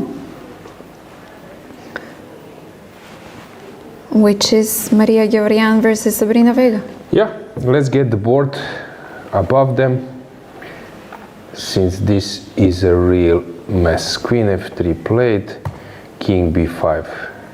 Oh, blundering a rook, queen f5? Actually, I saw some kind of reaction of Sabrina, but I thought that she's maybe... Okay, hang on. So she blundered a rook.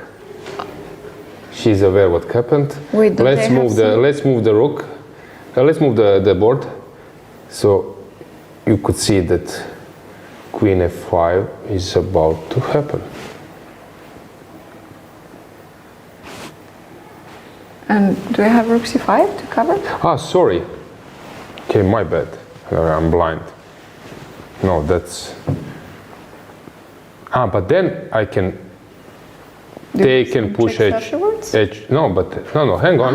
H2, okay. No. Rook B8, sorry, my bad. Let's get the board. I'm starting to blunder so many things. Hang on. Sorry, I don't see Rook C5. I'm really blind.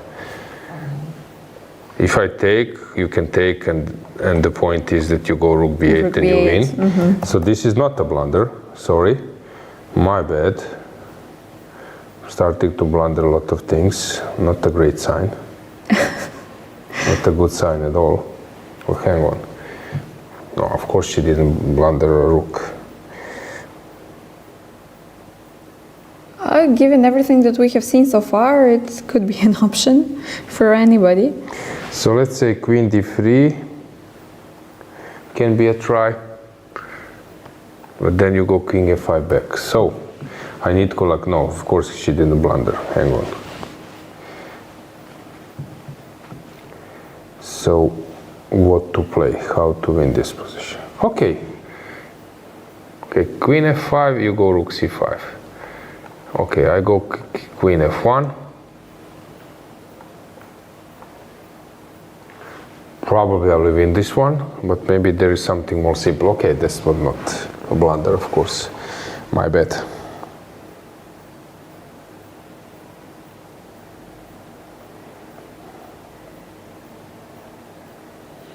And would it be terrible if I wanted to escape with the king? Maybe some King G5?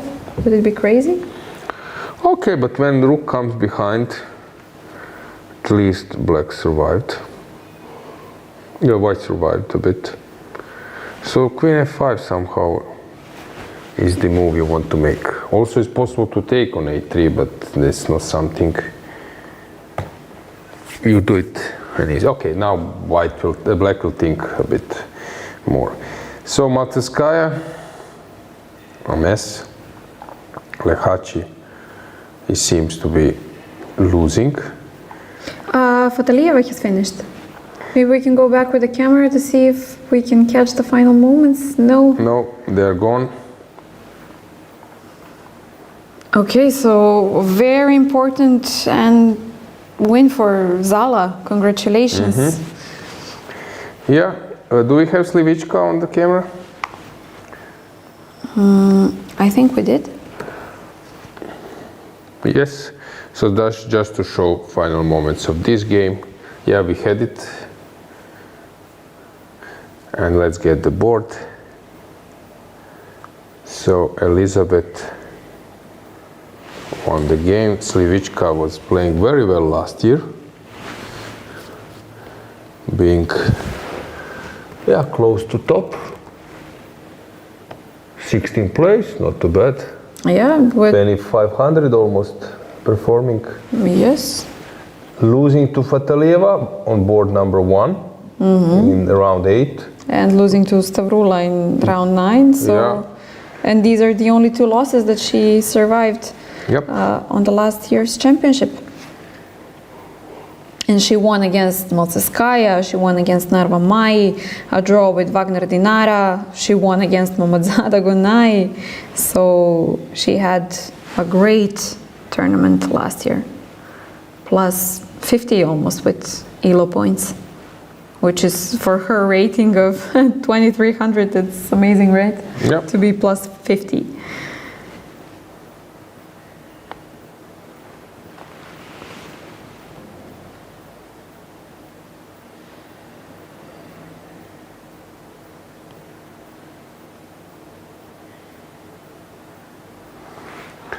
So why she's not resigning?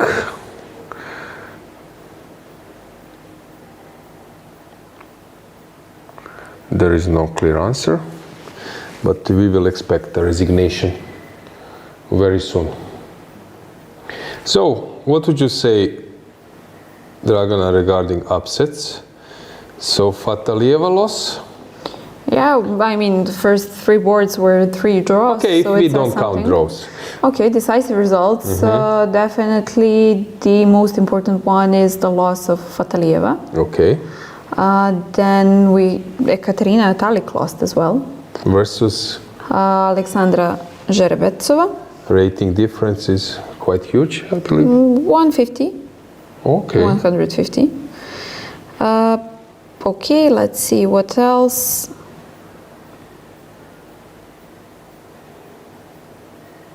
Zavatska Yes. with the mystery. Yes. Let's see if I can find some other upset. Okay, here we will have resignation, no need for that. Do we have a camera or in Irina Bulaga versus Miruna Yes, we do. Lehachi? Let's We go there with the camera and the board. This is board number 15. Okay, Camera one 2. game finished. I just saw it on the camera. Someone stood up. Okay, this is Bulmaga.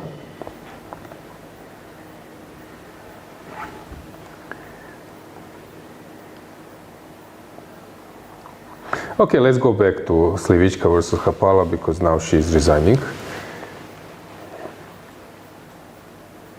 Just to see the resignation. Yeah. No, that's the game? I believe so. Yeah, so we can move the camera if we have any board left, but Slivichka has resigned, I believe. We don't have her on the camera anymore. Yeah, we have it now. So we can remove the board. Small chat. So Elizabeth made a draw in the first round versus whom?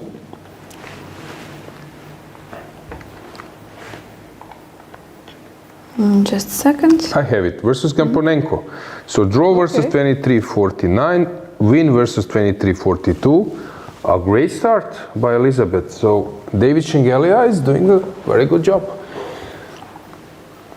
Maybe we can get him in the studio to tell us the secrets, yeah? Yeah, we will ask him maybe to come tomorrow. So let's go back. So let's see, what do we have? Sabrina Vega played Queen D3, King F4 was played in that board number 10. Yep, Matseskaya is pushing, but the game is complicated. Let's stay with Lehachi. But here I believe that everything is clear. White needs a miracle. Zimina, the game will last for a while. By the way, I have to interrupt you. We have the solution of the mystery. We have a definite info that Zavatska lost on time. So it's incredible to have, she had like 7 minutes or so when she lost? Yeah, she just, fell asleep. Oh my Sometimes. God, how likely is that to happen?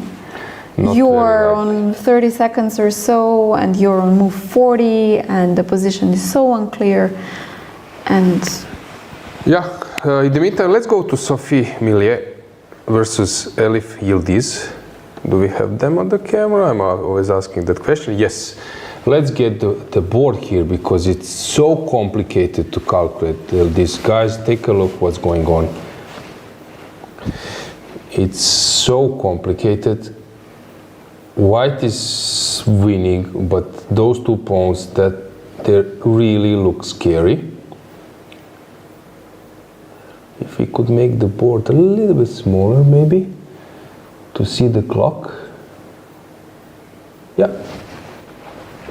are you able to read anything? Yeah, we can try. Thanks, Nicola, for that.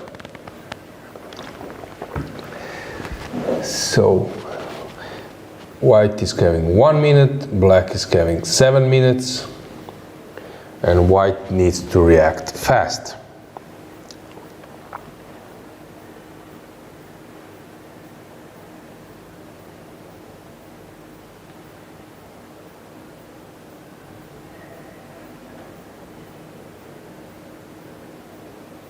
Undecisive. She wants to play a move but tries to recheck. Goes for the king, then comes back. And king. King goes to b5. Okay, a good move. Black will push, I believe, h2, but what next?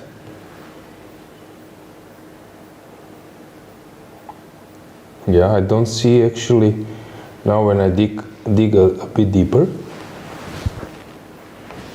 I don't see a way.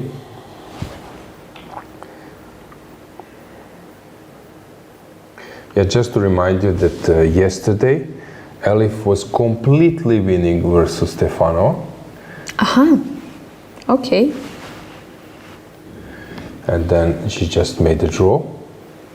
And Sophie was playing versus Switzerland player Gundula Heinatz, making a draw.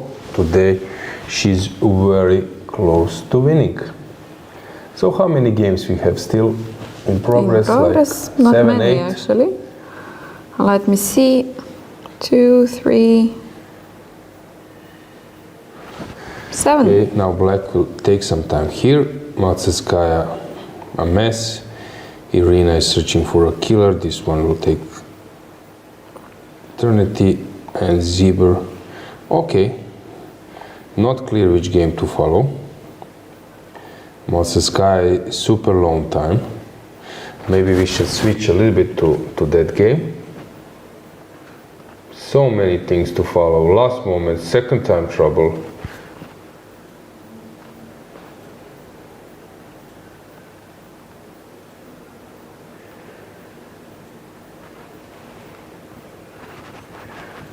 And played on the last 2 seconds.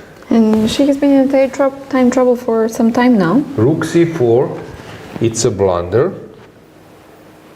Hang on. f5. f5 you cannot take because of knight e6. You need to move the king. Here is a checkmate. Okay. That's a cool one. So you need to come F3? either. Is this a H2? checkmate? Yes, it's a checkmate once again. So you need to come to f3. Hang on, but you are F3. dropping a rook. Yeah. Checkmate or rook is falling. Is this game over? Hang on. Am I missing something? Not at all. What a blunder. So she's excited maybe because of that. Guys, f5 wins a spot. And I believe that Alexandra is aware of that. That's why Katarzyna is so aware that f5 wins, and she's just rechecking. She's so excited. Let's move the board just that you see full screen. What will happen? I think that Alexandra is f5 on the board coming. She's aware that she just misplayed. She made this stare. You noticed this? Mm-hmm. King on h3. And checkmate. Knight g5 checkmate. Yeah. It's the last blow that needs to be delivered. Yeah, Matseskaya played basically this king g4 in the last 2 seconds, so, or the last move. Quite easy to blunder when you have to play on seconds. Yep. In the meantime, we have a mess on the game Gevorgyan versus Sabrina Vega. We will go back just to see this knight g5 coming here.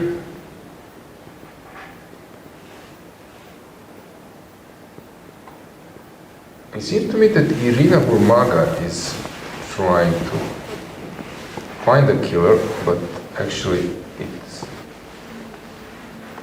it's not clear to her how to finish. Knight g5 played, and it's a checkmate. I think that now she has... it's not a checkmate, rook h4 is coming, that's why she played that. Let's get... let me show you. So here, let's stay here f5, knight g5. Okay, knight f3 is the trick, and she can go here. And after rook h2, she will go rook h4. Now you need to calculate, is there anything else? I don't see it. Nope. Is there any tactics? I was thinking about to cut the diagonal, but this is not working. Rook h2 is the move you want to make. Knight goes to h4, you take, and probably just rook somewhere. Rook a2 will be played. Rook h4 was on the board, taking h4 as well. Okay, she will still need to work for a while. But anyway, it's a dead loss.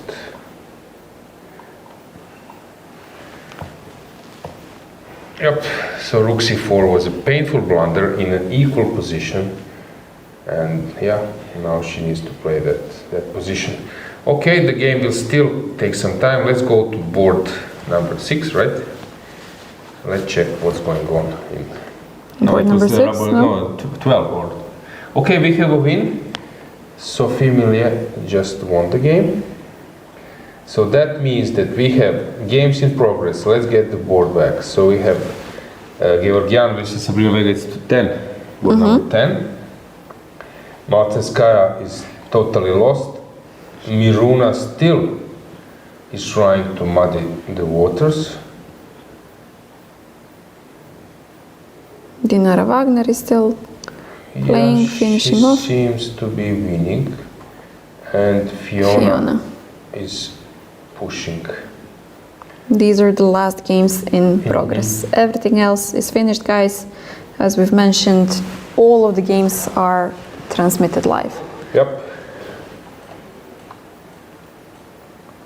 Yeah, let's go to board number 10. Because this looks really scary. So the queen will be promoted. Dinara Wagner just won the game, I believe. Maybe Irina didn't sign the score sheet. Okay, that was the case.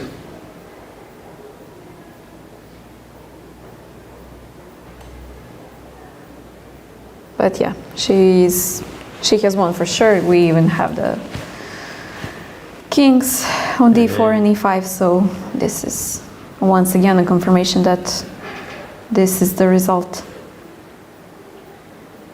So signing score sheets sometimes can be something you need to do it without your opponent. Even the setting of the pieces, yeah? Yeah. Okay, so Sabrina Vega is board number 10, which is camera number 3. Yes, let's get the board back to game number 10.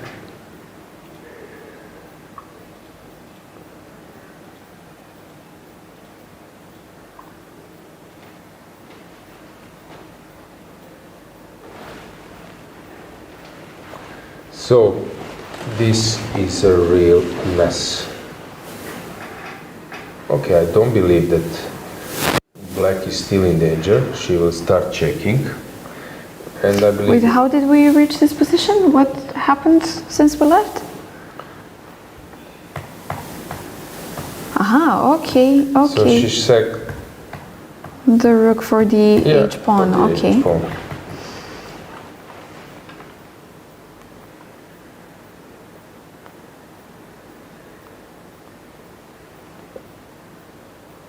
And right next to them we have Motsinskaya, but you cannot see them from the board, which is okay. I can just show you the situation in that game. So that was the case.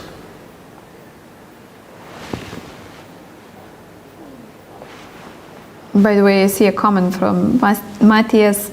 Great tournament for Slovenia. Laura has 2 out of 2, Zala 2 out of 2, and Teja 2 strong draws. So yeah. Yeah, Teja Svidic draw.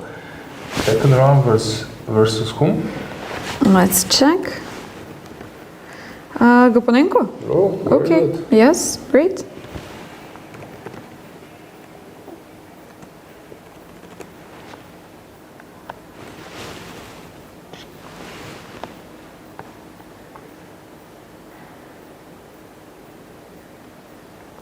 Congratulations for the Slovenian girls. So Malteskaya is trying to... Do we have her on the camera? Yes, we have. Different angle, I believe. Yeah. Let's, Same view, different angle. yeah, let's get the camera view.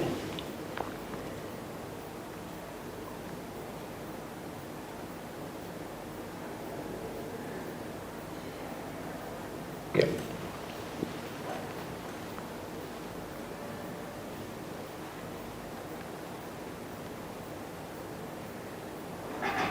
Okay, still Katarzyna needs to be precise because white is counting on sacrificing the a pawn, collecting one of those pawns and then trying to set up some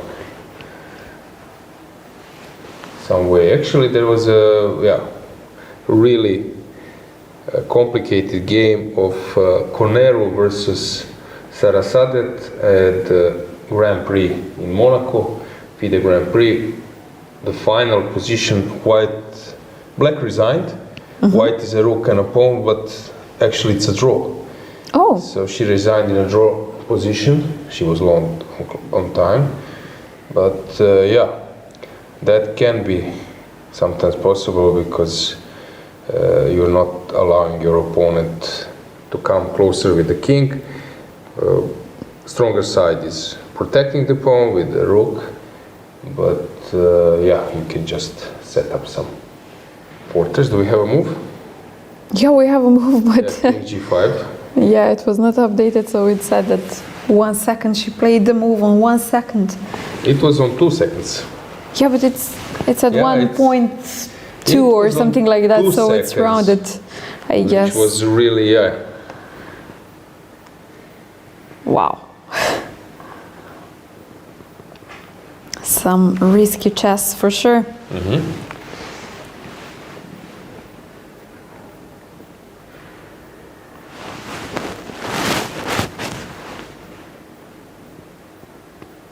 Fiona seems to be steering her game to an end. Yep.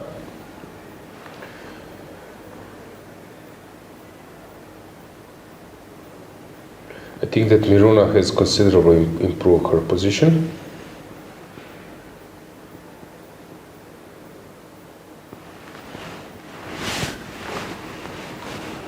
So We have a move in Sabrina's. this game is just right behind them. Is it?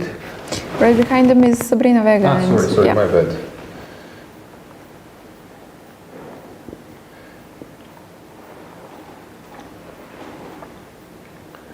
This game is very complicated. We can go this Lehachi versus Burmaga. Let's get them on the camera.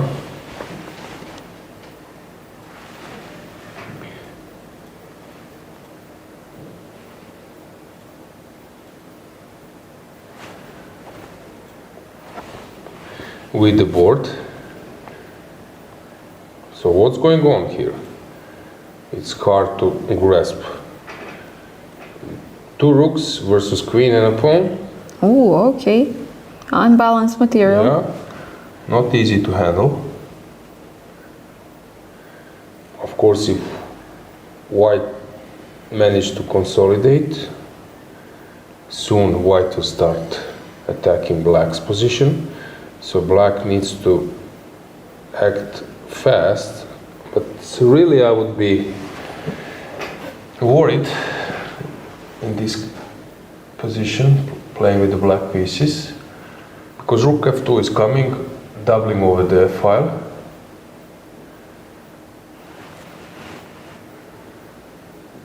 It seems like you're not It was prevented. a really complicated game, so Irina was pressing, probably totally winning, but take a look in few moves how white upgraded her position. And the situation on the clock? Less than a minute. Okay, while Miruna has almost 4 minutes. Yeah. So this should be taken into consideration as well. a5 allowing rook f2, So she has something up her sleeve. Probably queen d6 is the point. So if you go rook f2, queen d6, I believe. 94. Queen d5, pinning. Yep. Oh, I thought I can take on f6, but e4 is hanging as well, yeah. In the meantime, Matsiashvili lost her a pawn. Sabrina Vega, it's a mess. And Fiona Zieber, it's winning. She's winning. But still she needs to play precisely. Trying to think how to do it. Okay, she's winning now, I see it. We can show this. So this is the position. For example, rook b3, I don't know, she waits. Rook f3, okay, she can also go rook c6. But the point is to take and come rook f3 to abandon this guy and to cut the king, and she will win this one.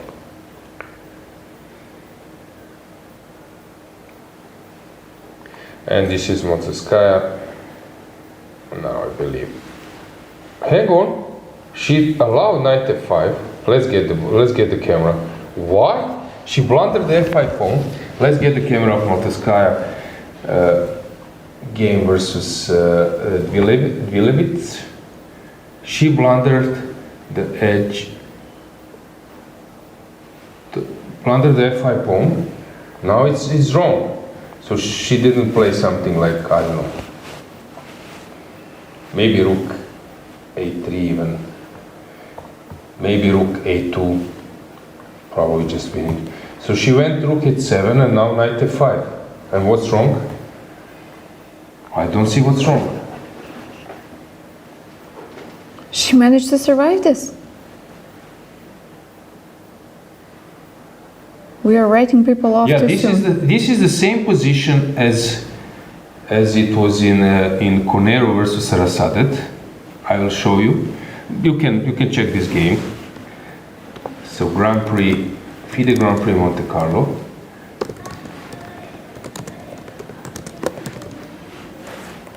Similar thing. So I think it was e pawn. Hang on, 96 played. Now this is a mistake.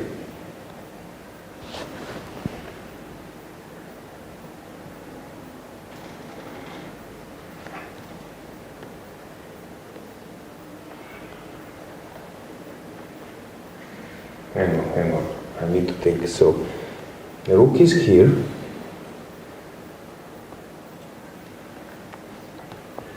So what was the case? The pawn was on e5. Okay, same like here. The rook was, it would be the same. Rook h5 was the last move. King was in front. King on g4, and this is white's position. And black had the king on e6 and the knight on d4. So if we switch the position like from a different view, it would be that kind of position, but the king was up. So here you need to abandon. Let me think. 93, right? You take, I go. No, I cannot go. Is there a way to? So if I go knight g3, you take. And you're winning. Hang on, maybe it's just lost anyway. 94, yes, this is the same thing. You take, you go king e3. And, no, king g3 maybe. And then king f4. Okay, this is not so simple. And when you move the rook, king goes to f4. And on king a5, there is knight c6. So this is knight d4, king g3. This is not easy to spot. So she played knight d6. Yeah, knight on d4 is it's a draw. Why? Now maybe king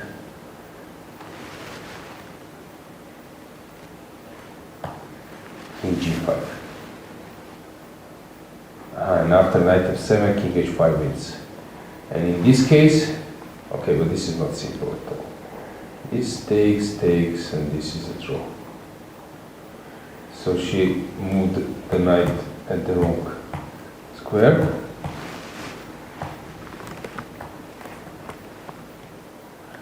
Okay, the game still goes on.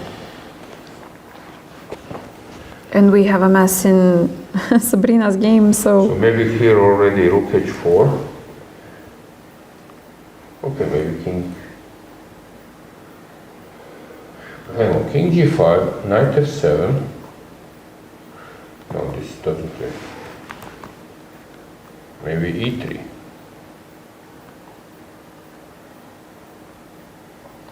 Okay, this is not simple at all. Repeating the moves, you have some? no, I was just mentioning that in Sabrina's game we have a mess. Yeah, we have mess everywhere. Lekhachi suddenly dead lost. I don't know what happened. Ziber is winning.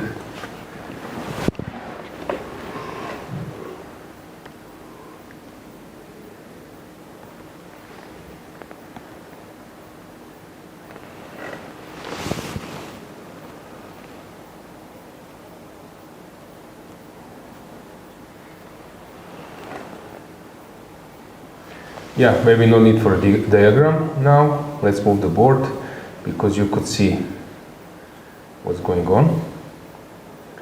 So she pushed e3, knight d3.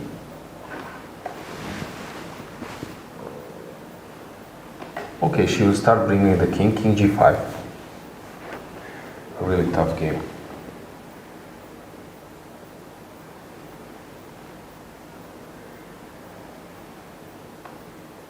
And we are into the 6th hour of the play, so it's very easy to make a mistake, especially on your last seconds.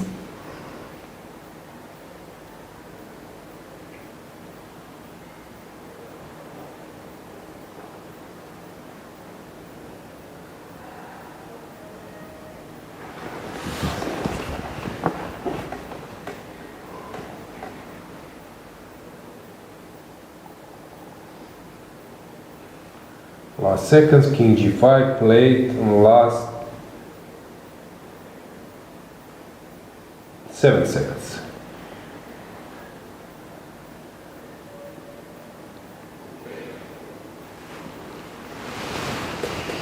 What a finish of the round. Yeah, I'm shocked. I'm You don't really know shocked. which one to follow, right? Yeah, we have some checks. Is it a perpetual there at Georgian versus Sabrina Vega?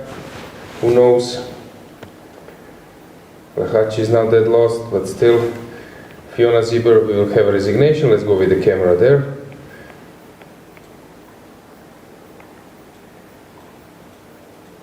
Yeah, that's it. Yeah, Black just won the game. First round, she made a draw versus Kanishka, while Nia made a draw versus Dolokhanova. Score sheets were signed, and we have 3 games left. Let's get the board back. So just to show you what's left. So this is one game, looks completely crazy. Now Black is winning.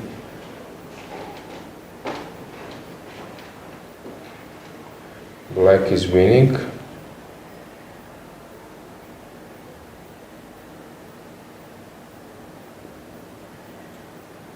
Yeah, Black is faster, Is it just that easy? it seems. And here we have a draw once again. So let's get the camera on Malsiskaya versus Radvilevich. Yeah, the other. Yep, yeah, we good. E2 played. And it's a draw. Let's go full screen. King f2. Okay, we might get rook versus knight. So if she checks and bring the king closer. Oh, but king g1 probably.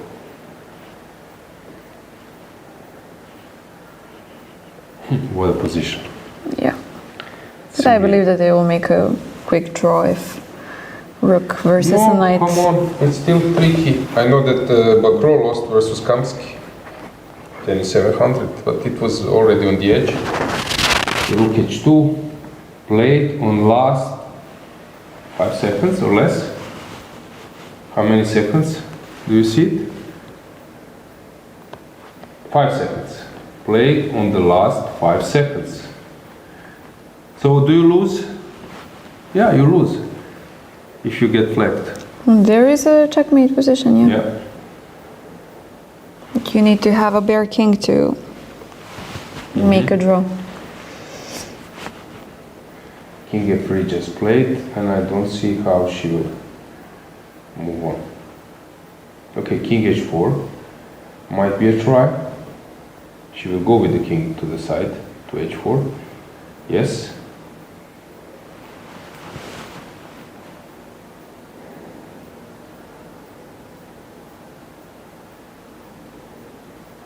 Knight d1.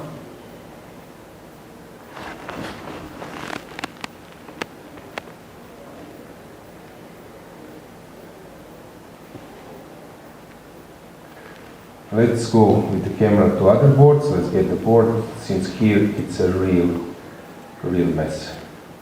Lehachi is under heavy fire. They're repeating the moves. And They just finished. it's a draw, I believe. Is it a draw? But Lehachi was under big pressure, I'm not sure. But Bulmaga won, sorry. No, there is no draw. Bulmaga won, my bad. So there is no prepared choice, she just hides her king. So it was already winning here. Rook f2 was a mistake. Let's get the board back. So just to show you, so rook f2 was a mistake. And in the final position. Okay, very tough game for Irina. Kudos to her, because it's easy to go wrong there. Let's go to our board number 10. Here it seems that that g1 just wins. What a mess this game was. 10 seconds. She didn't want to promote. Yeah, She just didn't giving. want to play with 2 queens. And she just gave check. But wait, rook So it's a mistake. c6. So promotion. Maybe it's not a mistake. Rook c6. King somewhere. And she didn't want to play this position. Check, rook c7, probably some rook e4, queens, queen e4, queens are super strong. So she played queen d5, queen e4, which is a mistake. Rook c6 just played. And now she cannot repeat the moves. She thought that this wins. Promotes. And x-ray? Yeah. This one. Okay, but what's the refutation? Refutation is probably that here you can go maybe king c7. Okay, so we have queen f3 and king Hang f3 on. on the board. The move was played when? I don't see, but it seems to me that it was played on the last seconds. So king c7, and then maybe you cannot win. So she took, and now king c7. Yep. And I believe that it will be a draw. What a round. Wow, okay, we had so many ups and downs in this game.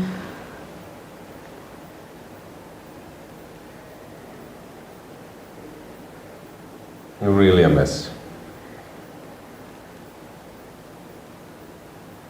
So interesting to follow. Yep.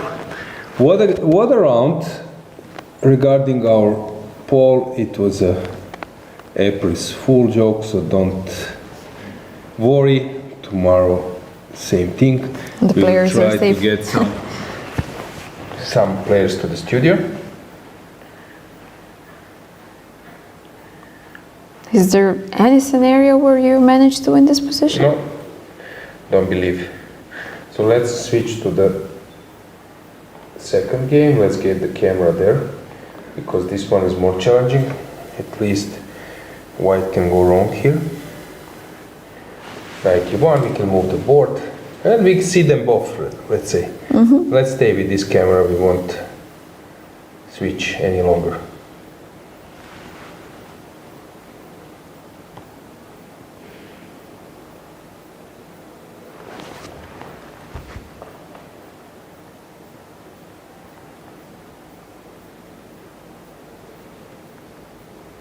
Did Sabrina...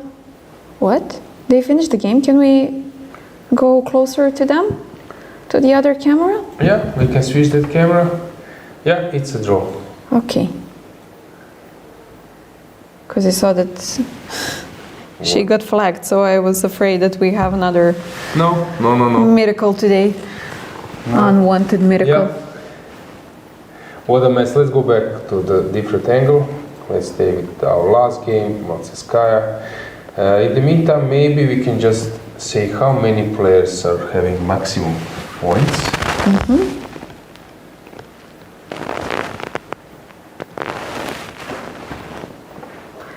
Well, so far we have Monica Sochko, Marina Brunello, Irina Bulmaga, Zala Ur, Lan Yao, Lin. Rubers, yes. Okay, quite a lot. 15. Okay. 15 players with 2 out of 2. Okay, things are heating up. But actually quite less than we expected. Yeah. Because we had so many draws. Yesterday 17 draws. Today we had quite a few as well. Even on the top boards. King e4. Okay, it's now it looks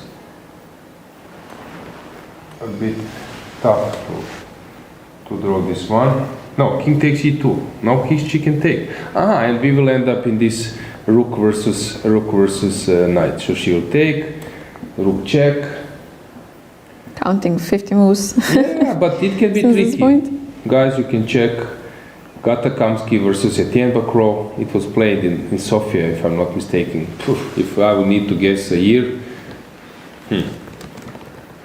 let's say 2008. It was Rook's endgame, very complicated, and then Etienne needed to end up. 2007. Bad. My memory is slowly Close enough. evaporating. Close enough. Slowly evaporating. I'm getting old, come on, not to remember the year of random game. Okay. So it's possible to lose. So check, king goes to d1 or f1. d1 is better if you ask me. If you go king f1, then you are in Bacro versus Kamsky. And actually I touched this topic in my book, Grandmaster Mindset. And saying that this endgame is underestimated on average level. Everyone, if you ask them, for example, how about you, Dragana, what do you know about this endgame? What would you say? I know that I need to put when my king is in the corner, you just have the knight. For example, if I have my king on h1, I need to protect with the knight on g1 and h2. This is the way to protect, is it not? With the bishop, yes, but with the knight, you will lose this. So you cannot be in the corner. So the point is, what usually people say with rook versus knight, that you need to stay close to the king. This is the answer I'm getting all the time. But I can find you one position or a few positions where you need to separate. If you stay close to your king, you will lose. So, but this is typical, and actually this is an answer from like FMs 2350, maybe even some stronger players, that you just stay close to your king with the knight. But that's actually not so simple. At some stage you need to move the knight. Knight needs to separate it, to be separated. So. I definitely need to revise my endgames. Okay. Okay, if you're still strong in openings and middle game, why? Yeah, if you never reach an endgame, Yes. it cannot happen. So here I would go king d4 or king. Okay, this is a reasonable try, rook f2.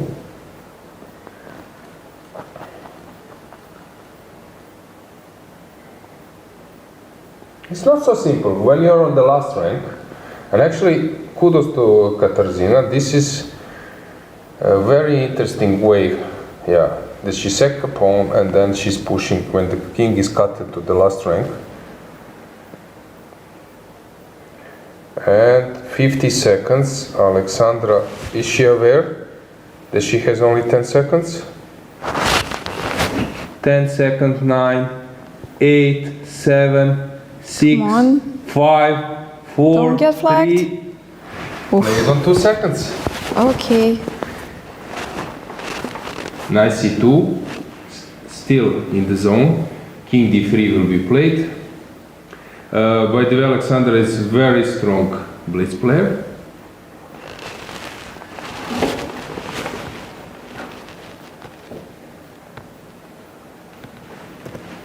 King d3, and now knight e1 draw still. Knight b4 is possible.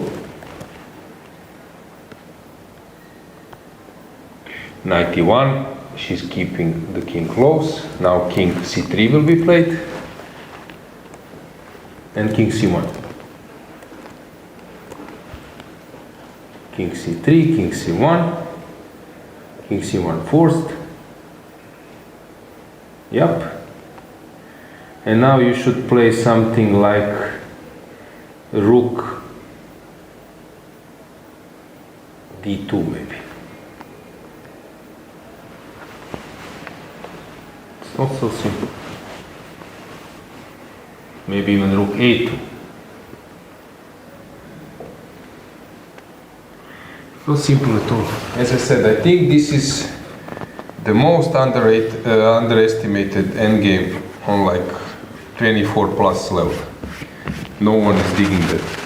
And you can check that game, Kamsky versus Bakro, that so he's winning, then he misplays it, then he's again winning. That means that even top players cannot handle it. Now rook d2, check, you should give, and then some move like a rook over the d file. So rook d2, king c1, and then some rook d8, let's say. So rook d2 check, yes. This is the precise move order, how to push, king c1. And now I'm curious about the information they have. Are they aware that it's possible to lose this, that Bakro lost it? Who knows? Maybe they are. Yeah, I touched that topic, as I said in my book.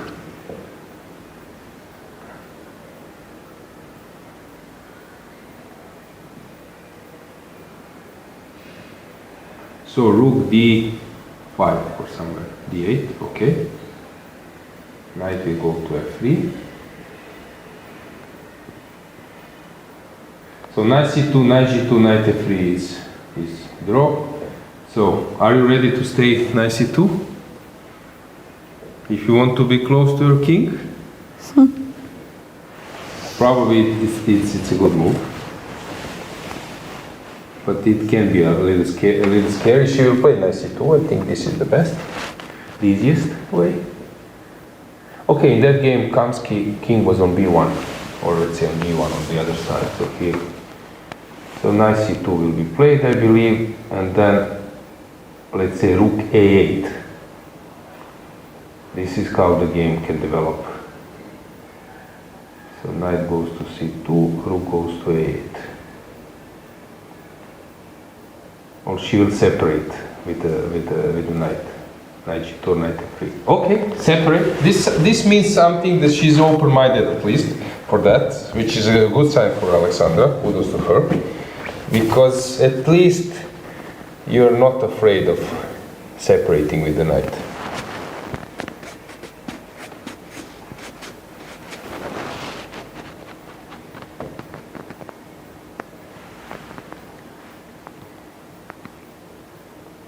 Okay, what would be now the move?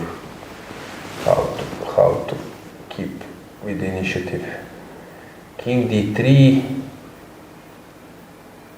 Yeah, it's not so simple. King d3 doesn't change anything.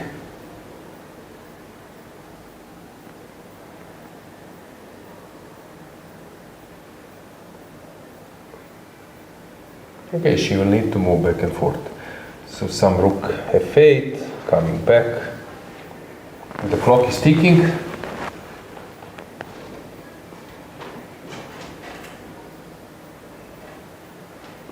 Play it in the last 15 seconds. 10 seconds. Rook f8, yes. Knight goes back. She needs to come back to f2 again.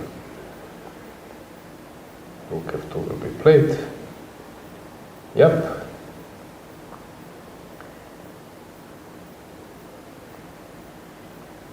King d1. Yeah.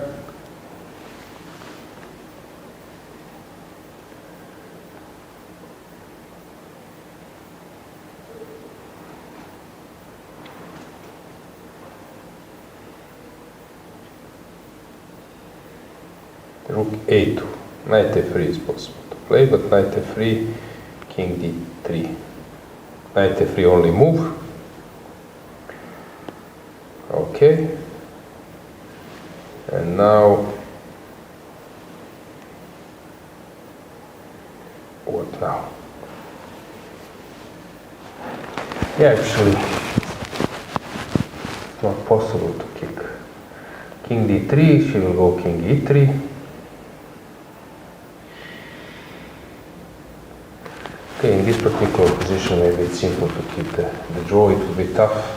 It will be tougher that the king is on f1, or let's say that this knight is on d1 and king is one. Let's say one line left. So knight f3. Okay, now it might be even 3-4 repetition.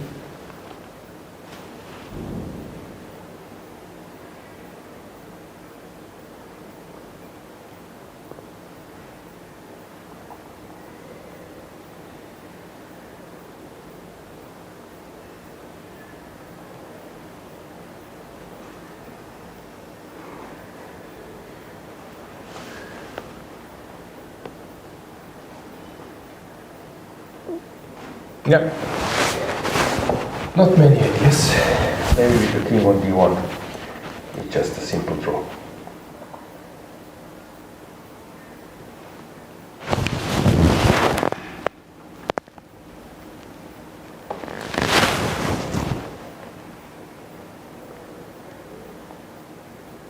Rook d2 check. Okay, they're just moving back and forth. Rook d4, she will play, okay, rook e2, and then rook e3. This is what will she play. She will play rook e3.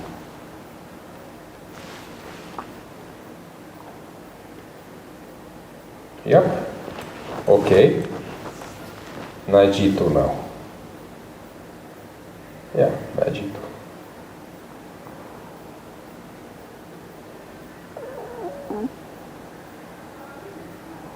Yep.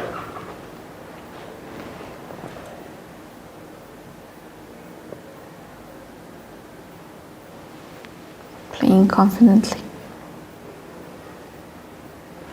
Yeah, no plan.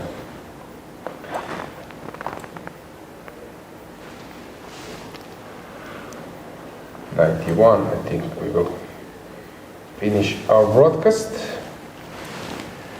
Yeah, so still many ups and downs, quite interesting to follow. Yes, exactly. When we have this unexpected results, we always have some fire on the boards, which is what we're hoping for. Tomorrow, same time, yeah, we can just go back to the playing call with the broad view that you see that they are the ones left. We can also go with the camera to the board for the last time, but there is not much happening.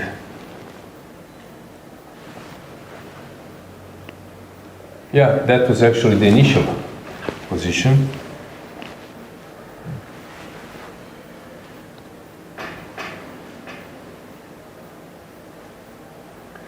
So how many moves they already played? 20. 20 only, yeah? Mm-hmm. Yeah. It seems that Alexandra, she's now offered the draw, which is a little bit strange. It's not common. She smiled a little bit. Not common for the weaker side to offer the draw. But maybe she feels that since she's better rated. Yeah, not so common, but Yep. yeah, handshake. Okay, so that was it for today. Quite a Final game. interesting round. Thanks for following us. Subscribe to the issue YouTube channel. And slowly tournament is heating up. What can we conclude from today's day is that reigning champion Ulvia Fatalieva is for the moment, I would say, out of the contest for place. But of course, if she wins few games, she can It's a fight long back. tournament, Yeah, it's yeah. a long tournament. Last year, if I'm not mistaken, she won the tournament without a loss. Yeah. So she was really confident from the beginning. Yeah, today she was much better, but a mistake, yeah, has sealed her destiny. Thanks for watching us and see us tomorrow. Same time, same place. See you. See you tomorrow.